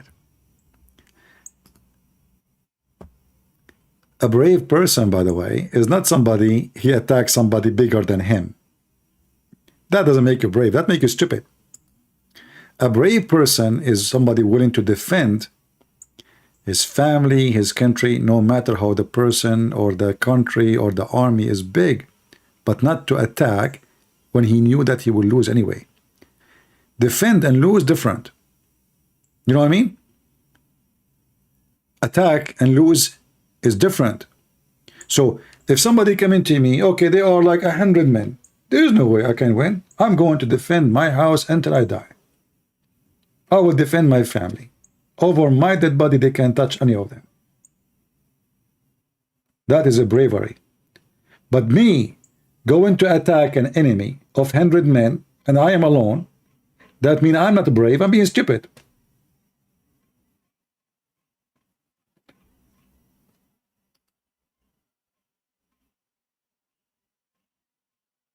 Maybe the person he like to die, you know?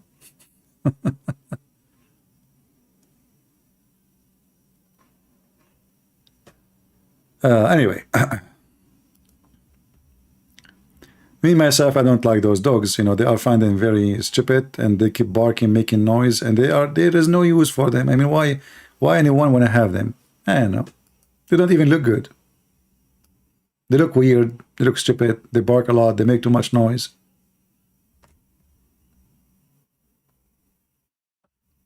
If you ask me, a useful dog is a dog who can be useful. And I will tell you what does that mean. If let's say a person, he is lonely, an old man, an old woman, get a dog will not hurt you. A dog will not cause you trouble. A dog will not bother you. You need a companion. Okay, no problem. Animals are nice, but choose a nice animal. Don't bring somebody or some dog. He will bark at everybody and make your life hell. Or maybe will bite you. So you need to choose something fit with you, with your needs. A person who have a farm, he do not need a Chihuahua. He need a, you know, a big dog, strong one. Something can fight a wolf. Not a Chihuahua. A bird will kill him. If you go to a farm and you have a Chihuahua, there's many birds. They will kill your bird. The chicken can kill him. A chicken, a duck can kill your Chihuahua.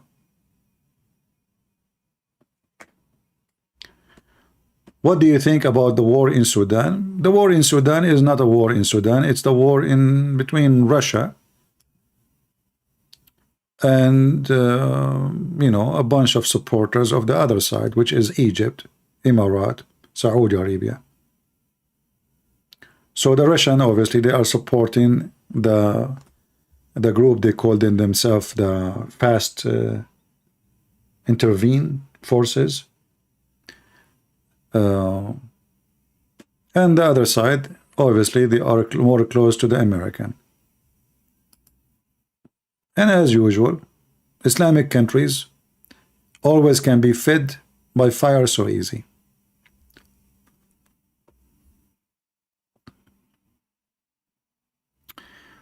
What do you think of a child born out of incest, cousin and cousin? Well, in the Middle East, Muslims, they marry cousins. But I cannot say this is their fault. I mean, this is what their religion.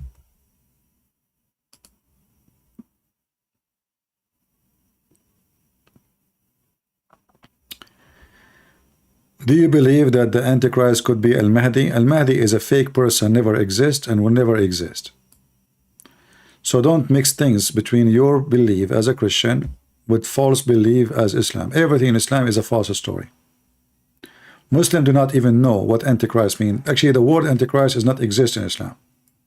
They have something different. It's called Al-Masih al-Dajjal. Al-Mahdi is a fake character, never exist. Even the Muslim, they have tons of stories about this person. None of them make sense. As an example, Al-Mahdi, his mother, her name is Maryam. Some they say her name is Narjis. When his mother, she gave birth to him, she did not give birth to him from her vagina. She gave birth to him from her thigh. Al-Mahdi right now is living inside a cave. So sometimes I find it is really strange how people, they can adopt a stupid story taken from a stupid man, his name is Muhammad, or stupid Islamic scholars, and they try to match it with the Christianity and the Bible. Are you with me? Everything in Islam is false. Character, person, names. Yeah, because Al-Mahdi is a special person, so there's no way his mother, she would give birth to him from her vagina. Are you kidding me? Come on. My mom, she gave birth to me from her nose, because I'm special. Achoo, achoo. And I came out, you know. So now they want to say that Al-Mahdi is a special person. So everything about this person is mysterious. His mother, didn't know her name. Okay, who is his father?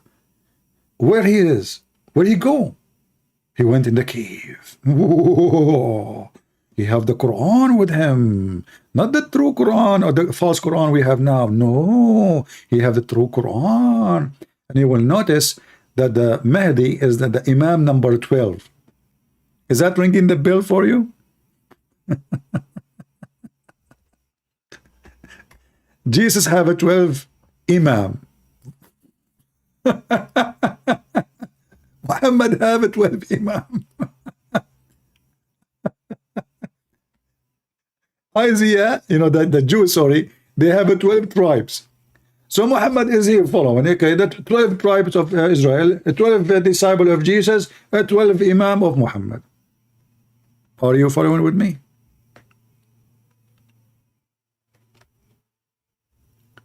Everything in this cult is a counterfeit. But the problem is, most of people don't connect the dots and the information. They just they are receivers, you know. They are like a satellite. They receive information, but they never connect what they receive. You need to connect what you receive, like a while ago, and put it together. Give me a second. Okay. Man, my legs are hurting from. I'm trying to stand and they hurt. Oh boy. Ugh.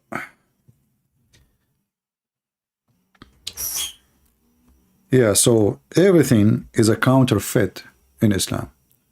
So never take what they say and never connect it to Christianity. Otherwise, Muhammad, he is successful. All right?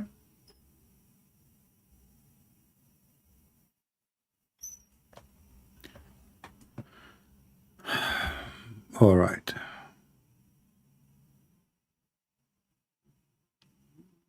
Anything else? So do you think that it is possible that God will allow certain Islamic prophecies to be fulfilled in order to hand Muslims over to their own desire? First of all, what is the Islamic prophecies? What is that? You know, what is Islamic prophecy? How we can say Islamic prophecy? When you say Islamic prophecies, are you talking about Islam have a prophecies?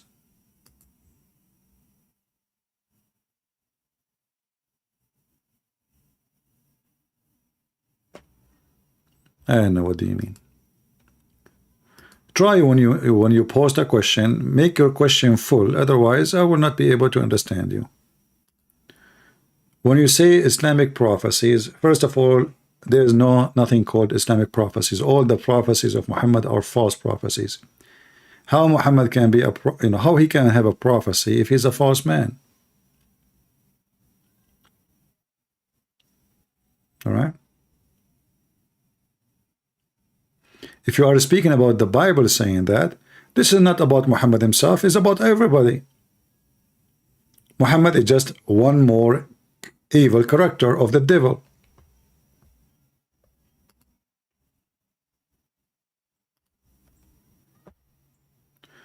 What do you think of the Giga Codex? I don't have expertise to answer that question. I don't know. I don't even know. I did not, in order to answer about something, you have to study it carefully. You have to know it very well. Otherwise, when you answer, if I answer to you based on what somebody said, I mean, what the point? Go and see what somebody said. What do you think of the Crown Prince of Saudi Arabia saying that the hadith need to be reviewed? Well, he is trying to save his ass. That's all. Because, as long those hadiths exist, you see, those families who rule the Middle East, they want to keep only hadith, which is support their authority. As an example, there's a hadith says you have to obey your emir. Emir is a ruler, Emir doesn't mean Emir in Arabic mean a prince usually, but in Islamic term, it's not really used as a prince. It's used as a ruler, the one who control you, governor. Obey your emir, even if he steal your money and he whip your back. All Islamic leaders, they love this hadith.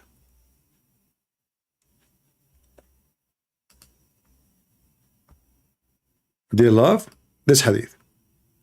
And you will find in Christianity, there is many government, they use those statements in the Bible about obeying the ruler because he is appointed by God. So both sides, when you have a corrupt man and a false man, he tried to use certain words in a book to make it fit with him, to give him authority.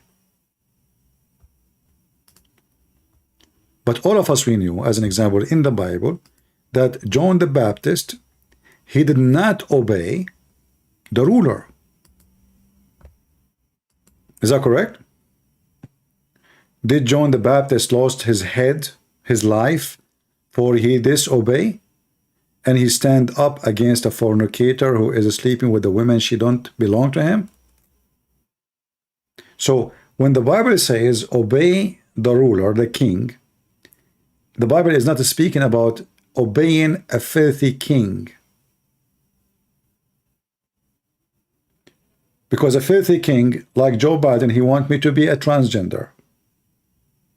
He wants your children not to know their gender. That is a filthy king.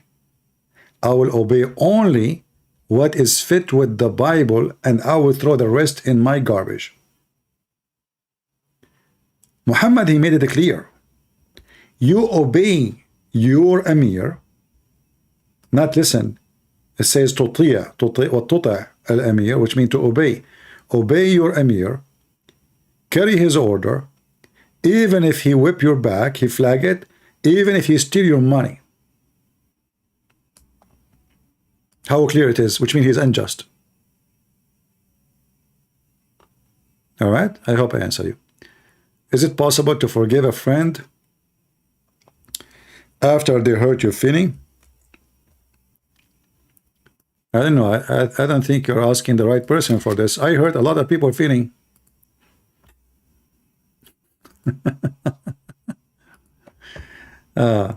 My friend, first of all, I like the word feeling. You know, if you will be offended, you can leave. I don't want to offend you. I'm not here to put you down, but listen to me carefully. I don't know you. You don't know me, right? So I'm giving you my honest advice. Why even a friend he hurt my feeling? What does that mean?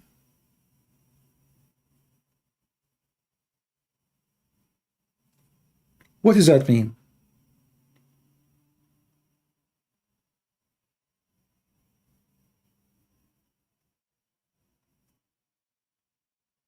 Maybe I'm coming from different galaxy. Maybe I'm made of concrete. I'm not.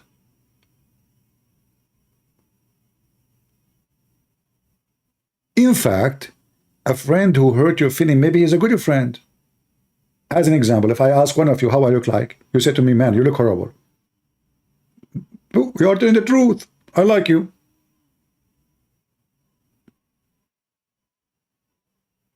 If you say to me, you look so good, you're a liar.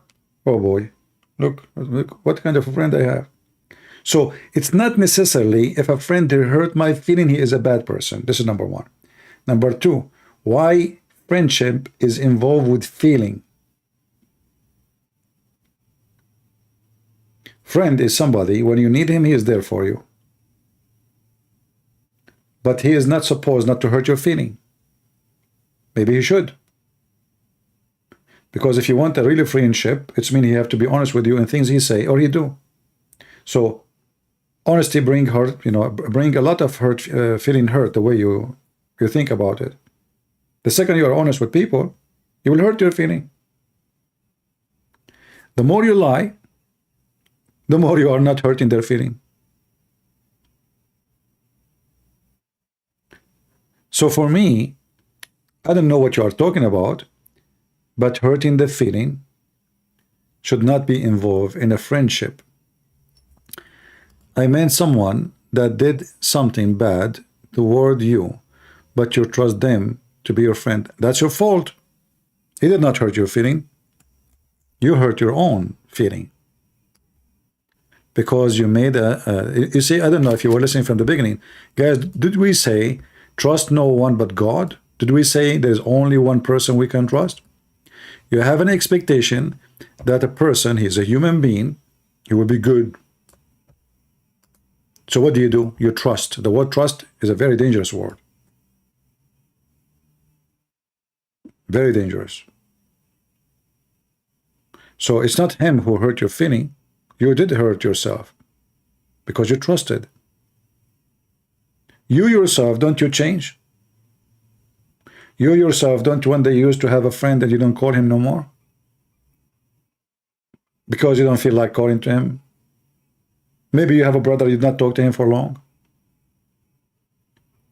So measure things with yourself, you will find that every human being is you. And every human being can be bad to you because you are bad to many.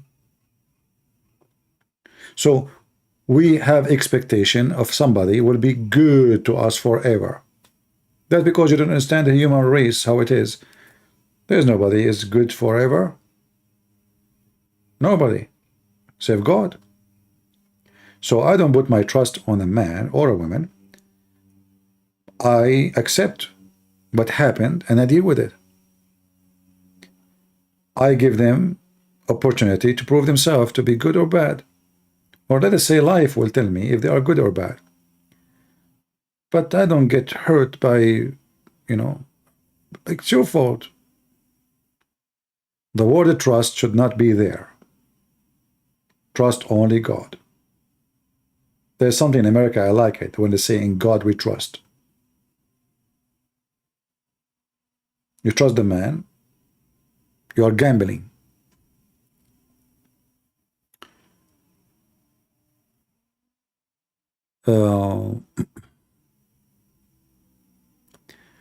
My son is a gay, please pray for him. Okay, what we will pray for him to do what? If your son is gay.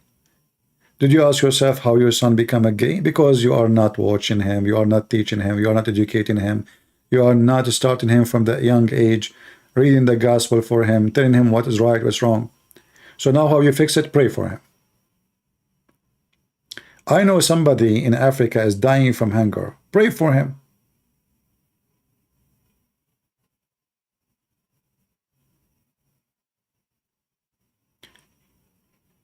Mother and father, they stay watching their kids being destroyed. And when bad things happen, they say, pray for them.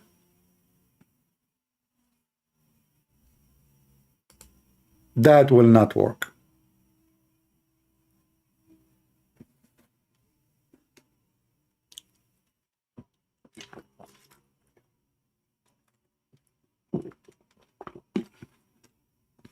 And let me tell you something.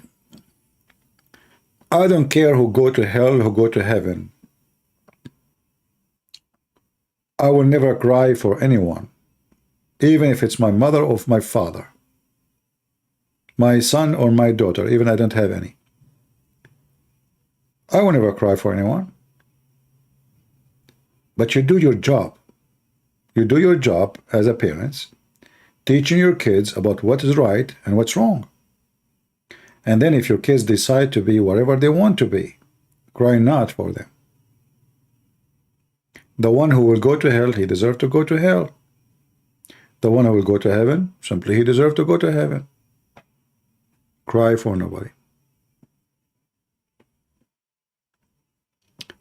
Have a strong heart and be a strong person. Why Paul never married? That is suspicious. Why Mary never married in the Quran? Potato? That is suspicious according to you.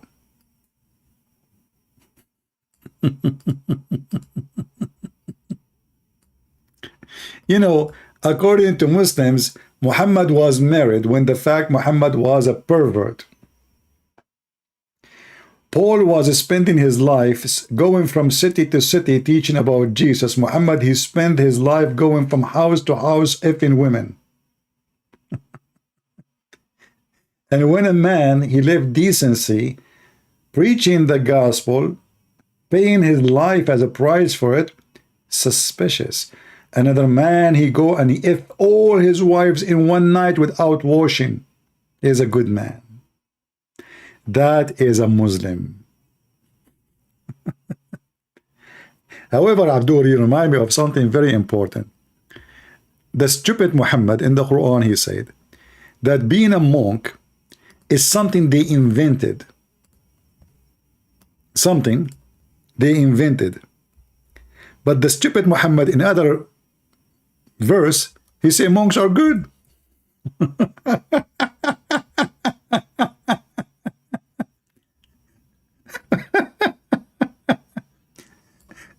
If you go to chapter 57, verse number 27, Muhammad, he condemned being a monk.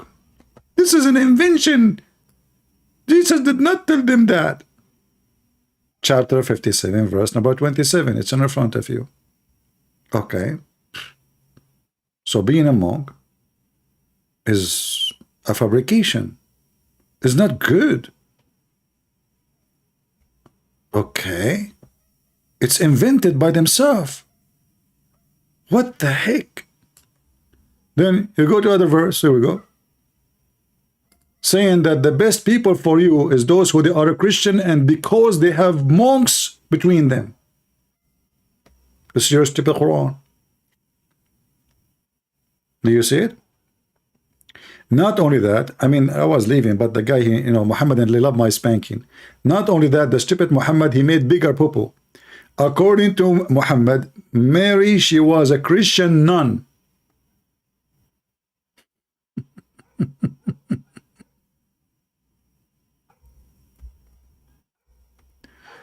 Oh boy.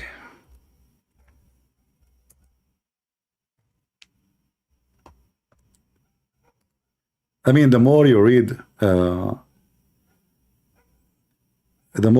Quran, the more you see how stupid Muhammad is. So suddenly, you know, like a woman being a monk or a nun is a fabrication. Suddenly, Mary is a nun, and not only that, she is living in her own secluded place as a nun, and Allah bring her food every day.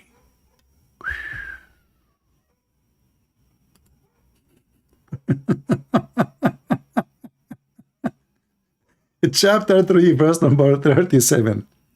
So now Mary, she decided to become a nun because her mom, she made a vow that when she grow, she will be secluded to God. Okay.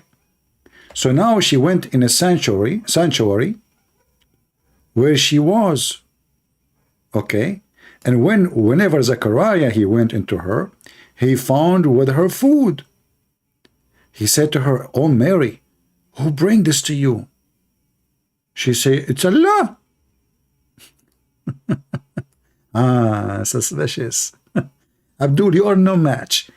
I can fry you with my toes, not with my tongue. You are potato. Do you dare to call me? If every man says and married, what will happen? We will not have a scumbag like you. That's what will happen. And your prophet was not married. He was sleeping around. However, your prophet mother, she never get married. According to your books, Muhammad was born 4 years after his father's death. And look what happened. He don't want to answer what I showed in the screen.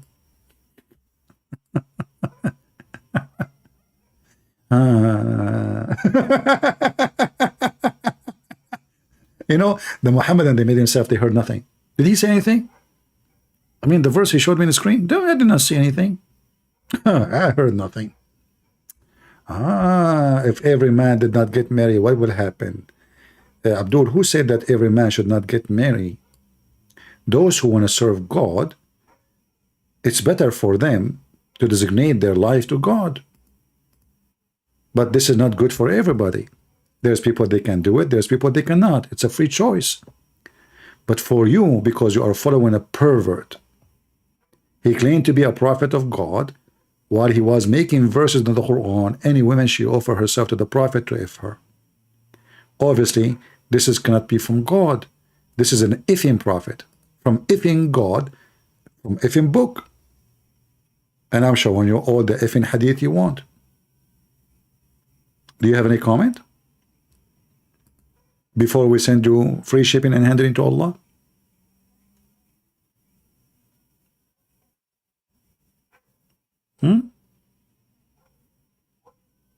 And the funny is, if we go in their books, we will find that Paul is a great messenger of the Messiah. The Muslims in the chat, in YouTube, they insult the Paul, but in their books, they praise him. Anyway, sons of Muta. What you expect? The first thing you will notice when a Muslim speak to you, he changed the topic in the speed of light, and he ignored everything you said. He heard nothing. Oh, I forgot. The Prophet, he said that shaitan, he piss in their ears, sleep in their nose, and laugh in their mouth, and play with their anus. So I do not know if you are married or shaitan, he married you, especially when he play with your anus. In case you do not know, by the way, it's haram for a Muslim man to sleep in his belly. Why? Because if he sleep in his belly, shaitan would do boom boom to him. When a Muslim man he die, they insert a big piece of cotton in his anus. So Mr. Jalal, he is a virgin, but not in his penis. Sorry, in his anus. Because sooner or later they will put a big piece of cotton in his penis. Actually, there's a story. I don't know if you know it. There's a website. It's called Shia Pan, speaking about Islamic books. But the good thing about this website, they translated the hadith in Arabic. There's a Muslim man, he died. I don't know if any of you have that website. A Muslim man, he died, and then a smart Muslim, he said, this man is not dead. Okay. Then they said to him, how you know? He came to the man in the table, because as I told you, they put a cotton in his anus, and he put his middle finger in his anus. And he said to them, look, it's warm. Then everyone who attended the funeral, one after one, start putting his finger in his anus to see if it's true or not.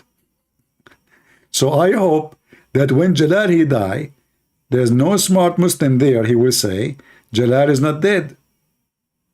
Otherwise, every single Muslim in the funeral, they will start placing their finger in your anus to be sure you are dead. If you don't believe me, I can get you the website. Do you want to call me Jalal? I will make you read it. Huh? He's playing dead now. So pray, Jalal, I will not attend your funeral, because if I attend, I will be that Muslim, but I will not bite my finger. I will tell them to put it.